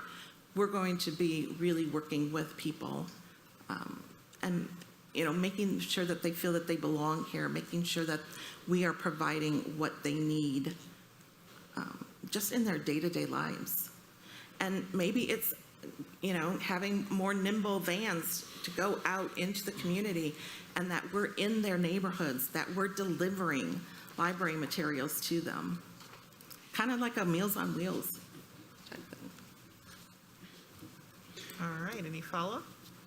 I want to go to this question of hiring social workers, and I want to know what that job description looks like in the context of a district library, and what you see sort of their day-to-day work looking like. So, great question, but I think when I walked around Ann Arbor, I came a couple times before the interview, but then also on Monday night, there is a definite homeless population that is using this library, the main library, but is very much around the area. And you're right across the street from a transit station. So having a social worker on staff that can maybe help people who are are appearing a bit agitated when they're in the library, maybe work with or instead of some of the security, that they approach people, that they provide programming for people, they provide aid for people, but they also are going in along with outreach. They're going out into the community as well. So kind of to answer your question, what I envision a social worker, because I've been thinking about this for our library as well, even though we are, we have social workers in our police force that we can have access to, but having 100 teenagers after school in our building is difficult. And we have had tremendous amount of interaction with those teenagers, many of them who have come to us and said, I can't go home, I'm suicidal, I need help, that kind of thing. And so having a social worker on hand, because as good as library schools are, we are not trained to be social workers. We are not trained necessarily. I mean, we go to workshops, but we don't use it every day. We don't use that training every day. So I see those people working within our areas that need them the most and helping those people that are identified as needing help. And going out into the community. Those may be the people who knock on the doors and say, here's your library materials. How are you doing today? Yeah. Thank you. I'm next. How has diversity, equity, and inclusion impacted your decision-making, and how have you practiced DEI and anti-racist principles in your work? So I'm very fortunate, and the city of East Lansing is currently going through a 9-month training of all staff in diversity, equity, inclusion. And we are using consultants to go through this. But I was part of the very small team of the city who developed the capacity building training and the cultural realignment training. And I'm still part of that team that meets about every couple weeks to talk about where we are as a city and to look at, developing our police oversight committee or developing our human rights commission. And within the library, all library staff are going through that same training. I have worked with and brought in people from Michigan State University to do diversity, equity, and inclusion training. And we have looked at our policies and are very systematically going through our policies to make sure that they are viewed through an equitable lens. I work with the diversity, equity, and inclusion administrator to kind of look through these, but then also a group of people from Michigan State University as well. Our job descriptions and job postings have been reviewed and changed, and we've eliminated some words that may be trigger words for people, and we have added a land acknowledgement at the top of all of those job positions, as well as on the top of our board agenda. We really look at providing cultural programming for the library, and we do an excellent job at that. As our former mayor, who's still on council, said, the library is the most diverse place in our community, which is saying a lot. So I have my entire career worked towards being as equitable or as a place where people feel that they belong with my work with the Somali, Latino, and Southeast Asian communities. I have joined committees, specifically the Latino Empowerment Outreach Network, while I was in Columbus to work with refugees and immigrant organizations that were working closely with the Latino population, and beyond. So I've done quite a bit, and we're continuing to do a lot of work in DEI. It is a journey. It is a slow journey at times, but we are looking at our signage. We are looking at how we place materials. We are doing collection audits, and not just looking at representation within our collection, but also looking at how we are classifying those materials. And should we be classifying those materials? So yeah, we've done a great deal of work, and the staff have developed committees themselves to talk about change and to talk about diversity, equity, and inclusion, access, and justice within our organization. Thanks. Any follow-up questions? I do. Can you talk a little bit about hiring in the context of DEI? Yeah, absolutely, and I should have said that. So we have really looked at our recruiting process and reached out to places. In the past, we would just post our postings, and we would get a ton of people applying, but we wanted to make a conscientious effort to reach out to a more diverse population. So when working with the Diversity, Equity, and Inclusion Administrator or Director at the city, we have expanded our search. So we contact the YMCA, we contact various organizations, brothers and sisters that are working with organizations that have more diverse outreach. And we still, I will say, that is one of the areas that it's hard, because I wish we were getting more of a diverse representation. We're starting, but it's slow. And our demographics, the East Lansing demographics are not hugely diverse. As I mentioned, they're very much like Ann Arbor's demographics. So with Asian being the largest, which mostly is because of the university. So But yeah, we reach out to the university, and actually, I should have mentioned that one of the cost savings things we did was we partnered with Lansing Community College and with Michigan State University to be an off-site work study location, so that our pages or some of our frontline staff are work study students. That's cool, thank you.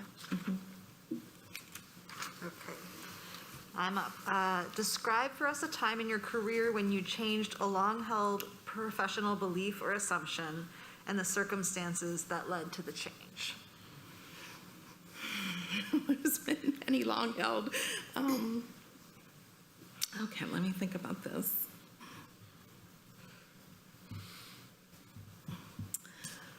Well, libraries tend to think that we know our patrons and that we know what they want and what they expect, and then conversely, patrons look at us as books and just books. So I have really been working hard to, when I go out and when the staff goes out and when we talk about what libraries are, we are not talking about books. We are talking that our brand is information. So that is one way that we have really worked to kind of change the belief that libraries are books and story time. No, we're so much more than that. And we're so much more than that in ways of how we interact with the community, what we're disseminating, and how we're providing information, and that we offer, instead of a place of total consumption of information, we're also offering a way of producing information through our Maker Studio and some of our programs. So that's one kind of long-held belief, and it's still one that we're fighting, because people do think of libraries as books, but we definitely are far more than books. I would say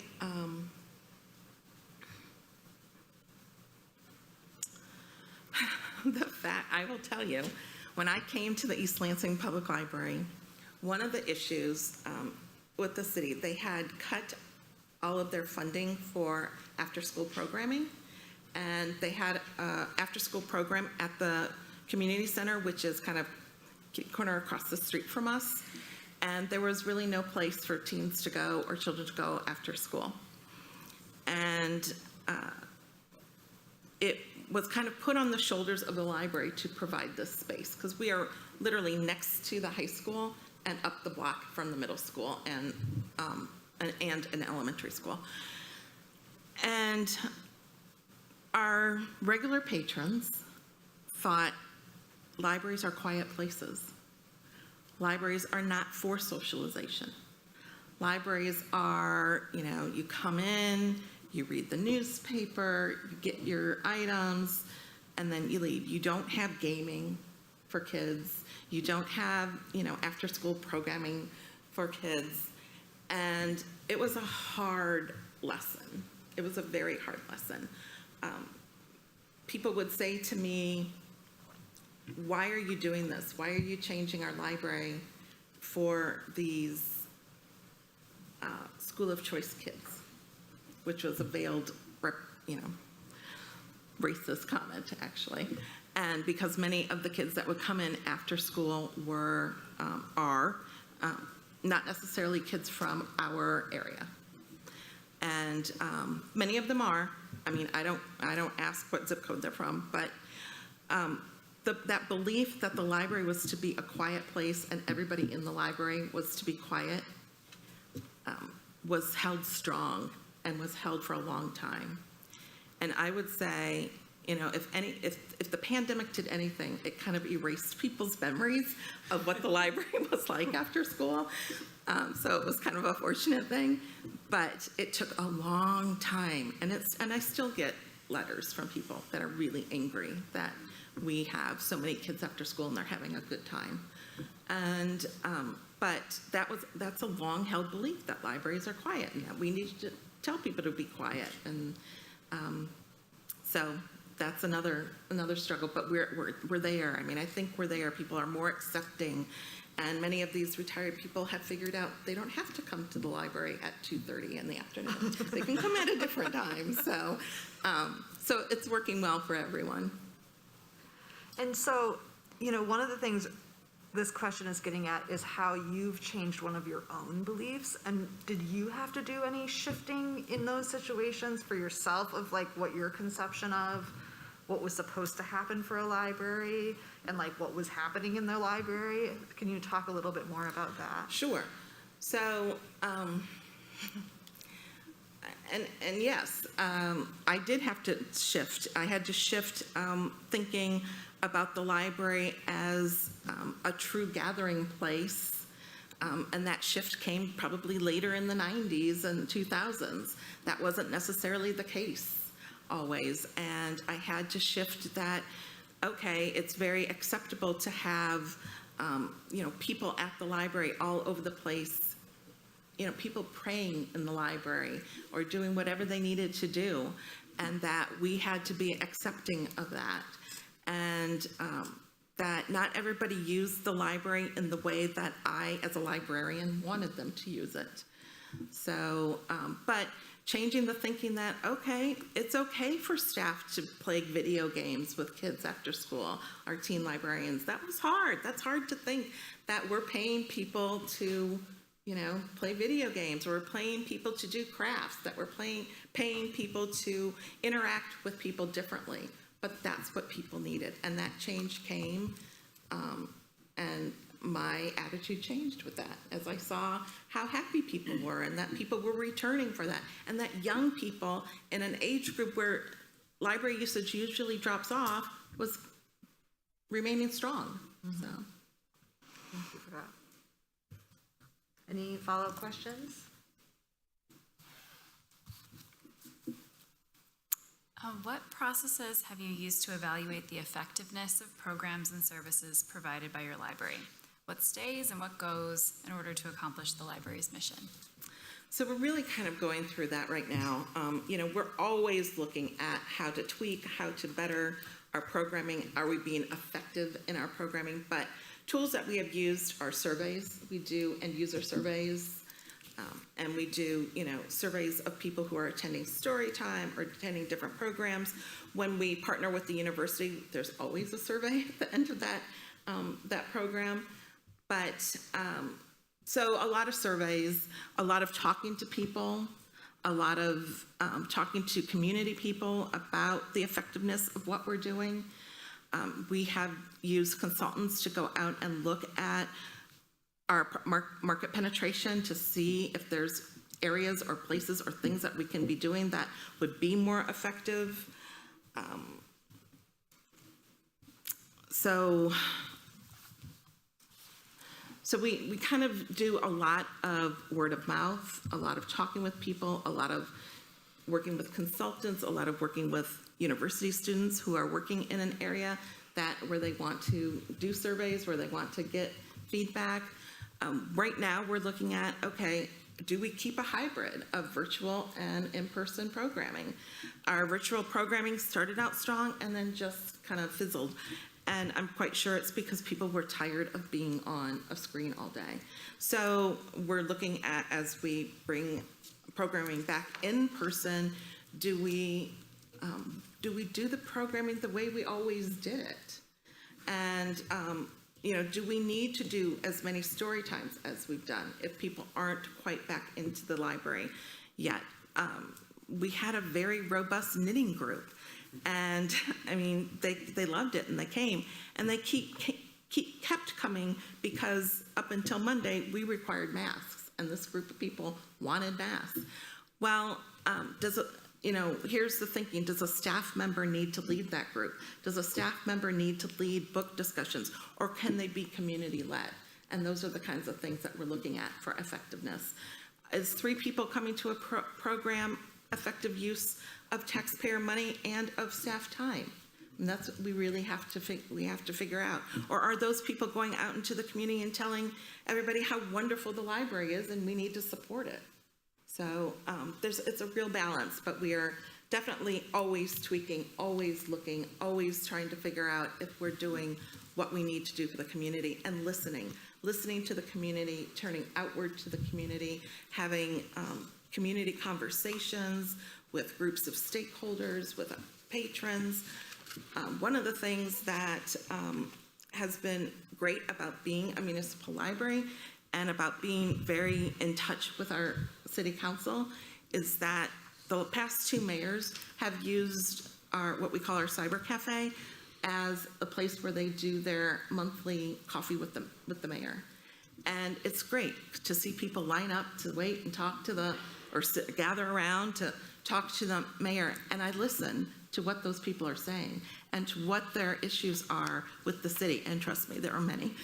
But it's really an interesting, and it's an easy way for staff to kind of be embedded, but not embedded, they're kind of inconspicuously listening to what's going on and what the community needs are. And we're going to be doing work with a consultant probably this summer and figuring out where our Library on the Go van needs to be and how we differently think about it. And this is looking at it through an equitable lens. How we differently think about, okay, this park, we get tons of people coming, but they're the same people that come into the library. So do we look at it like maybe we need to go to this apartment complex where these people don't have transportation to the library, and we can embed ourselves there and have the van there more often than at this other park. Even if it's only 5 families that come, but there are 5 families that need to be there and want to be there. Related to this question of kind of evaluation and services, I'm curious to know, like, based on what you've learned from the various forms of evaluation that you've done, what are the sort of the key talking points for this next millage campaign? Wow. How are you making your case to the community? Not that you exactly get to make the case personally. Well, one of the things, over the 10 years, we have renovated the interior of the library, and we've done a lot of facilities work that desperately needed to be done. So one of the things that we're really going to share is what we've done, the wonderments of what we do and where we've been, but also how we have listened to the community, how we want to reach out to the community, how during the pandemic we were very nimble and quickly shifted, like many libraries, and we're able to serve our population, how we want to be where the people are, and we want to get materials to them or get information to them. So, being out in apartment complexes, being out at the schools, being out at parks, being downtown. We are now going to have a regular stop downtown, which is right outside a 55 and plus apartment or condo area. So, because they have asked for that.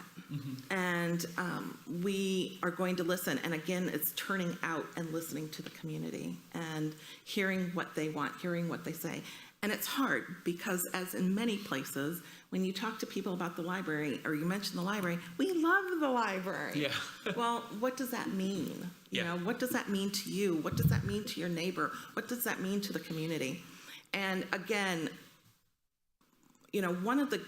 one of the great things that has happened in the last 10 years is that people, especially the elected officials, understand that the East Lansing Public Library is essential to the community, and it is not just a nice place to have, and that property values around the library are higher and more desirable, and people want that walkability to their library. So our message is going to be, we've done wonderful things. In order to keep those wonderful things and to keep our doors open and to keep these faces that you have grown to love so much, you need to support the levy.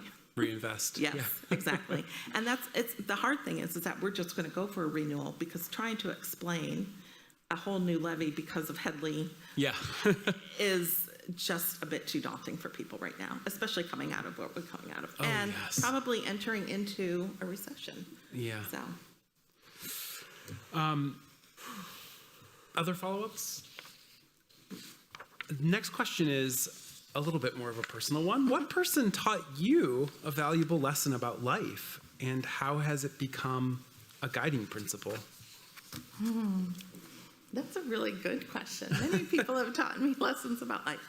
I will say, and I know you're not supposed to say your parents, but I will tell you, when I was a young person, a very young person, my father, and I'm the youngest of 7, and my father was unemployed for a period of time.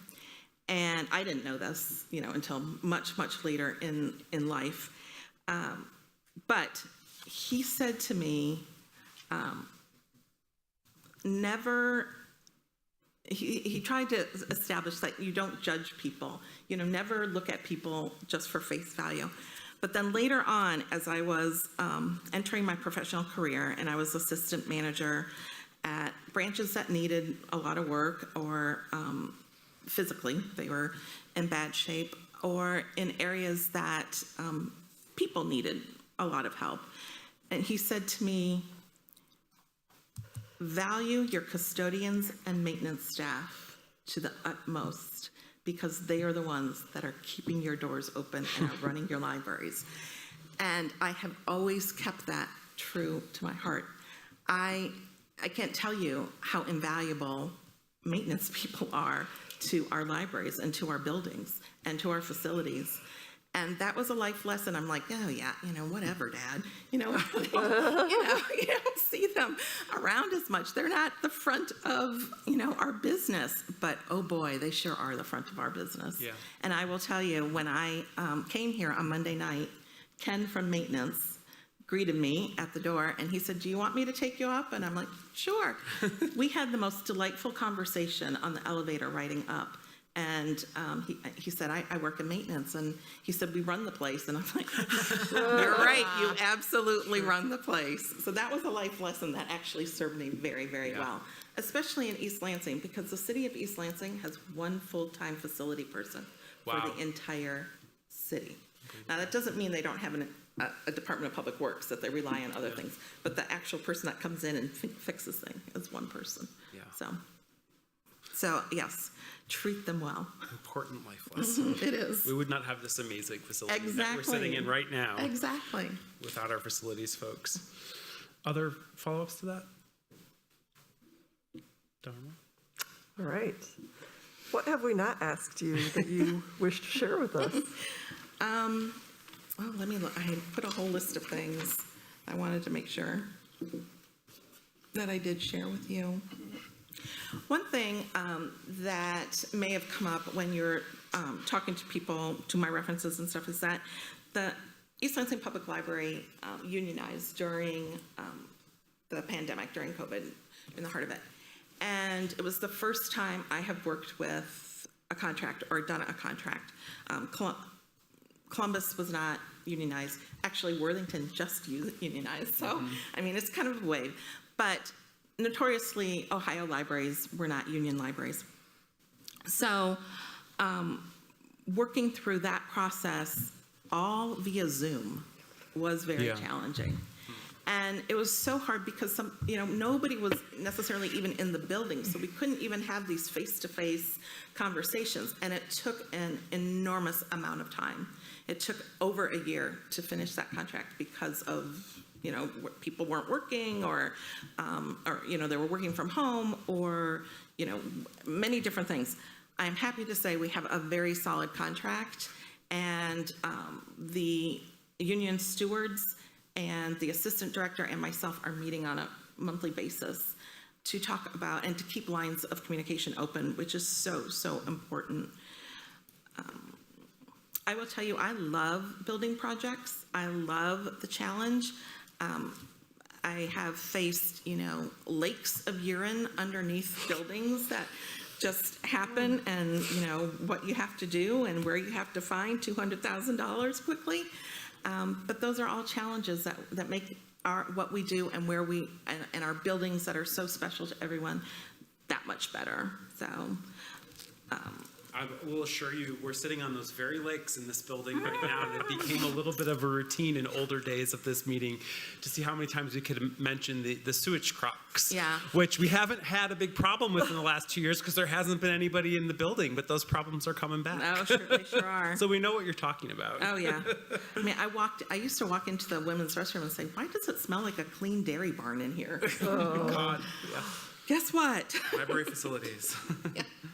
So, and one of the other projects, really fun projects that we're working on is we're working with a local muralist in East Lansing, who is going to do, I think I mentioned the interactive mural on the side of our building, the exterior side of our building, and it's a depiction of an African-American family sitting around the kitchen table with historical civil rights artifacts within, like the Green Book is on the table, the year 1964 is on there, the year 1972 is in it, and there's going to be a QR code where they can click on the artifact and click on the QR code and get information about those artifacts, and we're so excited about that.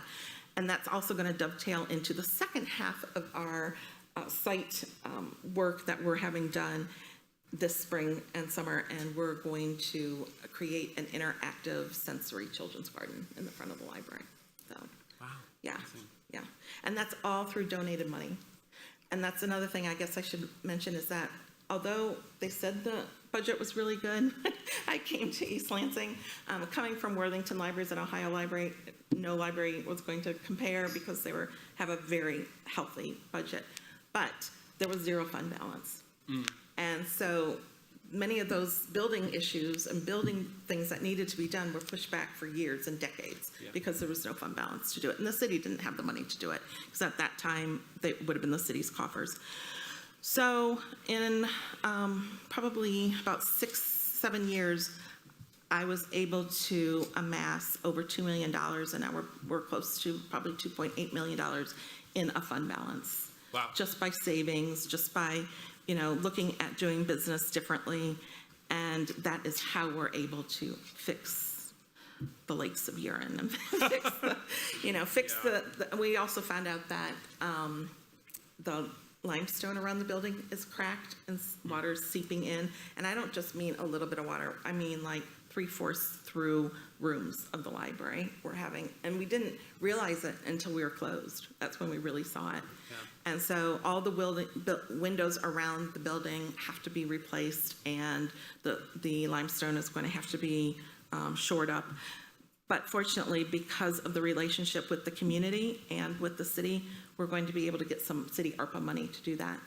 And the library came in second, I think, for votes of the community of what to do with the city's ARPA money. So that's a good place to be. It's quite an accomplishment to have a $2.8 million fund balance where there was none before. Congratulations to you. I mean, that must be very diligent financial work on your part. Well, it had to be. Yes. It had to be.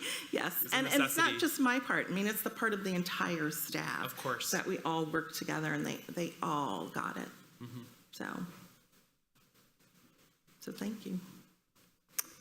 Any other follow-up questions before I turn it over to Kristen to ask us any questions that you have for the board?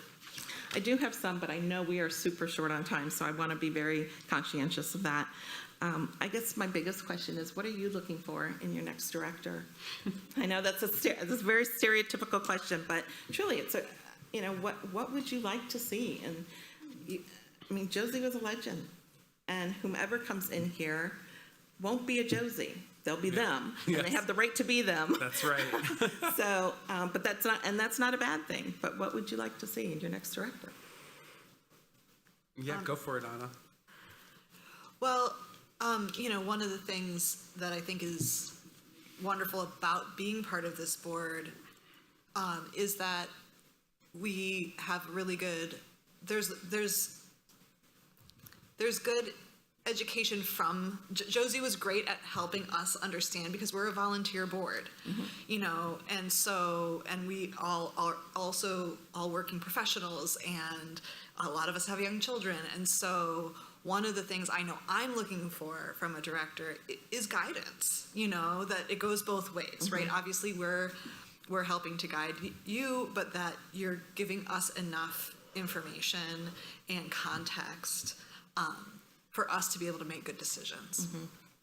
Yeah, and I guess something I should add, I know it's your turn to, my turn to ask you questions, but something I should add is that when I came to East Lansing, I came in after a director who had been there 29 years. Oh. And she was loved, and the staff loved her, and the staff were, it was kind of, they were very, very comfortable. And then you come in and you start shaking things up, and then in 3 weeks, really start shaking things up. But I can tell you that, and I believe one of my references, she told me, she said it was everything for me not to get emotional when they were talking to me, because, and she's a former mayor who's not on council anymore and has chosen to be on the library board, and my board is also, or the board is also volunteers. But she said, you have put us in such a great place going forward, which is really, that's what we want. That's what we can only do as directors with all of our aspirations and all of what we, want to do with the community and for people. But to have an organization be in a good place to move on is very good to hear. So thank you for sharing that. Others want to weigh in on that question? You heard a little bit from the search committee when we talked about this in the interview. I think I said this, recently in one of our public gatherings, so maybe you already know this, but I really appreciate the fund balance work that you have done, because I think that that's very important to me. Like, none of the other stuff can happen unless the finances are well managed so that you can say yes to things. So I'm definitely looking for someone to continue that sort of like sound fiscal management for the library. And I will say, it's hard to convince people who are city-minded and city council people that your fund balance should be greater than 20%.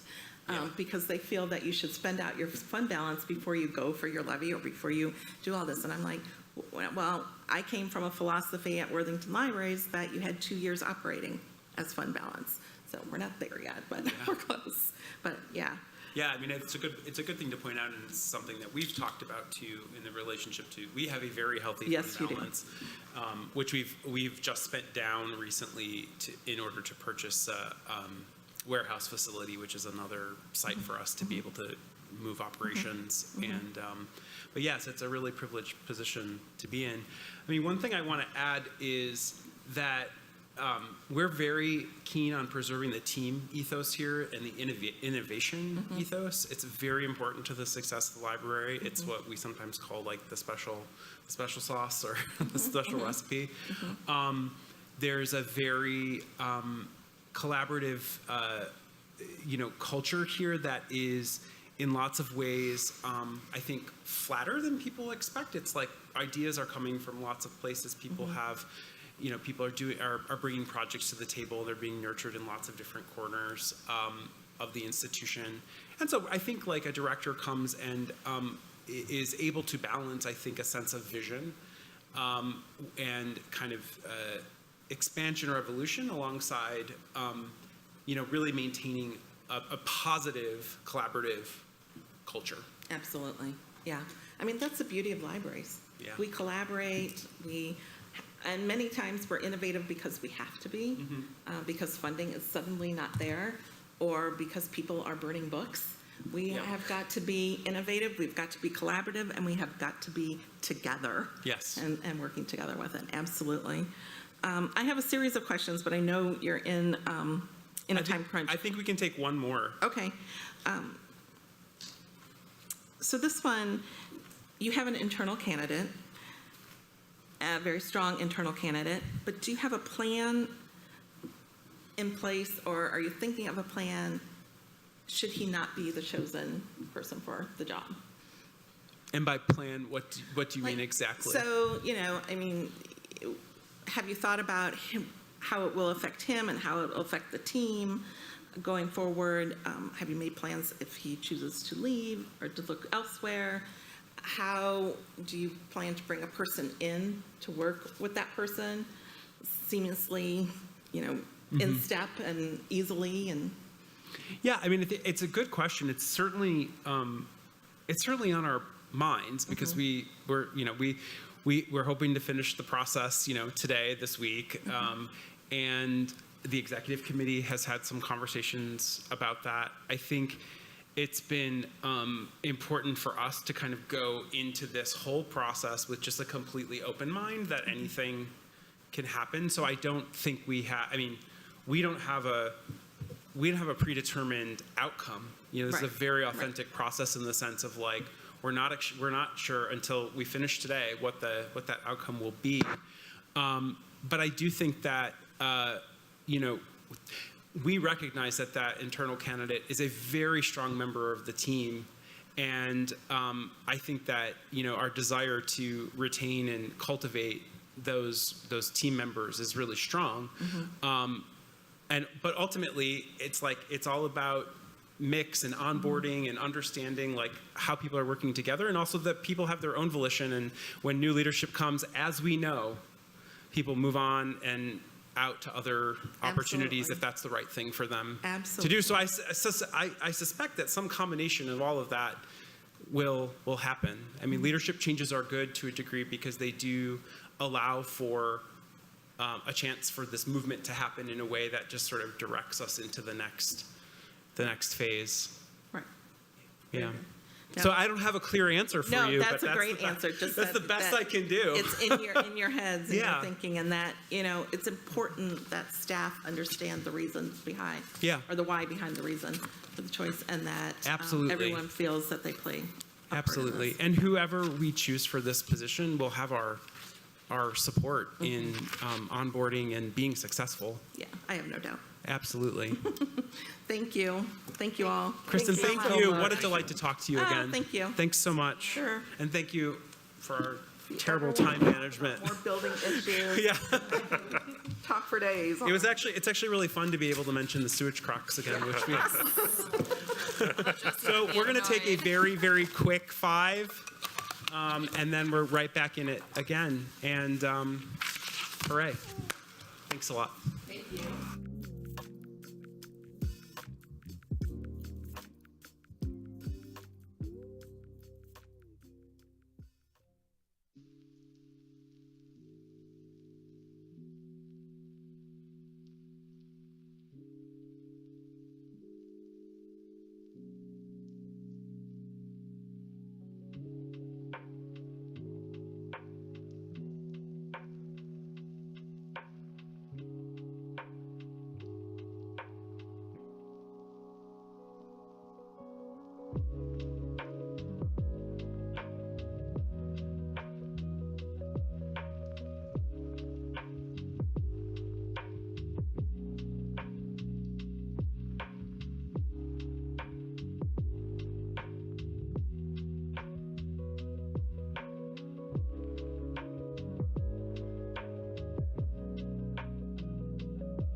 Not to worry, we're very happy to see you. Oh, thank you.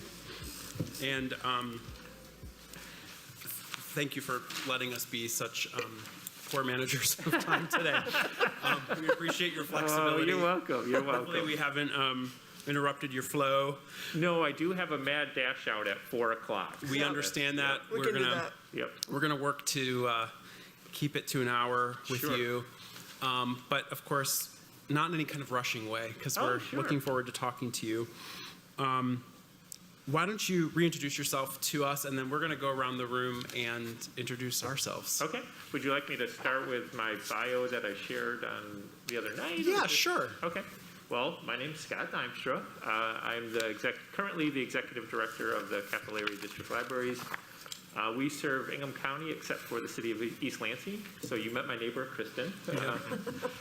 And as I said on Monday, I've been there for 17 years. I'm a graduate of the School of Information at the University of Michigan. And my first library job, as I mentioned the other night, was with Los Angeles Public Library. And after that, I've been with the Capital Area District Library ever since. As a public service librarian, so I did everything from book groups to story times, moved my way up to training staff on circulation and being in charge of our digital services, moved my way up to being in charge of programs, moved my way up to being in charge of collection development, and then became director in 2017.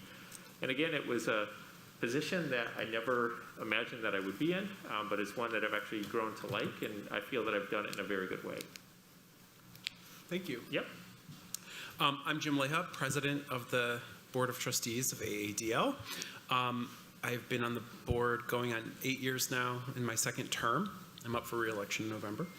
And I, in my professional life, I am the deputy director for public experience and learning at the University of Michigan Museum of Art. Oh, cool. And I've been, I'm now, I think, officially a townie. I went to undergrad and graduate school at Michigan, and I've lived in Ann Arbor for most of the time since then. So I think officially in Ann Arbor right now. Sure. Although some people would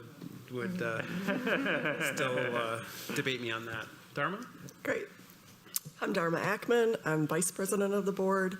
I'm in the 4th year of my first term. I've also served as the treasurer on this board. I'm from northern Michigan.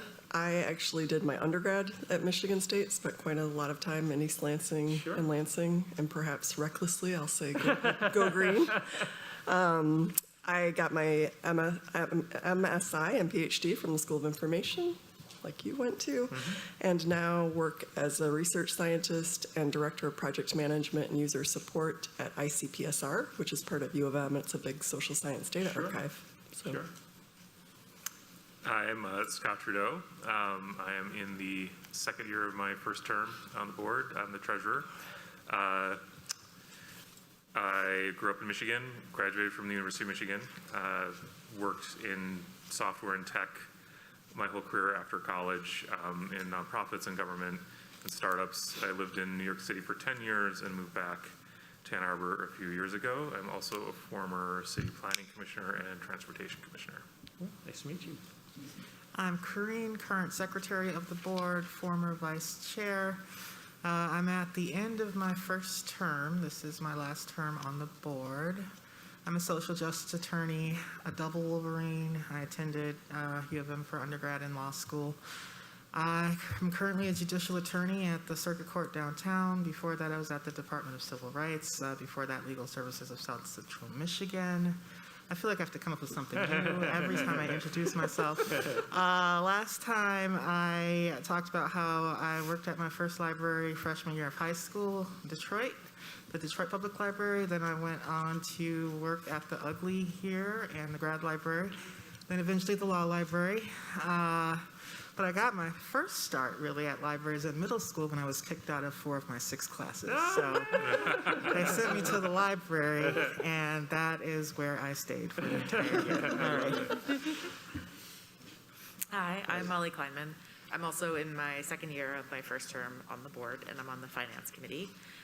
In my day job, I'm the managing director of the Science, Technology, and Public Policy program, which is a research center based in the Ford School of Public Policy at the University of Michigan. Sure. I do have a master's in information science. I worked as an academic librarian for a few years, but I have been out of the library as a profession for, I just realized it's been over 10 years, which blows my mind. I still feel very library connected. It never leaves you, so it never. Right, exactly. I still love cardigans. It's a whole thing. Yeah. That's me. Hi, I'm Anna Solomon, and I'm in my second year of my first term as a library board member. I'm also on the financial committee, and in my regular work, I am a social worker and a therapist with a private practice in downtown Ann Arbor. And I'll add something new this time. And that, one of the reasons that I'm a board member is that both in my personal and professional life, the library has just been so essential to me. And so it's just been really an honor to be able to be a part of this process, be part of this board, and help serve this amazing institution. Sure. And it's been wonderful to hear from all the candidates, and I'm excited to hear from you because I just feel like this whole process is giving me even more depth of appreciation for the commitment of librarians and people who work in this field. Sure, So I love thank it. you. Thank you. Hi, Scott. I'm Jamie Vanderbrook. I'm in my sort of outside of this work life, I'm also a librarian. I went to the School of Information as well, like a bunch of people in this room. It's like an And then before that, though, I actually worked here, which I think is sort of helpful to know, from 2005 to 2008. I grew up in Michigan, and I went to the East Coast for undergrad, but otherwise I've returned here and stayed, like a lot of people in this room. And what I do now is manage staff who work in the arts at the library at the University of Michigan. Sure. And I've been on the board the second longest. I came on a little bit after Jim started. Nice to meet you. Nice to meet you. Thanks, everybody. I have the first question. Okay. Take a few minutes and share with us what attracted you to apply to this position at AADL and how your career and professional development experiences have prepared you to be our next leader. Sure. And before I respond, is it okay? Yes, you are. Okay. I was going to say you're welcome to take off. Thank you. I'm having a problem with my glasses fogging up with the mask, and so I want to look at you actually when I'm doing Thank it. you. So I thought I had it down when I was preparing in the director's office, but I obviously did not. So it's what attracted me to the position, and then kind of how I prepared for it as well too. So, well, I can tell you, and I'm sure you've heard it from all of the other candidates as well, this is a very attractive position. Ann Arbor District Library is not only known in Michigan, but it's known nationally as a well-used and progressive library system. When you're one of the Library Journal's 5-star libraries for the amount of years that Ann Arbor District Library has been, you know it's a very, very good library system. And what I mean by that is one that the public heavily uses, and I saw that when I did the tours of the libraries yesterday. I talked to staff, which was phenomenal, and then I went back and just kind of sat in the space and observed how people use it. It was amazing. Just kind of the multi-uses of the space as well, too. And I didn't even realize that, but I mean, I knew it, but I just didn't realize how well used they are, because numbers are one thing, but once you kind of see it, you experience it and view it in a different mindset. But then related to that, it's not only just the awards that Ann Arbor District Library receives. Josie has done a lot for your library. And when I was in library school and I worked at Ann Arbor District Library, she was just starting out, and she was already very well regarded at that time as well. But when you have a director for that long, and one that is as highly regarded as Josie, people notice your library system, and also directors around the state who want to move on to the next level, want to be that next Josie Parker. And so that was another part for myself on what attracted me to it, because it was when you had the write-up about Josie and all of that she accomplished, it was amazing. It was truly, truly amazing. And I'm not saying that I could come in and replicate that, but it's very appealing to have the opportunity to continue that, but also see what I could do in the future to kind of continue that tradition of what Josie has truly done. Because when you look at from what she started to what Ann Arbor District Library is now, is truly phenomenal. And my experience to kind of lead up to what would make me feel qualified for this position is my time as director. I think when I first, as I talked about in my bio, as I've moved up positions, and whenever I've moved up a position, there's almost a fake it till you make it, because when you move into one of those positions, every morning is a power pose, and I'm standing there to do a power pose so I can build up some confidence, because people expect more of you. So when I was the training specialist, I had to know every single library policy, because I was the person who had to relay that to staff, to train staff, and also when the public called to complain about a policy, I was the one that had to respond to it. I didn't know that on day one, but I had to act like I knew it on day one.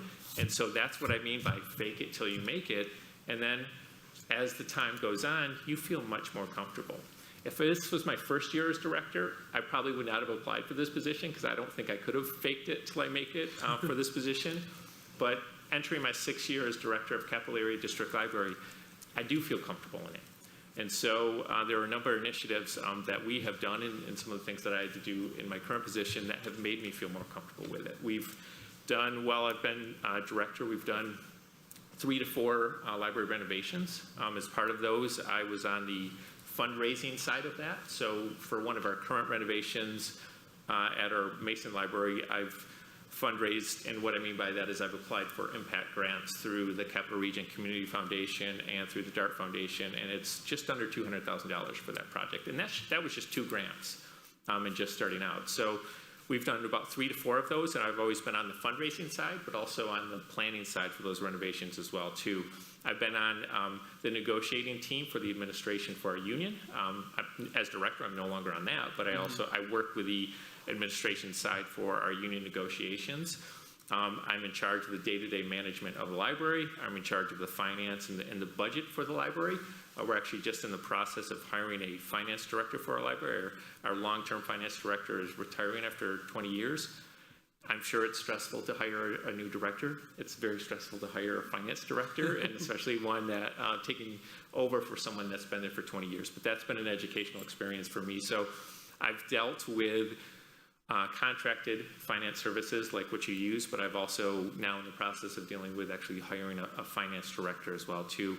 And as I mentioned on Monday night, I'm in the 2nd millage term that we're having for our library. So I was in charge of 2018 when our millage was approved by just over 70%. And now I'm in the process of planning for our 2022 millage campaign. And that does a lot, because in that process, you learn how to show the value of the library to your members. And I know that I talked about the use of the Ann Arbor District Library and how it is well used. And that's because people, they know the value of it. While you can walk into any library, essentially a library is not free because your tax dollars go to support it. And so what people have to see is the value that they're getting from those tax dollars.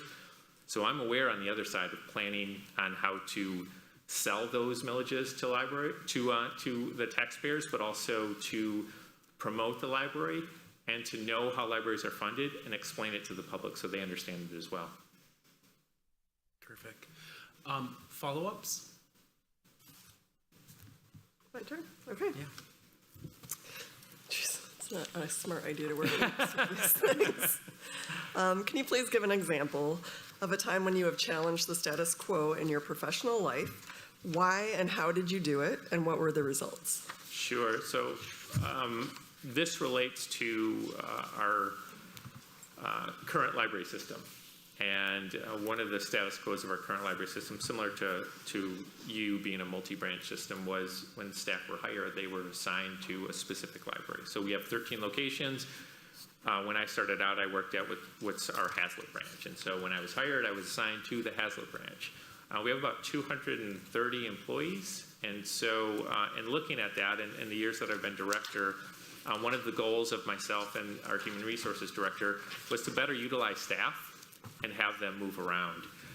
That is a breakup of the status quo, because there's a really big identity between staff and the library that they work at. So what I did is actually promote the library as a system as well, too, and explain the benefits of moving around to different libraries that you're working at. And that was one of the questions that I asked some of your staff when I visited yesterday, and they explained the benefit of moving around and working at different libraries as well, too. So we instituted a plan, gave it a cute name called Buddy Libraries. And so you're assigned your buddy library. It's only, right now it started out small, so your buddy library consists of 2 libraries and your buddies. You alternate shifts, programs, different things like that.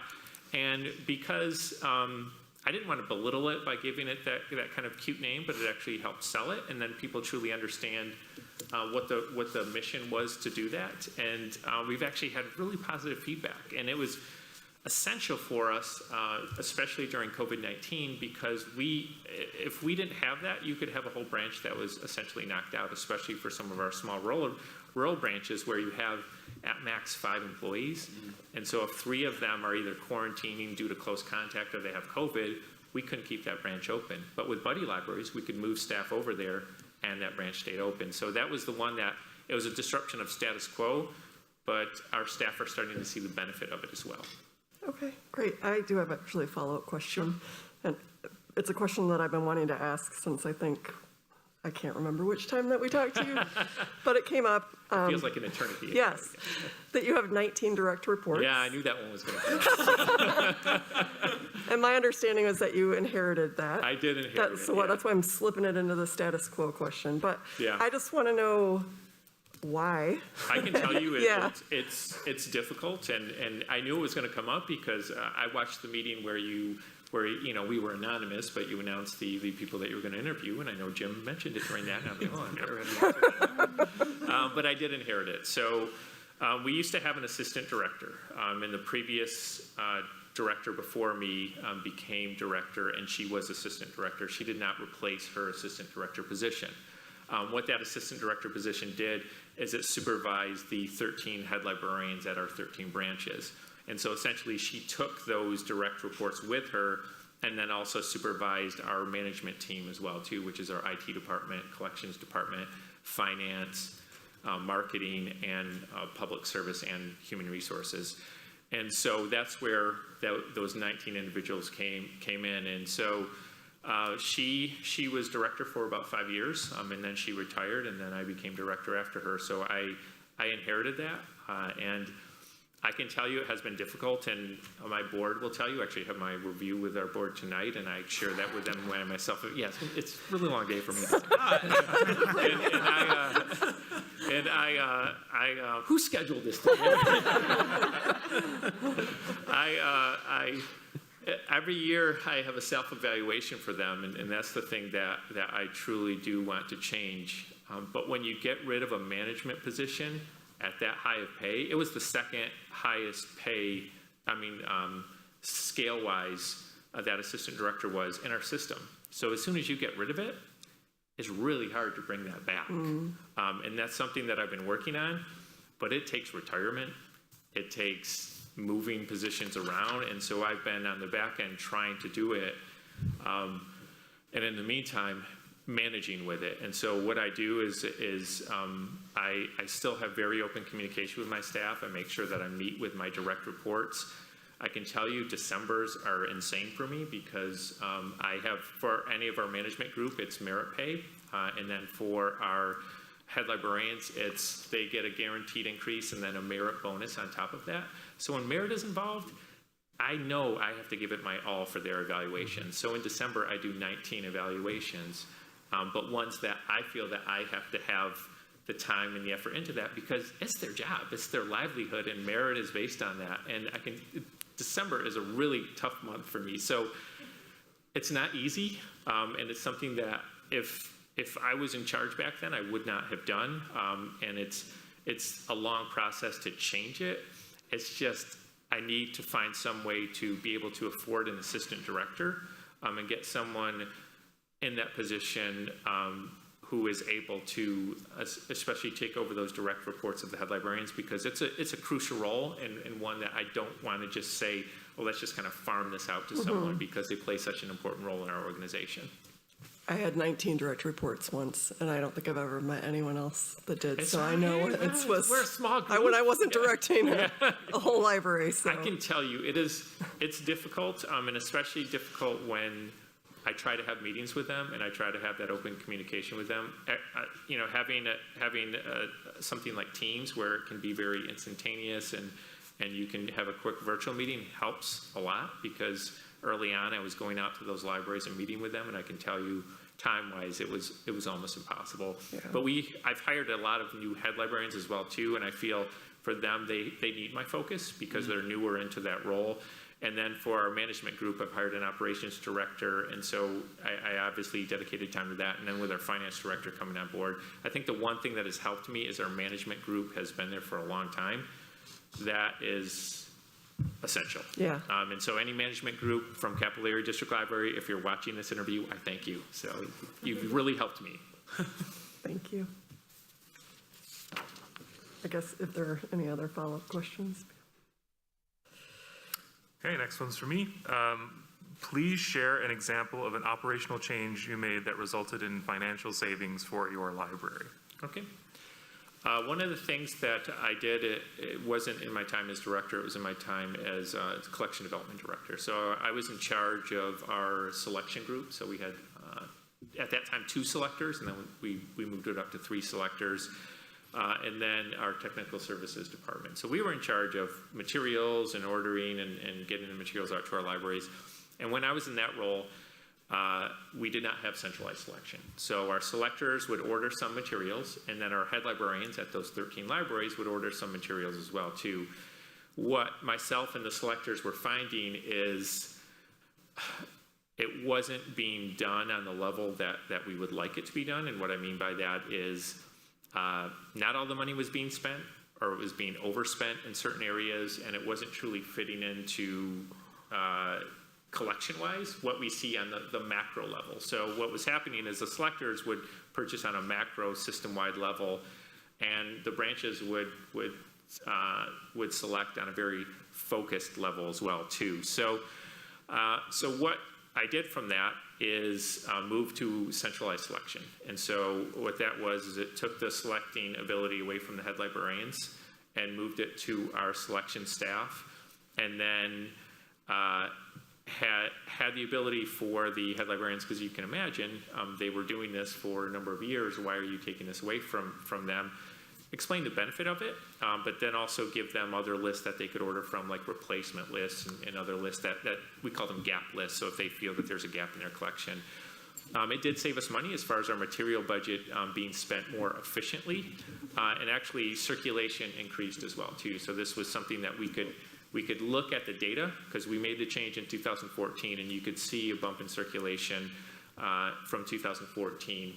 I can tell you it was a very difficult process. I remember it was myself and our selectors we met with all of our libraries.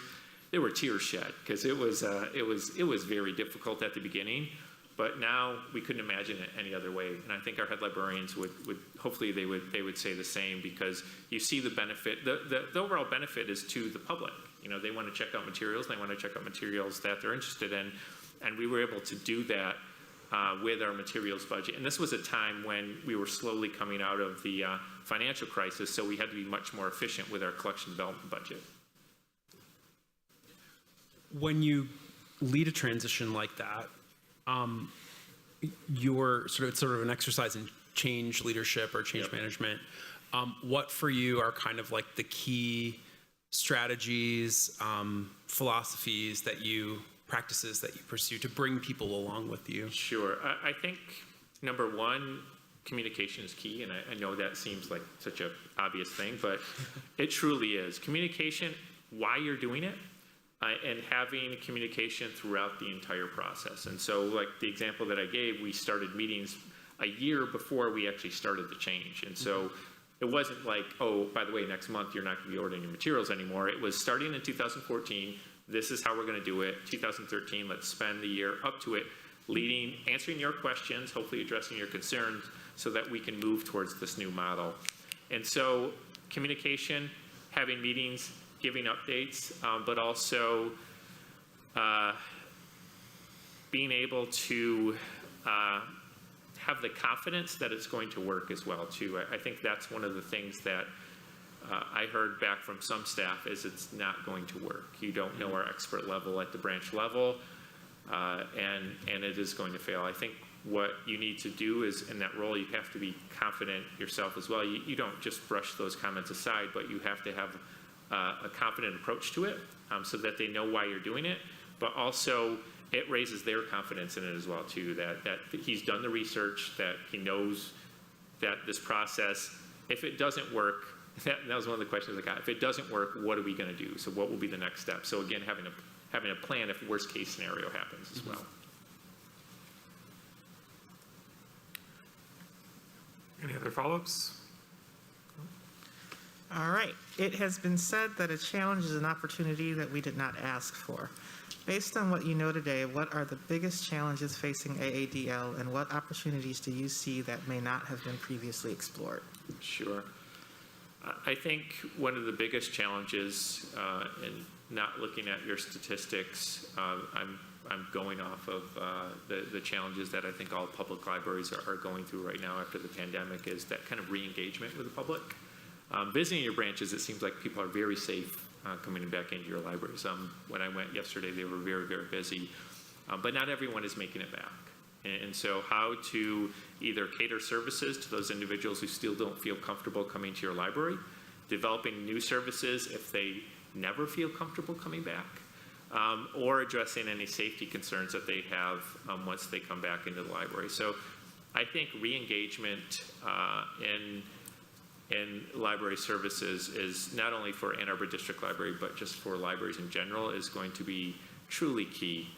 And then some of the things that I tried to talk about on Monday is engagement with partners in other areas that fit the mission of the library, but are also community needs as well too. And I know I talked about food gatherers on Monday, and I know for Washtenaw County and also for Ingham County where I work as well too, the pandemic has truly heightened the need for food assistance in our communities. And so I think when I was researching my presentation for Monday night, Food Gatherers had a statistics of that this was in August of 2021, that food assistance has gone up by 20% in Washtenaw County. And so what are some other areas, and again, to address that question on Monday, we can't be all things to all people, but what fits within our mission, and what role can the library play in kind of helping some of those more community-wide initiatives? And I think that strengthens the library, and it also gets the library out there, and kind of relates back to my other point about getting people re-engaged with the library and raising awareness and profile of the library as well. Any follow-up? All right, thank you. You're welcome. All right, I'm next. How has diversity, equity, and inclusion impacted your decision-making, and how have you practiced DEI and anti-racist principles in your work? Sure. So actually, I'll start with the second one first, because we started a diversity, equity, and inclusion and belonging task force at our library, and it was part of our strategic plan. So our strategic plan was approved in 2019. Then the pandemic happened, but it was approved in 2019, and we had a work group to specifically focus on diversity, equity, inclusion, and belonging in our library. And part of that work group was getting staff at all levels, letting those staff know and that they're empowered to actually meet, offer their input, and let's make some real system-wide changes on this. And one of the things that I've always stressed in that is, this is not, and this, again, this topic came up on Monday night, it's not a box that you check and say, hey, we achieved our goal for that year, 2019. And so this is another goal that we achieved, so let's put it in the filing cabinet and we moved on. One of the things that I've stressed with that group is this is an ongoing group, so you can come off, you can come on, but this group is a permanent group at the Capital Area District Library. And so what we do is we look at hiring practices, we look at programs offered, we look at, I talked about diversity audits on Monday, we look at our collection and our collection development policy, we look at library policies, see if there's any barriers in library policies that are inhibiting someone from using the library. And then we also look at kind of some bigger topics.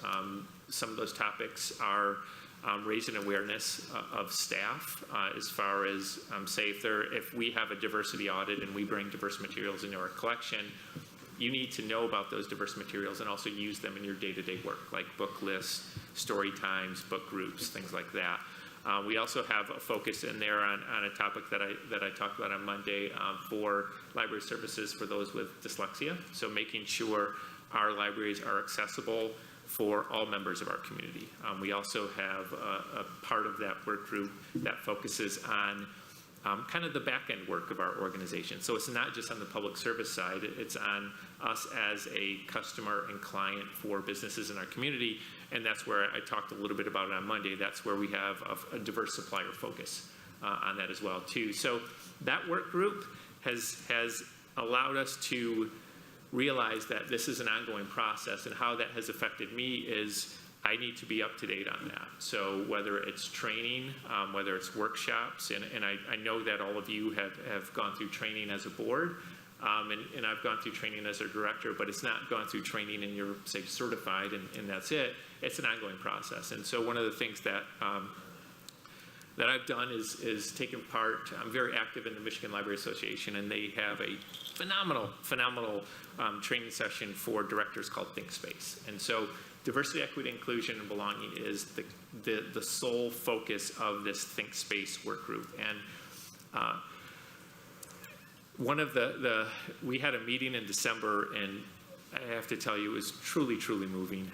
We had 3 different speakers, and the last one was probably the most impactful for me. Her name was Yarlin Daniels, and she is from Harriet Speaks, an organization. I think it's based on the west side of the state, but she's located in Grand Rapids. And she had us first go around. So this room was about 95, probably reflective of the profession. It was about 95% white.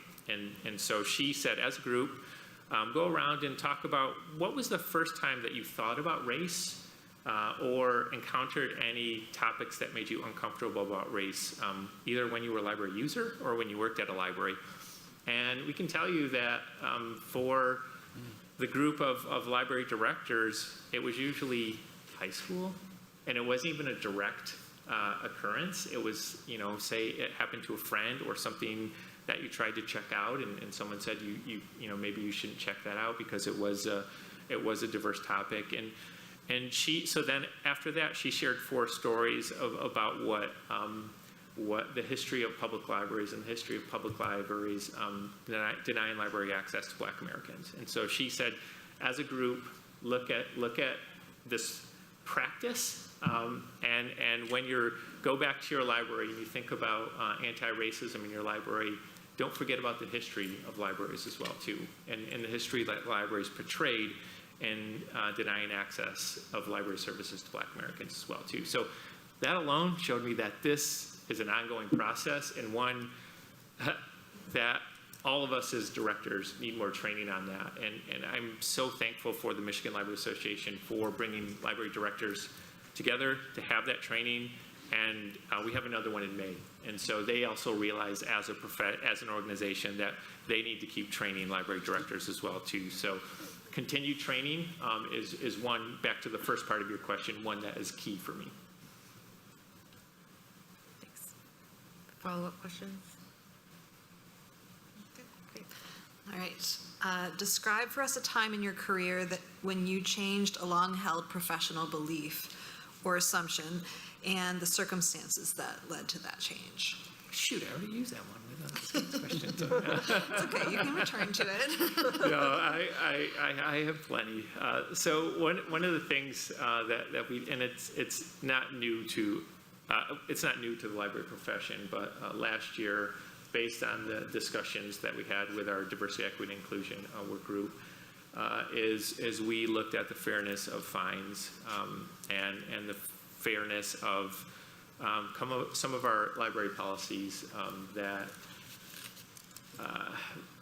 not intentionally, but did segregate certain groups of our population based on socioeconomic status. And so basically what fines were doing, we didn't always charge fines, but we started instituting them, I think it was 2009. And kind of an unintended consequence of that was some people could afford to pay fines, and they gladly did so, and they continued to use the library. But what we found, there was about 13,000 individuals that they would hit that $10 or more in fines, and they would never come back to the library. When we looked at the CDC's social vulnerability index, it was almost a match for where they lived and where they show up on the CDC Social Vulnerability Index. So we knew philosophically that we had to have a change at the library. And that change was one, not only educating staff, educating our board, but educating the public as well too, because as you would think that overall the public would be very for no longer charging fines. But it's not always the case. So you have to have a marketing plan to explain why you're doing it, how you're still going to get library materials back, because that's the big fear is, well, people just are, it's kind of doom and gloom, like people are just not going to bring stuff back, which is not the case. What we did is if you don't bring something back, if it's 10 days past the due date, your account is just blocked until you actually bring that item back. There's no charges after that, but we found that that is a much better way to get our materials back than ever charging fines. It doesn't displace anyone from library services, but it took a lot of explaining to our staff, kind of changing that mindset, and then also for the public as well too. And did you feel like you had to change your mindset in that situation? I did, because, you know, honestly, when you look at some services, fines, I think one of the big reasons that not all libraries are fine-free is because when you look at the revenue that it brings in, it's a large amount. For us, it was about $170,000. So, you know, for me, when I'm looking at the director, as the director and looking at the financial health of the organization, at first it was uncomfortable, but then again, philosophically, should you really have a policy and a revenue stream that is betting on someone messing up? And I said no. I still feel, you know, looking at your budget, looking at Capital Area District Library's budget, we still get a lot of money from penal fines from the state. I'm still really conflicted about that, because again, you're betting on someone messing up as well too. So I think just organizationally, it needs to be kind of a change in mindset and not looking at it as a revenue stream, looking at where you can balance your budget in other areas, getting rid of that revenue stream and looking at it more as a service for members of your library. Thanks. Anybody else have follow-up questions? Okay. What processes have you used to evaluate the effectiveness of programs and services provided by your library? What stays and what goes in order to accomplish the library's mission? Sure. So we look at two things. We look at outputs and outcomes. So we look at how many people attend a program, but then we also look at what's the overall benefit of the program as well too, and I'll kind of give you some examples. We do kind of the similar programs to what Ann Arbor District Library does and other Class 6 libraries do, you know, kind of our bread and butter story times and that early literacy focus as well too. Not shockingly, that's kind of our biggest attended programs as well. But we also look at, based on attendance, kind of what times are they offered, how can you move them around, and if there isn't that engagement from the public, kind of what can we do to enhance or increase attendance as well too. And then on the outcome side of it, what's the overall benefit of the program? And say if you only have 1 to 2 people who attend the program, or, you know, say 10 people view the program online, do you need to offer that program? Sometimes the answer is yes. And so one of the things one program that we do at the Capital Area District Library is citizenship programs. And so what this process is individuals can come in and we help them train for the citizenship test. Lansing area is one of the first stops for refugees and immigrants coming to the United States. And so we actually have a big refugee population in Lansing. And so this has actually been a fantastic program for us. Sometimes we only have, say, 2 attendees for those programs, but we have 100% passage of the citizenship test. So if 2 people attend those programs, I am overjoyed because that made an impact in 2 individuals' lives. And so that's an example of you can look at outcomes. So what is the outcome if people attend this program? And so if that gives you a good reason to keep that program, even if there's small attendance, I think that you know, it kind of speaks for itself. And so attendance can't give you the all. So I think sometimes you have to look at, does it play into your values as well too? So story times obviously play into our values, and one of the things that we do is we preach the 5 early literacy practices of read, write, talk, sing, play. So even if 5 people attend, they still leave with that knowledge and that mindset as well too. So we try to instruct staff, if you have a small attendance, work on some things that you can explain to the attendees so that they walk away with something then as well. You go. My follow-up question is, you talked about looking at outcomes and you talked about numbers. Yep. And also adherence to values, but are there other ways in which your system collects feedback, like whether that be like qualitative feedback or? We do. So sometimes we do surveys. One of the best things about offering virtual programs is you could attach a simple survey to that virtual program, and that's the one of the initiatives that we have at the Capital Area District Library is we base our early literacy education on, like I've mentioned, the 5 early literacy practices of read, write, talk, sing, play. One of our goals is at least 80% of the families that attend story times know what those 5 early literacy practices are. When they go home with their child, they practice those skills and they actually use the library more as a result of attending story times. And the reason for that is when I go out and I present to our municipalities and talk about the impact of our story times, I can say that. And so it's the numbers, but also it's the impactful stories as well too. And so for us, it's reaching out to our members, gathering stories from them about the impact that it's made, but also kind of some simple surveys that we can gauge some of that feedback as well. Thank you. Yep. This is related. It's probably the opposite question, which is yesterday you said you were a data nerd. I am a data nerd. And I wanted to know more about that and about a time when looking at some set of data affected the decision you made. Sure. So it obviously affected it when we looked at circulation data and Scott's question about a policy that we changed in our circulation. For our programs, we have all of that data as well too. And I look at it because every month for my board, which I have to do tonight, I give a director's report. And so in that director's report includes our circulation data. It also includes our program attendance. And so I always look at our program attendance and what those numbers are, but I like to talk to our head librarians and see where that's broken down as well too, because again, story times, like related to your question, they skew the numbers because that's where a lot of our program attendance is on.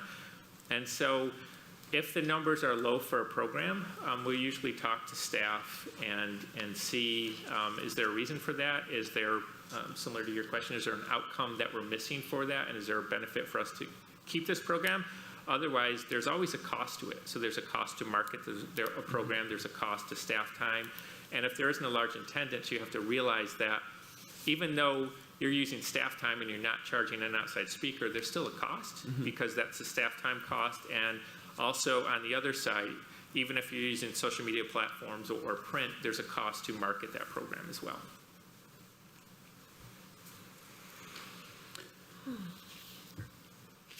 This is maybe tangentially related. Sure. I wondered, now that you have kind of a snapshot of what the branches look like and you have you've met with staff, like what you think of our structure and like how it will be responsive or not to whatever the next phase of our work is. So like, you know, what do you see in our structure? What would you continue? What would you might want to tweak or play around with? Sure. Well, as I talked about on Monday night, you do a fantastic job with the early literacy focus and also the entertainment value of your children's programs as well too. Your readers advisory programs too, that focus on authors, that focus on topics. I like those as well too. They have a very, you know, it engages with what's going on in person at your branches as well too. I don't know enough about, say, the in-person programs that you offer that relate to that, but I think sometimes there has to be a connection between what you view online and what programs that you have at certain libraries, and then also having that option or availability at all of your locations as well too. And that's one of the things that I've done at Capital Area District Library is if you're going to have a technology or a STEAM-focused program, you got to have it at all of your libraries because if you don't you're going to be denying someone access. And so on Monday, I talked about transportation issues and accessibility issues for members of the community. And that's why we have that focus, and I think libraries should, because again, not every location is convenient for someone. So if you do offer a program, try to have it at many libraries as you can, and then also think of the time that it's offered as well too. And then I'd also talk about accessibility for your collections as well too. You're like us, you are a shared member of that Overdrive collection, and one for you, it's heavily used. It's about 400,000 checkouts a year, and we're right around that mark as well too. I can tell you, I talked about users with dyslexia on Monday night. That collection is amazing for individuals with dyslexia, because not only do you have the ebook, you have the audio book as well too. And there's a book by an author called Ben Foss that talks about the dyslexia empowerment, and he talks about dyslexia should not be something that's shameful. There's different ways that you read. So you read with your eyes, you can read with your ears, like an audiobook, or you read with your finger with Braille. I think if we're known as a organization that focuses on literacy, you have to have that opportunity for everyone. So whether you have it in print, whether you have a physical copy, or whether you have that digital copy, you need to make it easily able to find and accessible for everyone. Great. What person taught you a valuable lesson about life, and how has it become a guiding principle? Oh, wow. That's a good one. Wow. What person taught me a valuable lesson about life? And do you know Lance Warner from Kent District Library? I think everybody knows Lance Warner. His is more professional for me. So he taught me a very valuable lesson professionally, and especially when I was a youngish director. He said, be a known entity, and I see that as a value, because within being that known entity, you're a trusted individual as well too. And so I've taken that into my work. I take very seriously that I'm the face of the library as director, and so when I go out to the community, I'm ethical in what I do. I'm ethical in social media. That's why I try to stay off social media as well too, because you have to be ethical in everything that you do, because you truly are that known entity and the face of an organization. And so I've been stopped at when I've been shopping at Whole Foods. I've been stopped when I've been at a library program, and they ask me about library stuff, or they complain about library stuff. And so that's why when you are that known entity, you have to be aware of that. And whatever you do out into the community, whatever you do in your professional work, whatever you do outside in your private work, it has to showcase that value as well too. So that was one of Lance's wise words, and one that I've taken with me, because I see the value in that, and I like it. I like being that known entity. I like being the face of the library, and it's something that as a director you need to be comfortable with. I love going on television. I love going on radio. I love speaking to groups, and that's something that's truly important in being a library director. Follow-ups? Oh my gosh, my pen is out of ink. It's been such a long day. I know, right? It was probably brand new at the beginning. Very picky about my pens too. I am too. But this will do. I don't know if you'll like that. Okay. What have we not asked you that you wish to share with us? Wow. Is that the 9th question? Is that like the... That's the last question before we turn it over to you. Oh my God. Yeah. Wow. So let me lean back then. Ponder it. What? I think I talked about why I feel qualified for the position, and one of the things that I always ask potential employees, especially ones for higher level positions, is why do you want it? Why is there something with your current job that is not going right? Just to kind of, so I'm clear that, and we're going through this with our finance director, it being a management position, especially with our finance department, I want to be certain that this is the job that they truly want, and why are they considering it? So, I talked about how I'm qualified, and then I alluded a little bit to why I would want it. But it's funny because my wife, she watched my presentation on Monday, and she said, you said like capillary district library like 1 million times. Like they're gonna think like that it's a promotional piece for capillary district library, and I do love it. It made me who I am as a professional. Spending 17 years in an organization and moving up and being a director of that organization, I do love it. And so you'd probably ask, well, why do you want to leave it then? And I think for myself, I see this position as something that I could truly offer to your organization, but also something that your organization could offer me as well too, and that's professional growth. And I can tell you that this has been a long week so far, but I love how you've structured it, because I came in today so much more relaxed because I already presented to you on Monday, because I went out and met staff and interviewed with staff yesterday. It felt like when I drove in, I already knew the parking spot to go to and where to come in the building, and it felt comfortable.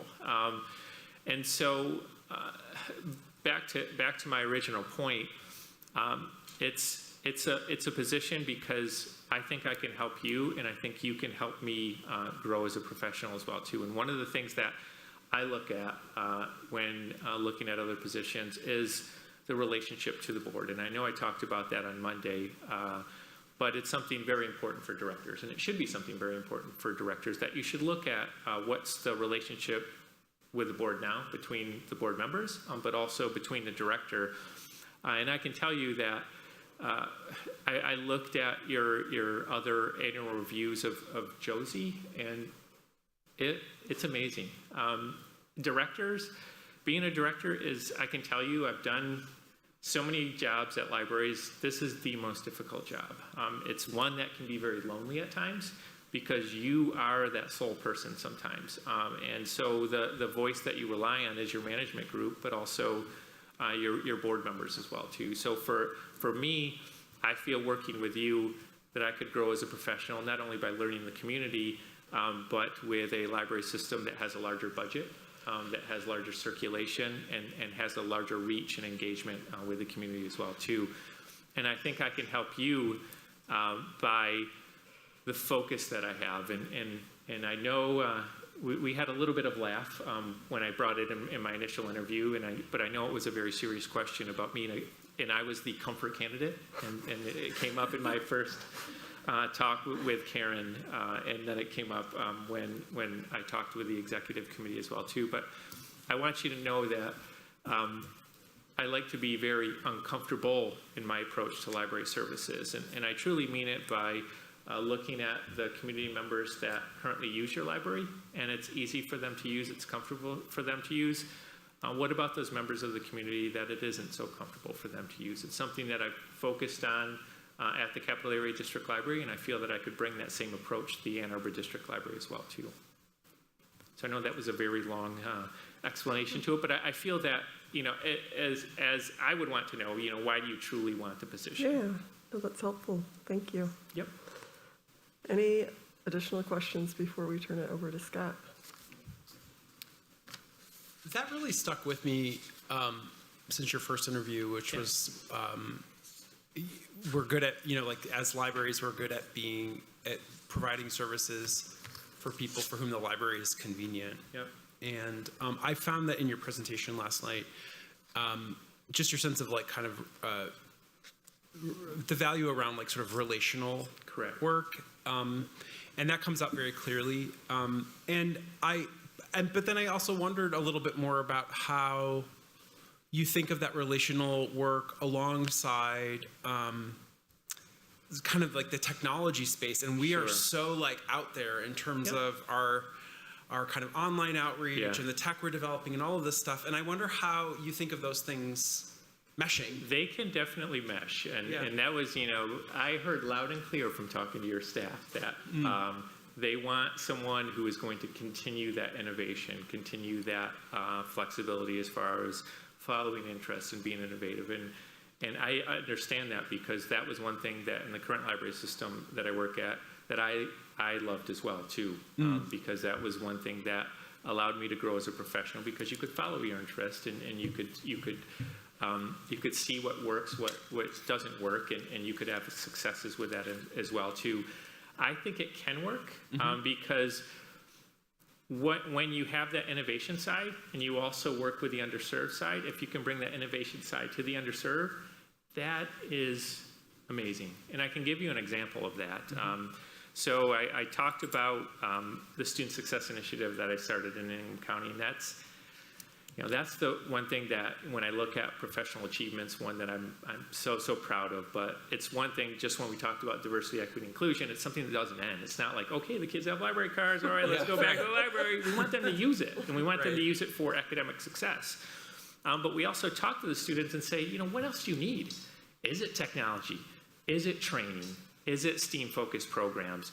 And so the answer was yes. But then also some of them said, we serve some rural communities where there's no commercial provider for internet access. I know Washtenaw County has this as well too. There's a broadband task force for Ingham County, and the library was included on it because of some of the initiatives that we've taken with merging the technology that we have with helping the underserved as well.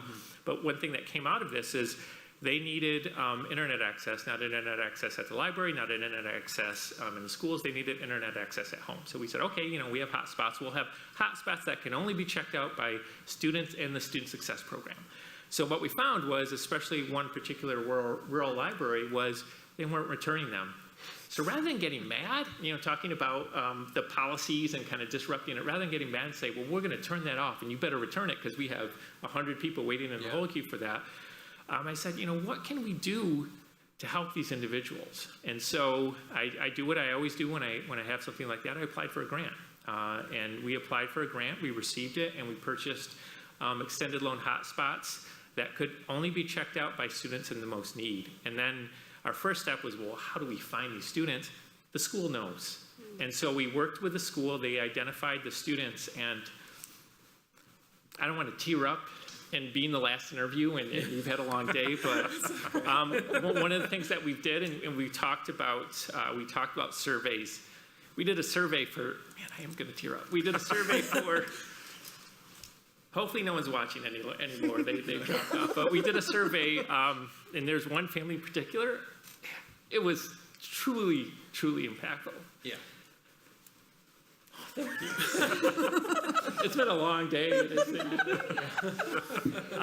But this family, they had a daughter who had a disability, and they used that hotspot to attend therapy virtually.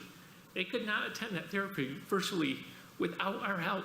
Yeah. And so we just did it as a thing. We said, well, students will use it so that they can do their schoolwork longer. This was truly impactful. And so again, I think and that's what they said. They said no one else would help us with this.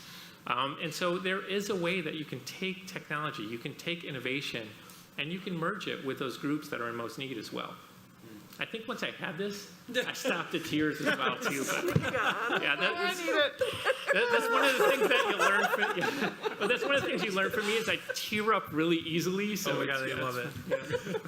Especially during the interview, which is well, it just shows you're passionate about your work. I truly am. Yeah, I truly am. And again, it's a merging of innovation, but it's also a merging of realizing everyone deserves library access, wherever they live in your service area, and they pay tax dollars to it, whether they own a house or whether they rent, they're still paying into the library service. So how can we make sure that all of them get library service? Or not everyone wants library service, but if they do want library services, how can we ensure that we can break down any barriers so that they can get that library service? This is a napkin.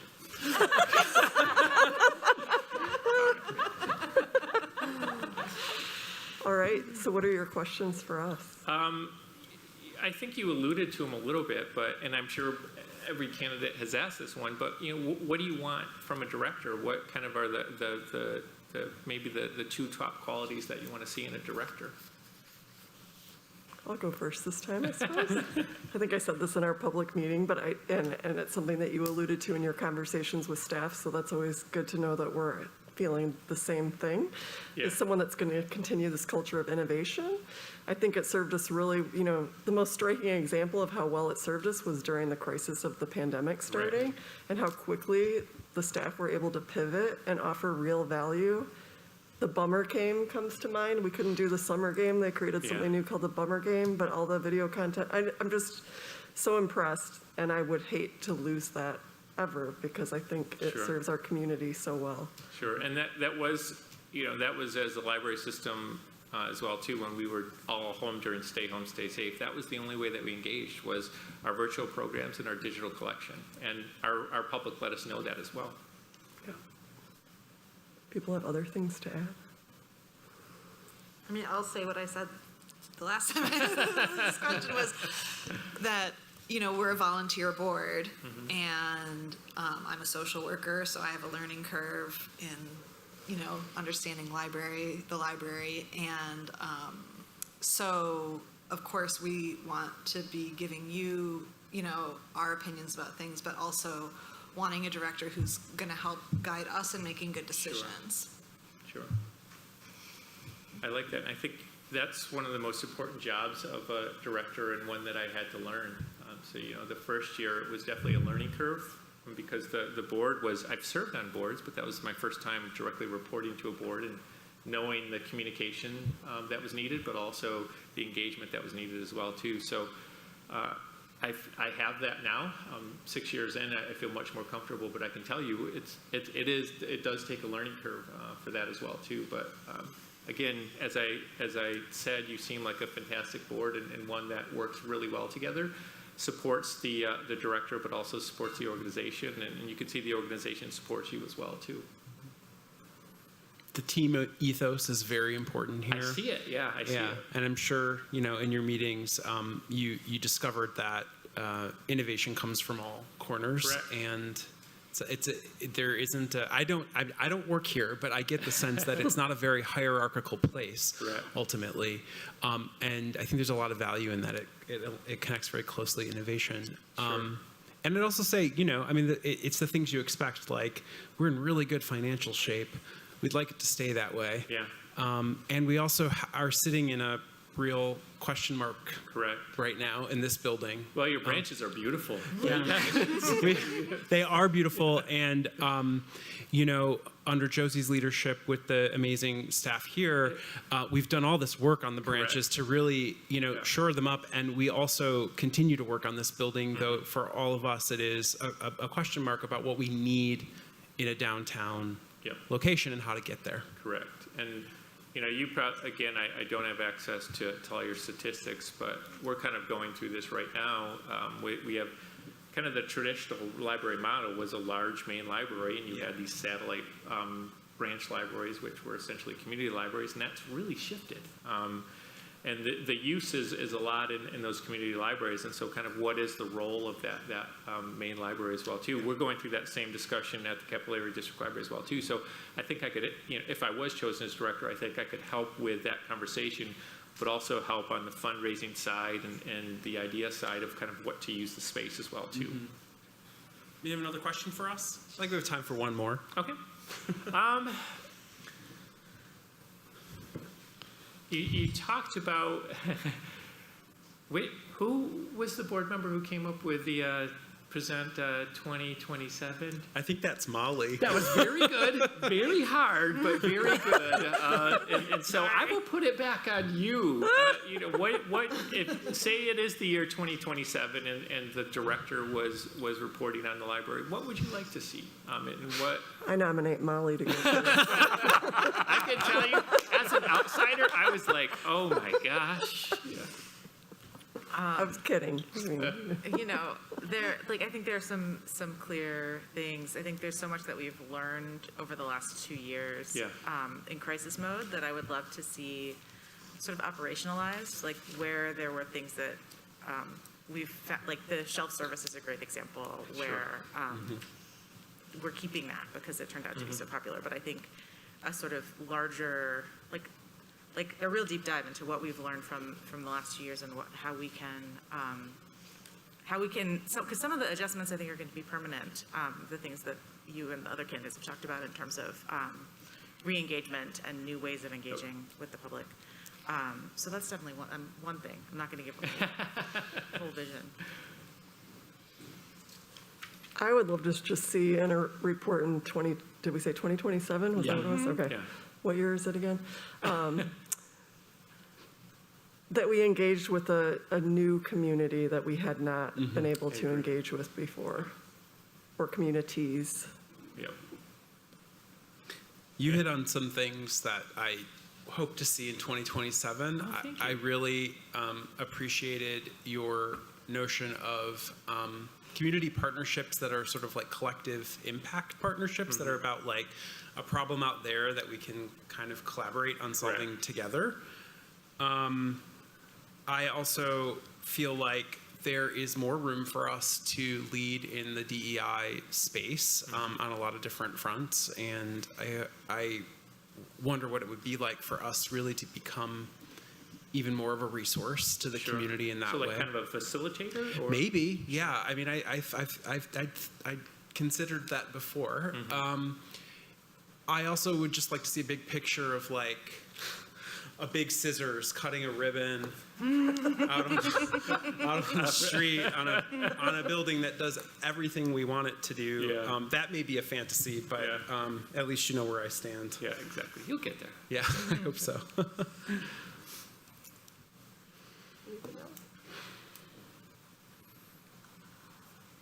Okay. Well, thank you. I know that it's an extremely difficult process, probably a very stressful process to not only replace an executive director, but replace the Josie Parker.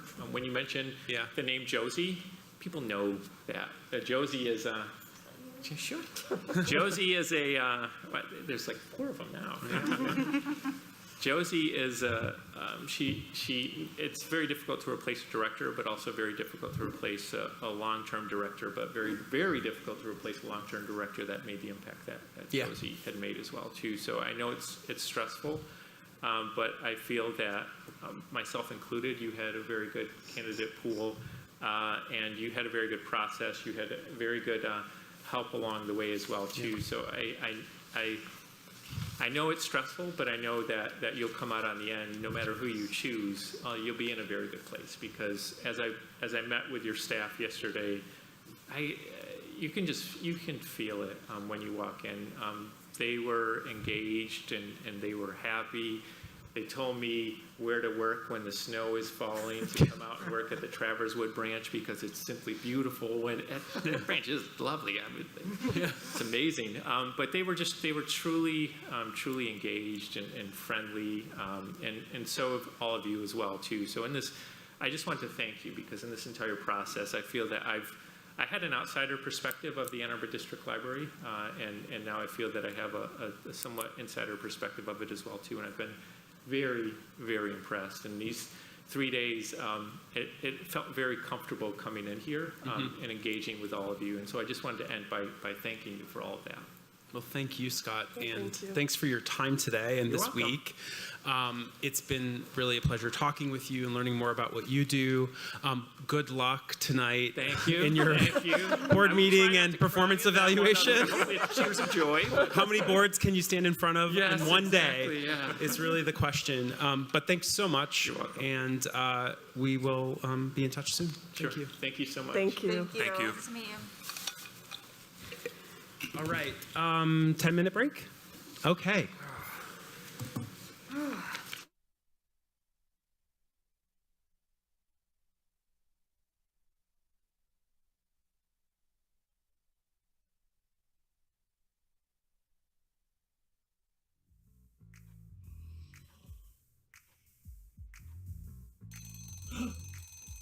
Oh boy, oh boy, oh boy, oh boy! Today is the day I get to go camping!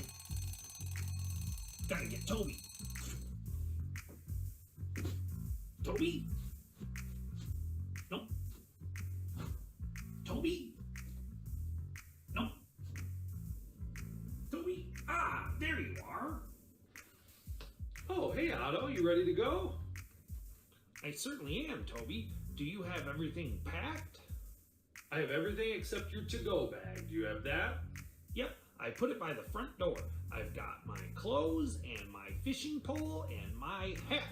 I'm all set to see the great state of Michigan. All right, seems like we're almost ready to go. There's one more thing to do. We've got to call Lucy and make sure she's got everything she needs to host the show. I'm on it. Is that the phone? Hello? Hi, Lucy. Oh boy, am I excited. Me and Toby are going camping today. Oh, I'm glad you're finally getting to go, Otto. Thanks, Lucy. And do you have everything you need to host the show? I sure do. As a matter of fact, I was just reading a book about Michigan. Glad to know you're prepared, although I didn't expect anything else. I hope you have fun hosting the show. Bye! It's a Saturday show. It's a Saturday show. It's a Saturday show. It's a Saturday show. It's a Saturday show. It's a Saturday show. It's a Saturday show. It's a Saturday show.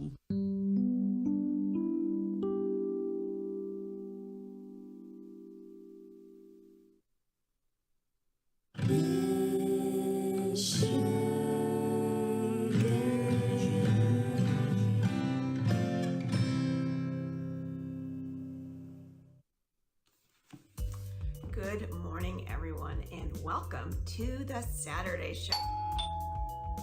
Was that my doorbell? Hold on a second. I better get that. Hello? Hello? You're a flamingo. In Michigan. I'm Clarissa. I left my home in the Caribbean 5 days ago. The Caribbean? That's quite a distance. You want to come in? So it sounds like you flew from a very great distance to get here. I, as a flamingo, can fly over 350 miles at one time. I stopped here today because I saw all this water from up above. What is this place? Well, this is Michigan. Michigan? Tell me all about it. Food, water sources, culture? Well, Clarissa, I'm not from Michigan either. But you know, I have an idea about who we could ask. I bet that the Saturday Show friends could help us out. What is it that you want to know? Absolutely everything. Well, we'll start with my friends Kashi and Christopher, who will tell us the word of the day. Word of the day?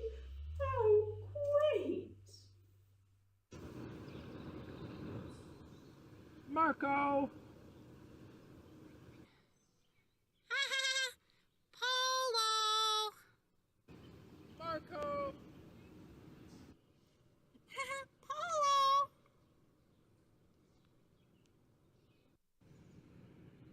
Marco!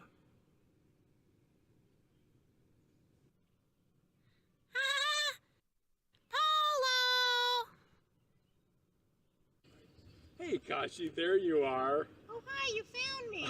I did, and look who else I found. Oh, hi, Lexi. It's Lexi. You know, Kashi, we're filming on location today. Location in Michigan. Because this episode is all about Michigan. Where are we? Well, we're at the Peony Garden in Ann Arbor on the campus of the University of Michigan, and the peonies are just about to pop. Oh, wait, so we're in a garden full of flowers called peonies? That's right, and they're going to be so beautiful. I just love it here. Are you ready for our word of the day? Yeah. Okay, let's talk to Lexi and see what she's got for us.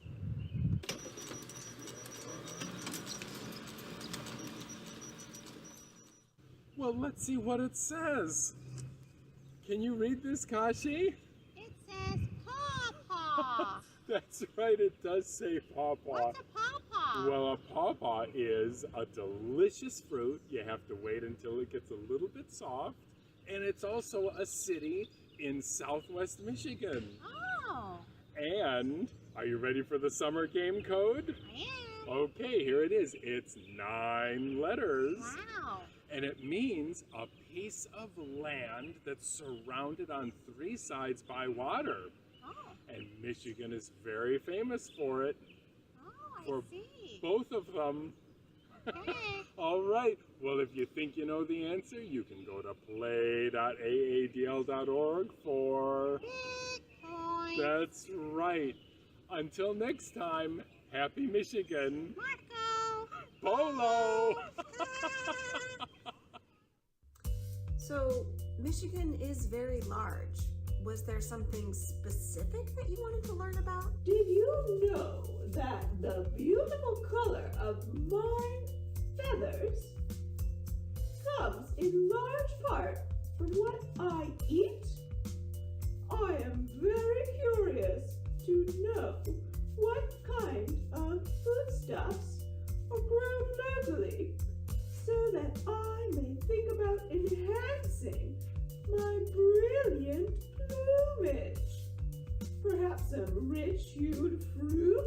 Michigan does have a rich history of food and agriculture. Let's check in with a shark to learn more about this.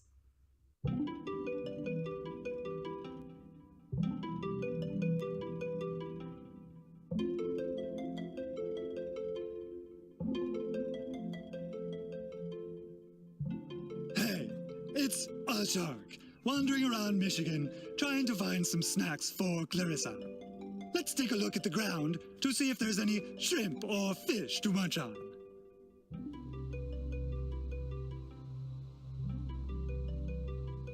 What's this? A tiny dolphin brain?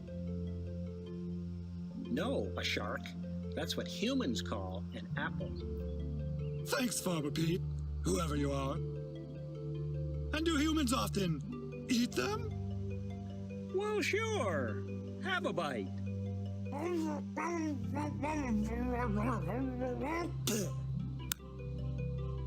Yum, that was delicious.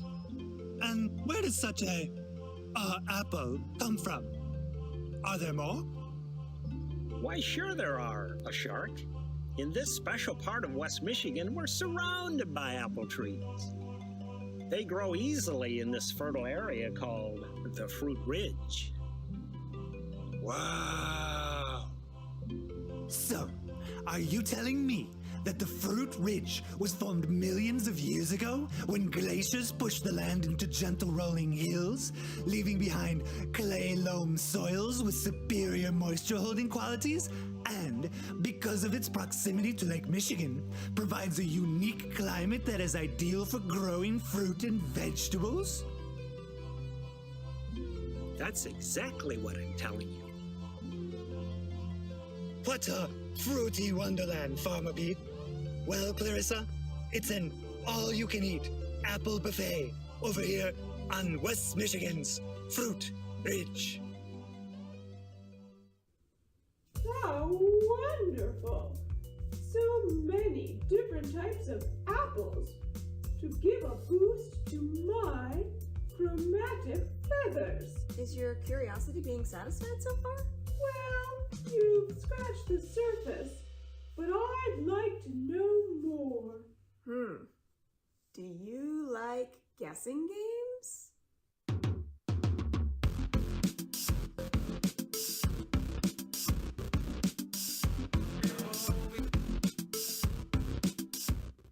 What is it?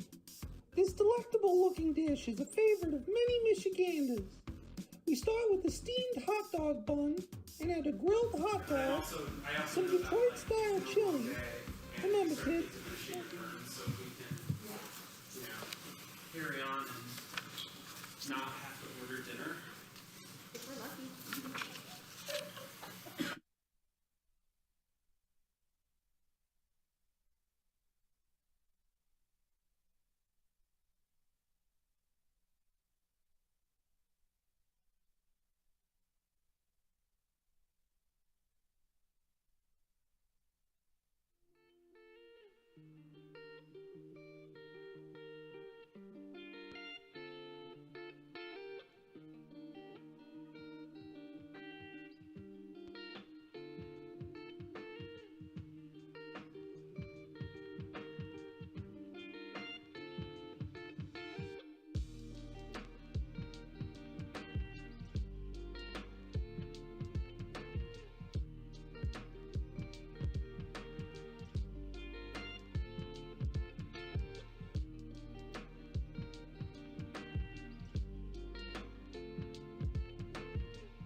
never got it.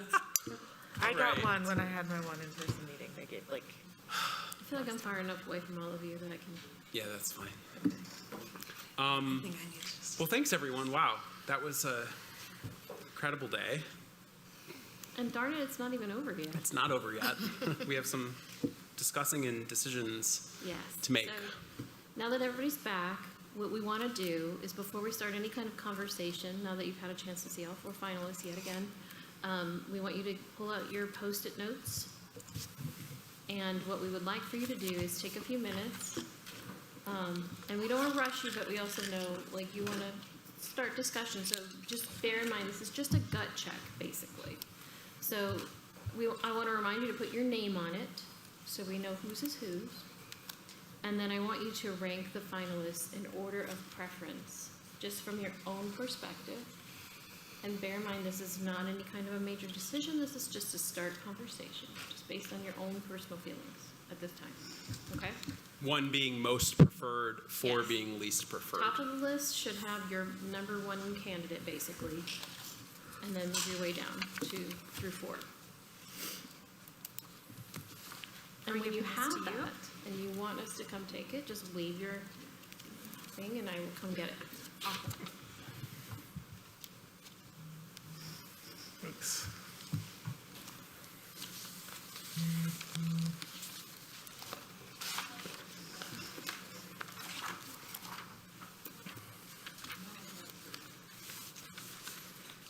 I mean, I can hold it for another second. That's not great. Thanks.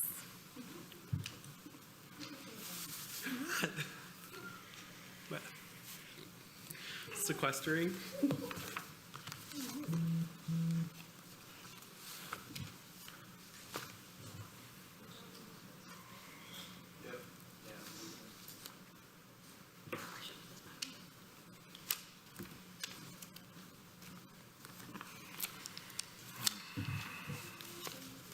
Thank you.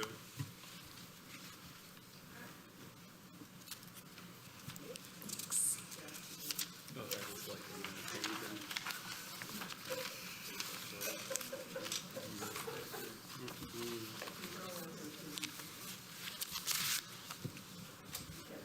oh, it's another. I like the involved, although that's the tiny tip is too tiny for me. That's about the right size. Yeah. It's also. I think it's also. Yeah. It's not as quite as like fine. Yeah. Oh, that's okay. Oh yeah. Did you ever use do that shop Muji? It's like Japanese like stationery and stuff. They have some book house stuff. Oh, Muji. Are you talking about Muji pens? So they have kind of those micro pens. Jim. My Muji pens over here. Oh yeah. I love them. I was like, what other Muji things do I have? I have a little pencil case in here. I think I have another Muji I could lend you, but you have to give it back. This is also a thing for Muji. Oh yeah, I have Muji pouches. My brother got me a sweater from the Muji store in LA. Oh hey. Love it. Got this one.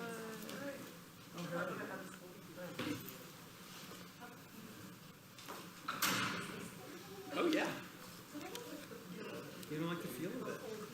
You really are.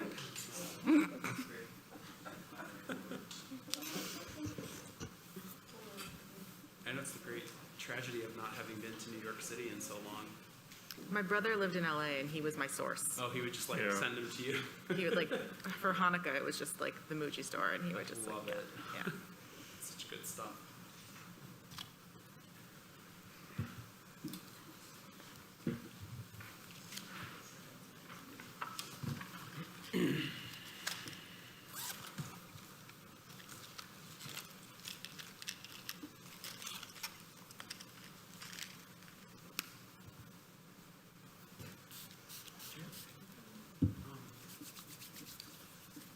Using do you have data people? I think it's called.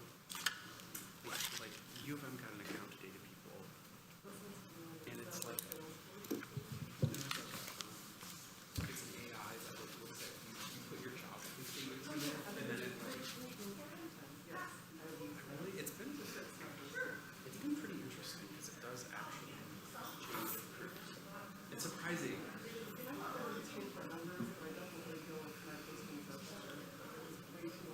Yeah, and they were very like density of posting.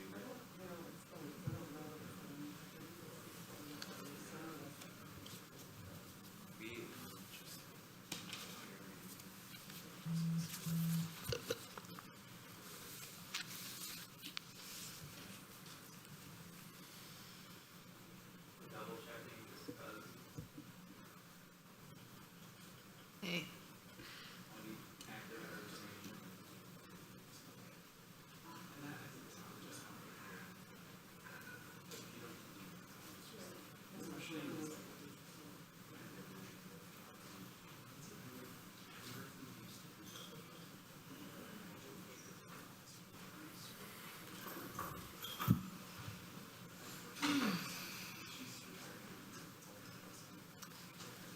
That's like immediate feedback right there. There they are.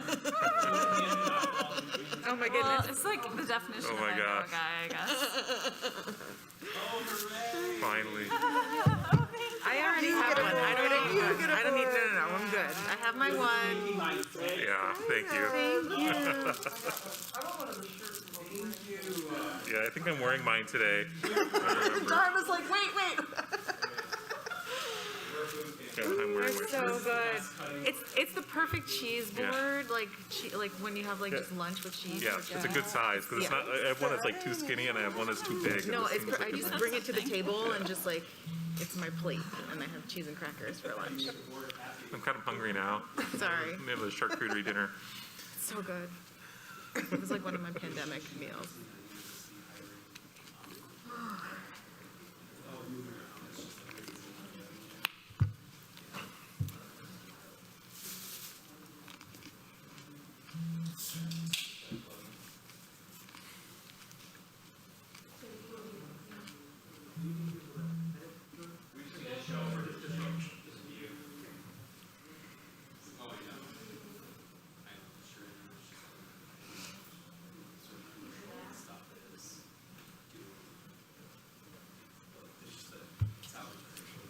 We're gonna try to bring the Excel file up on the boards here.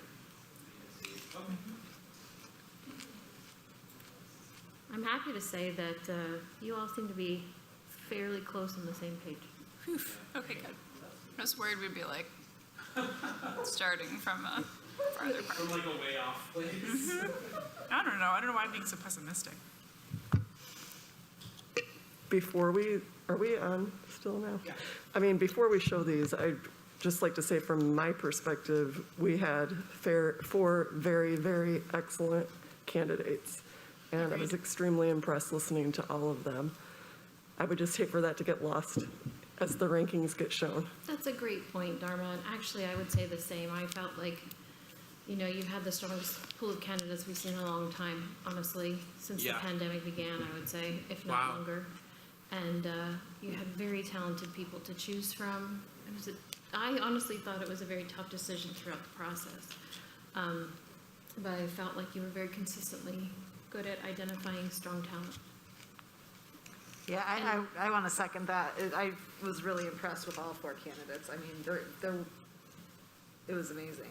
I learned so much. Well, and I can promise you that anybody who is not selected for this job will be heavily recruited by us. So. Yes, I'm sure, no doubt. It's also just, I was thinking back when Josie, on Josie's retirement day, and Ed Sorrell got up and said, we didn't need to have a national search back then. But I do feel like it's, and I disagree with that. I do believe, of course, in really seriously nurturing our talent within. But I also think this was a big learning opportunity for us just to see what the field's like and what's happening at other libraries, which we don't get a whole lot. We don't do that a whole lot. And also just to kind of learn of the sort of different flavors of philosophies that people bring to this work, what their starting place is and how they envision the work. Just really, I found it to be kind of energizing and informative. So I just appreciate the process you've taken us through. We were happy to do it. Thank you. All right, is it time? Drum roll. Drum roll. Oh, perfect timing. Great. Okay, so again, Oh, wow. I asked you to rank them each in order of preference, and as you all noted, that does not make someone less qualified for this job. It's just this is based on gut preference, and you could change your mind at any point through this conversation as to who you decide to make a potential offer to. The one thing I would say is it would be great to have a little conversation, and then we will share the survey responses. We did a summary report this morning, and we have copies for you to share, but we like you to have a chance to have your own conversation before you start looking at other people's input. And then we will talk a little bit about if you're ready to make an offer and what that might look like. And I know that we were going to talk about the executive committee was going to talk about like more of the details of that, correct? Yes, that's right. We'll peel off or just have like short preliminary conversation about how to structure the offer. Correct. And can you explain what the numbers actually mean? Sure, where'd they go? Both. Okay. And I should mention, so when you just saw a set of numbers, a lot of times we will have two sets of numbers. One will be the ranked score, and then the number of people that selected them. You all put 4 names on your list, so it was a moot point. So Yeah. 7 people, 7 responses. So you all put all of them on your list. Got it. So the ranking score is based on where they placed on your list. So the first person, who was presumed your top preference, was given 4 points. And then the second person, 3, the third person, 2, and the last person. Got 1. it. Okay. 4, 3, 2, 1. Okay. Oh, they changed. Did a number get bumped? Okay. I was confused about those numbers. This makes Yeah, sense. they look a little funky. Yeah. So, yeah, this is the way to score based on 7 individuals. So the highest score one could get would be Yeah. 7 times 4, 28, which Great. someone got. Okay. Thanks for fixing that quickly. Great. So there you have it. Every person who submitted, all 7 of you had Eli at the top of your list. Great. So now it's time to have a little conversation about what you liked in different individuals. Although I will say, you don't have to have a lot of conversation if you're feeling comfortable with this decision, but I want you to talk it out a little bit. Sure. Can we take this down now that everyone has seen it? Absolutely. Thank you. It was really powerful to see that, though, I think. It's like a long journey to get to see that, especially for a particular individual, but for us too. Well, and I will say, like, what we always say about, sometimes people will be like, why did we do this when we knew we had a great internal candidate? But what you did was you gave Eli the opportunity to show that he is absolutely competitive against the best of the best. And he still is incredibly strong. And honestly, if you hadn't all put him at the top of your list and didn't end up offering the job, guarantee you we'd be recruiting him. Just saying. So, start. What I loved about Eli's presentation on Monday night was, less about the content and more about like how it showcased the creativity of his thinking and ability to respond to crisis. Like, did I want to hear that, there might be a pandemic in the future? He kind of took it to a sci-fi level. But honestly, I think it showcased his personality and his approach to leadership and sort of the thing that we keep talking about that we love so much about this organization, which is innovation and creative thinking. And that to me just really, really stood out. I mean, so for me coming into this, I was very determined to keep an open mind about all of the candidates, even knowing that Eli was stellar. But at every step of the process that I saw, so reading those application materials, the presentation, Eli was just so stellar. Like it just, at each step of the process, like the letter blew me away, the presentation blew me away. And it was, I'm really grateful that we had this national search so that I could see that. I will also say, just zooming out a little bit in terms of how we're going to have this conversation, for me, the top 2 candidates, there was a pretty big gap between the top two and the other two. The scores, I don't know, like, the score suggested that wasn't the case for everyone, but I'm just going to sort of put that out there in terms of how we want to direct our discussion going forward. I mean, I think you should say more about that. Sorry, I'll use I think you should say more about that.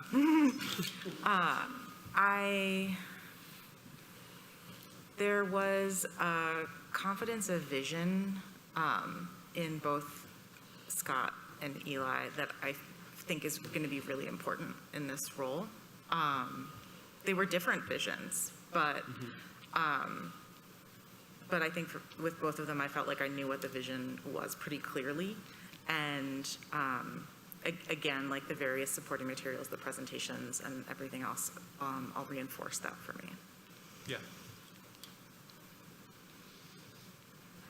Yeah, I think that I agree with everything that you're saying. And for me, the thing about Eli's materials and presentation and interview that really struck me and that I thought was really, that I think is a huge value of AADL is a sense of playfulness and fun that came through so strongly. And I can understand how that might be hard for someone from the outside to bring to their presentation because they're trying to be professional and they're trying to, but that ability to infuse playfulness and fun into a completely professional, polished, excellent presentation is just this unique ability that he has that's remarkable. I guess we're going around the room. I can jump in if you.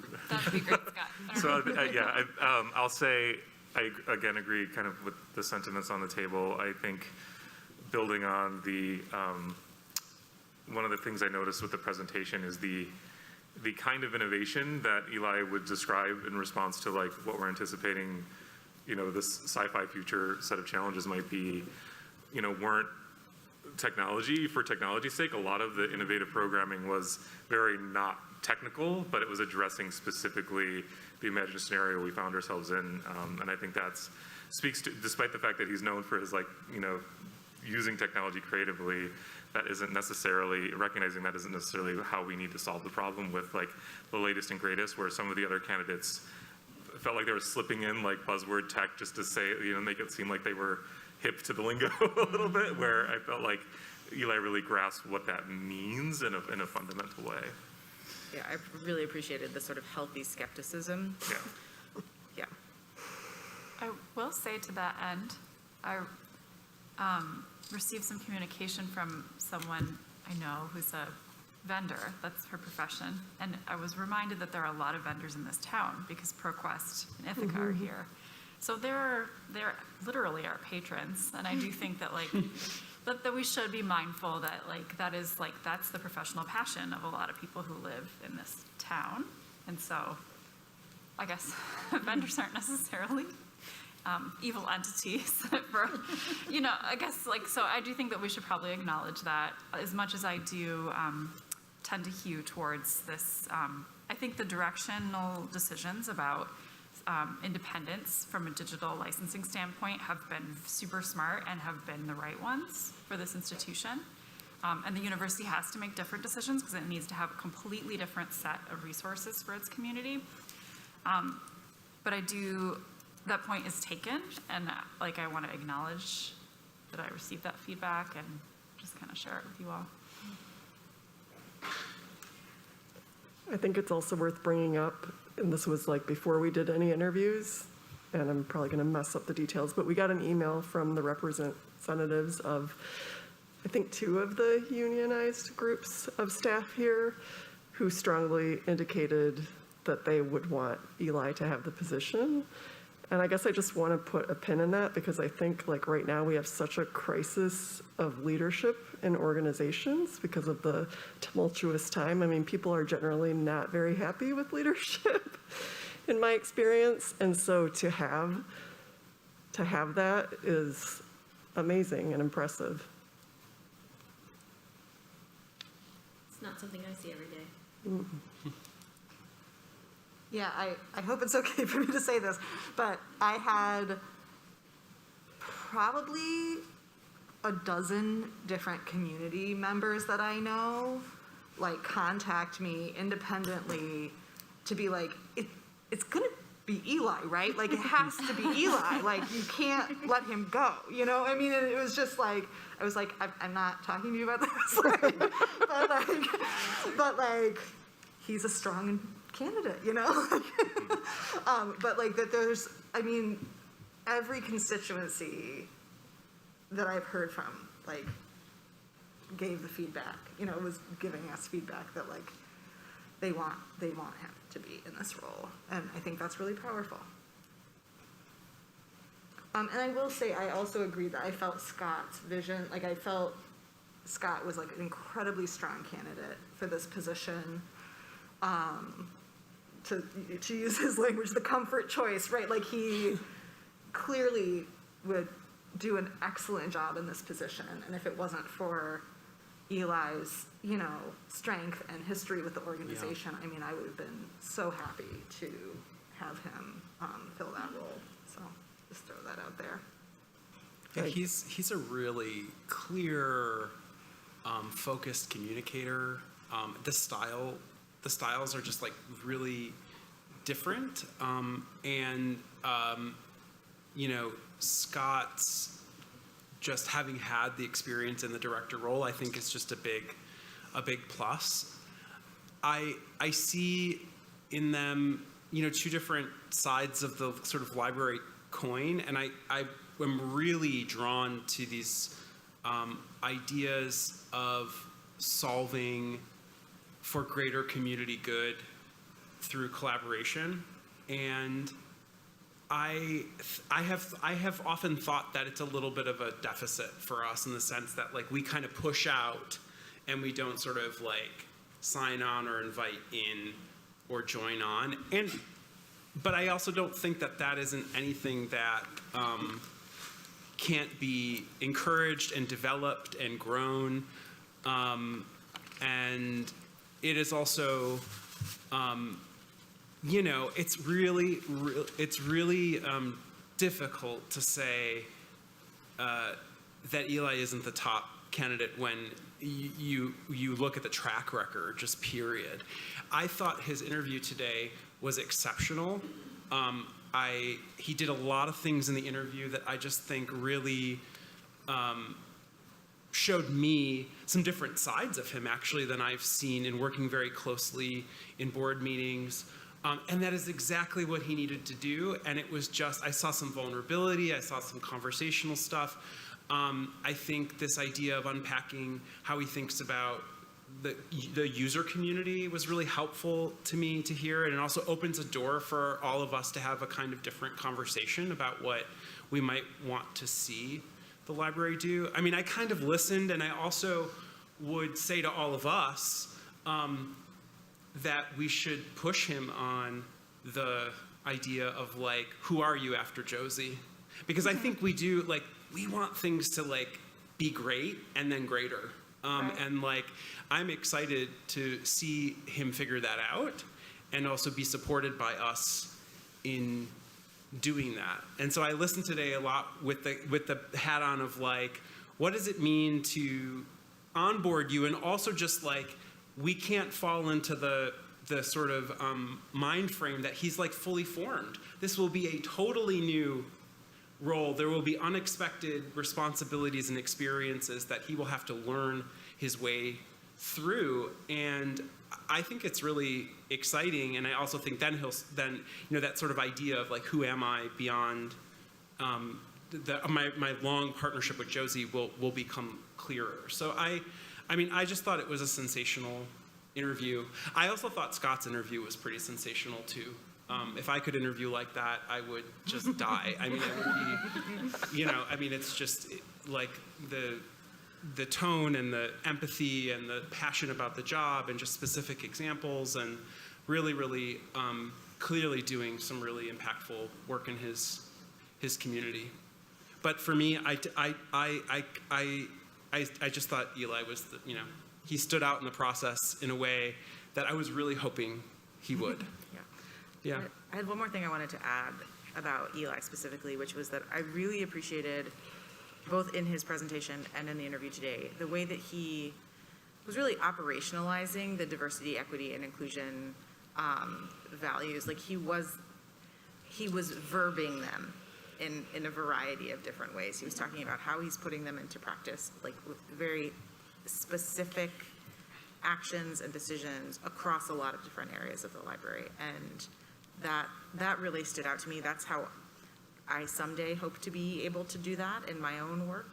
And I thought it was, that was a really important piece for me. I really appreciated what he said about keeping the heart of the organization warm. I think that's how he put it, and how, central Josie's personality was to that, and that he's not like that. I just thought it showed a lot of self-awareness and how he's worked to be more emotionally empathetic and wants to, that's something that he has to work on. That to me was just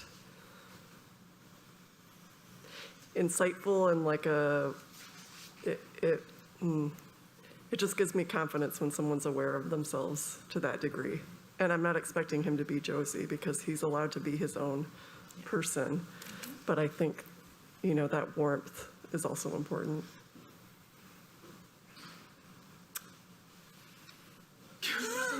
Here comes paper. I asked Brian to share with you okay. the feedback from the staff and the presentation attendees. All right, well, that goes around. Maybe I can share my worry, which I don't think is overwhelmed by anything else, with the worry with hiring Eli and eliminating the deputy director Yes, same.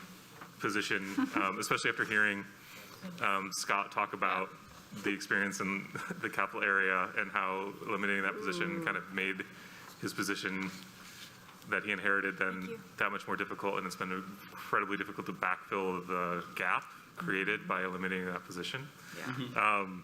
And I do worry about what that means for the leadership team here to make sure they have what they need to do their jobs effectively with one fewer people. And I think I have, all confidence in the team that we have. I think our staff is excellent all the way.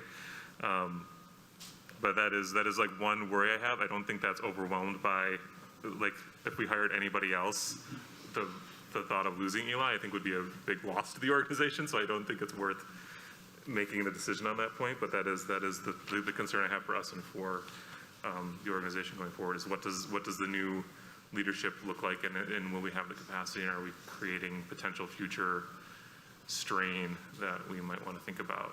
I wrote that down too, Scott. I think that's something we have to probe more with him, and also just think about, if it's not a deputy director position, how to retain the FTE Exactly. in a leadership Right. role that Right. might be conducive to his vision. Exactly. It's not so much a comment about the Yeah. team. His comment about the team resonated with me, but maybe that means elevating someone from that team and then adding a person underneath that. Right. But I think eliminating the position, when Scott said that, I went back in my notes and added another yes +1 to the retained deputy director. Mm-hmm. I mean, let's not forget, we're also down a financial manager right now too, and that's another, that's another kind of administrative gap that he will have to address if he's chosen by us and accepts the job. But I did think, one way that I might approach that would be to kind of turn around and ask the question of the things that he talked a lot about the programmatic innovation work that he's sort of more now kind of delegating, or is there space there for someone that more formally takes up that kind of a innovation role, or something like that? I don't know. I'm not going to prescribe it because I'm not the director of the library, but I'd be happy to entertain the conversation about it. Yeah, I was struck too when he said that he's much more hands-on than Josie. That's the nature of a deputy director position. Yeah. And he's going to have to change that approach, I think. It is true. Yeah, I will say I was happy to hear that he had already delegated the descriptions of the summer game prizes, because I still think they're really funny. So he did a good job that I didn't know that he wasn't still writing them. So I do want to say that I wrote down things that I loved about each of them, like in a separate little notebook. And I really loved that Aaron said that yes is a stable and consistent policy. Yeah. Like, I want to adopt that in my own work. I loved when Eli said that he was a balloon in the middle of the room. I thought that Kristen's work with the fund balance is like exceptional and like really to be commended and noted. And I loved, well, I wrote down in all capital letters, made Anna cry. but like, Scott really gave an excellent interview. I was so impressed, and I think any library would be lucky to have him as a director. And I especially appreciated the power pose in the morning. I think I need to do a power pose in the morning.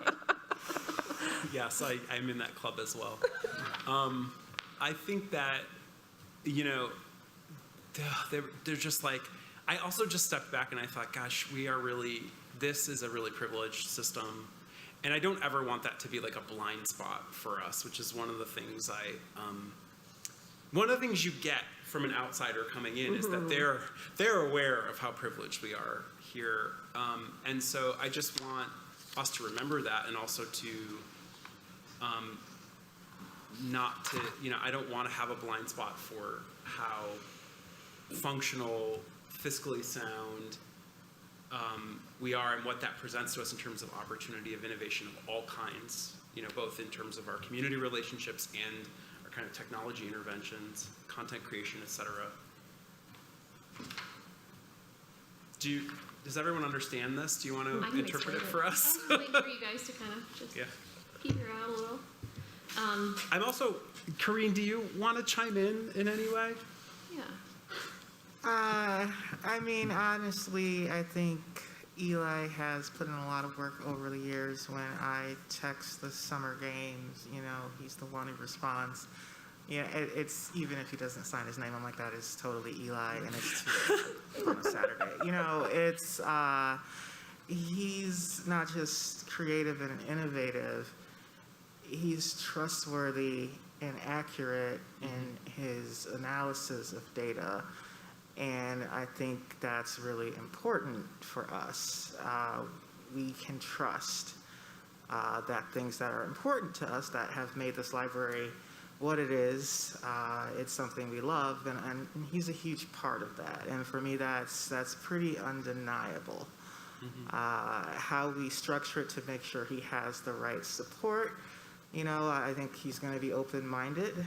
I think Josie also kind of left us her advice on what that should look like, and we trusted Josie. So, there's a lot to be said for that. So, a lot of respect, a lot of love for Eli.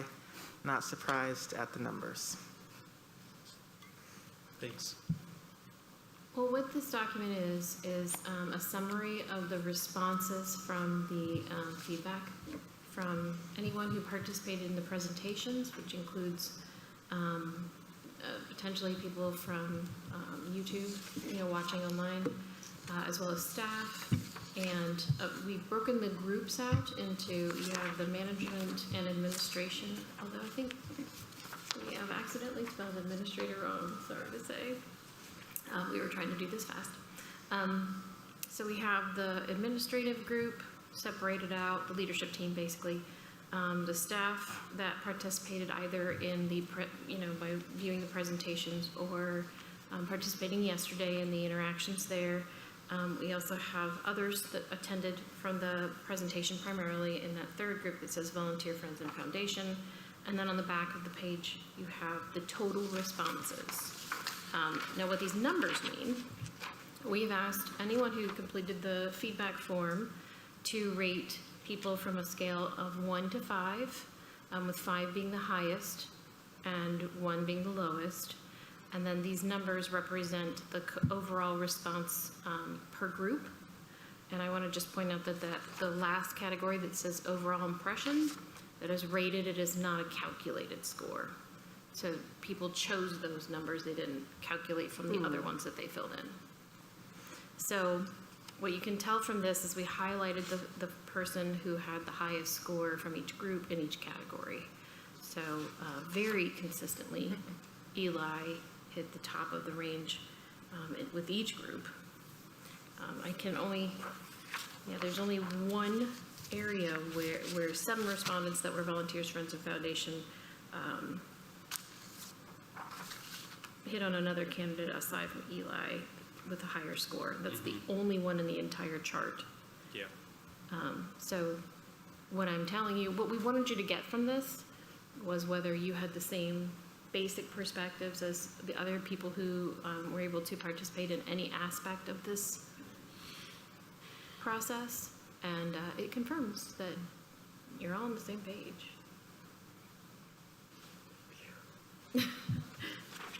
So I guess my question to you now is, do you feel comfortable moving forward with offering the position to Eli?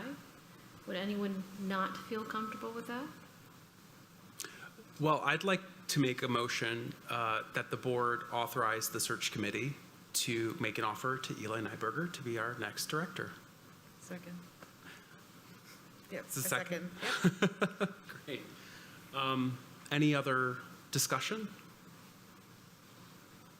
I just think in the course of that offer, or I don't know at what point it's appropriate, but I do think we want to encourage him to think about his initial leadership plan. I do think that's a pretty important, just that he start thinking about how he plus Josie was 2 people, more than 2 people. Yes. So, what capacity does he need? And he can have nice things. So, in terms of yes, this is not a scarcity sort of situation in terms of we want them to have what they need to do the best work that they can do. I'm also going to insist that he take a healthy period of time off between his current responsibilities and officially becoming director. I just think a actual break in time is a good one. I can't force him to do that, but I will encourage it. Yeah. Anything else anybody wants to add? Yeah, I mean, I'll just second that I do think from, hierarchical standpoint, I don't know what needs to be filled, but I think elimination isn't the right, I think there needs to be a conversation about if there's a restructuring and where those positions need to be filled, and he'll be able to know what that is, but just seconding that, we want that supportive structure for him as he moves into the position, because he is a powerhouse of work and but he can't, you know what I mean? It's he can't be answering people's emails anymore like that. And Eli doesn't need to feel Eli doesn't need to feel like he needs to save us money because he doesn't have the ALA. Right, yeah, I wanted to sort of say that explicitly, that we will figure that out. Yeah, that is not a problem. We already had figured it out. Yes, It's a non-issue. It's a non-issue. It's never been Yeah. an issue. And but it doesn't require some slicing right out of the gate. Yeah, no, absolutely not. Right. It's a non-issue for us.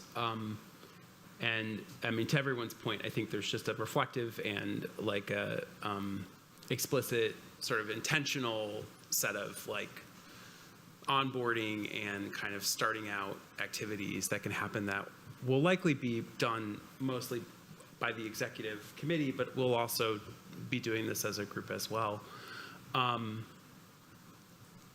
Okay. Do we have to do a roll call vote? Call them out, Karen. Let's do it.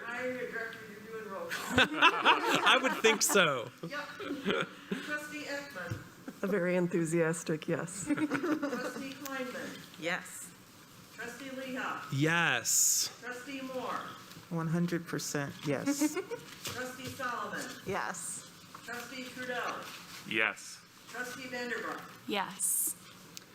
Sounds like the motion passes. Congratulations to everyone for getting this far. And also, congratulations to Eli, wherever you might be in the ether. This puts us on a path to making an offer, so it's not official until it's official. But wow, what an incredible amount of process and work, and I'm very happy that we're here at this point. Yeah, I would like to actually say especially thank you to Jim for leading this process. It's been a ton of work, and just watching you do it so well. Thank you. I learned a lot and it's been a really good process. I am also happy that the work of it will be tapering down. All right. So what will happen next is Dharma and Karina and I are going to peel off with Karen and Brian for a few minutes just to get them started on the next steps for the offer. What you've done is you've given us the ability to make an offer and negotiate with the, Karen just threw her pencil. Where did that come from? It just dropped from the heavens. It's the ghost. And we'll go through that process, and then when we have the result of it, we'll bring it back to all of you. All right? All right. Okay. When you say bring it back to all of you, are you saying we're going to just step away, everyone's staying? Oh, no, we're not today. Okay. Meaning that we're going to give you sort of instructions right now, and then Karen and Brian will go to do all of that negotiating. Where we will not have probably a quick answer on the offer for a couple of reasons. So it'll be a process.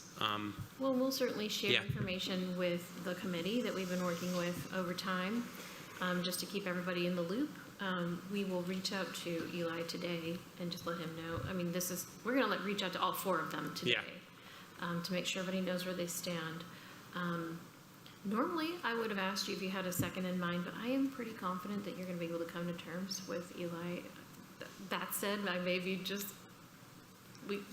bear in mind, it's not over yet. That's right. That's really my point. If we can cross that bridge if we need to, since we are all out in the open. And I hope that you'll just convey, I mean, I'll do it right now because they may go back and watch the video, but I hope you'll just convey to the other finalists that they were all truly impressive, and we enjoyed meeting them so very much. Without a doubt. Thank I'm you. not kidding when I say I think you had a really incredibly strong pool, and I will happily recruit any of them for future positions. I thought everyone stood up well, like they did excellent work. They really put their hearts into this. This is one of the reasons I enjoy this work, is that I'm like the endless cheerleader, and I want to see everyone succeed. So maybe they don't get to succeed here, but they can succeed somewhere else, and we're going to do our best to find places that will make them happy too. Terrific. All right. Well, with that, y'all, the meeting is adjourned. Nice. Hooray.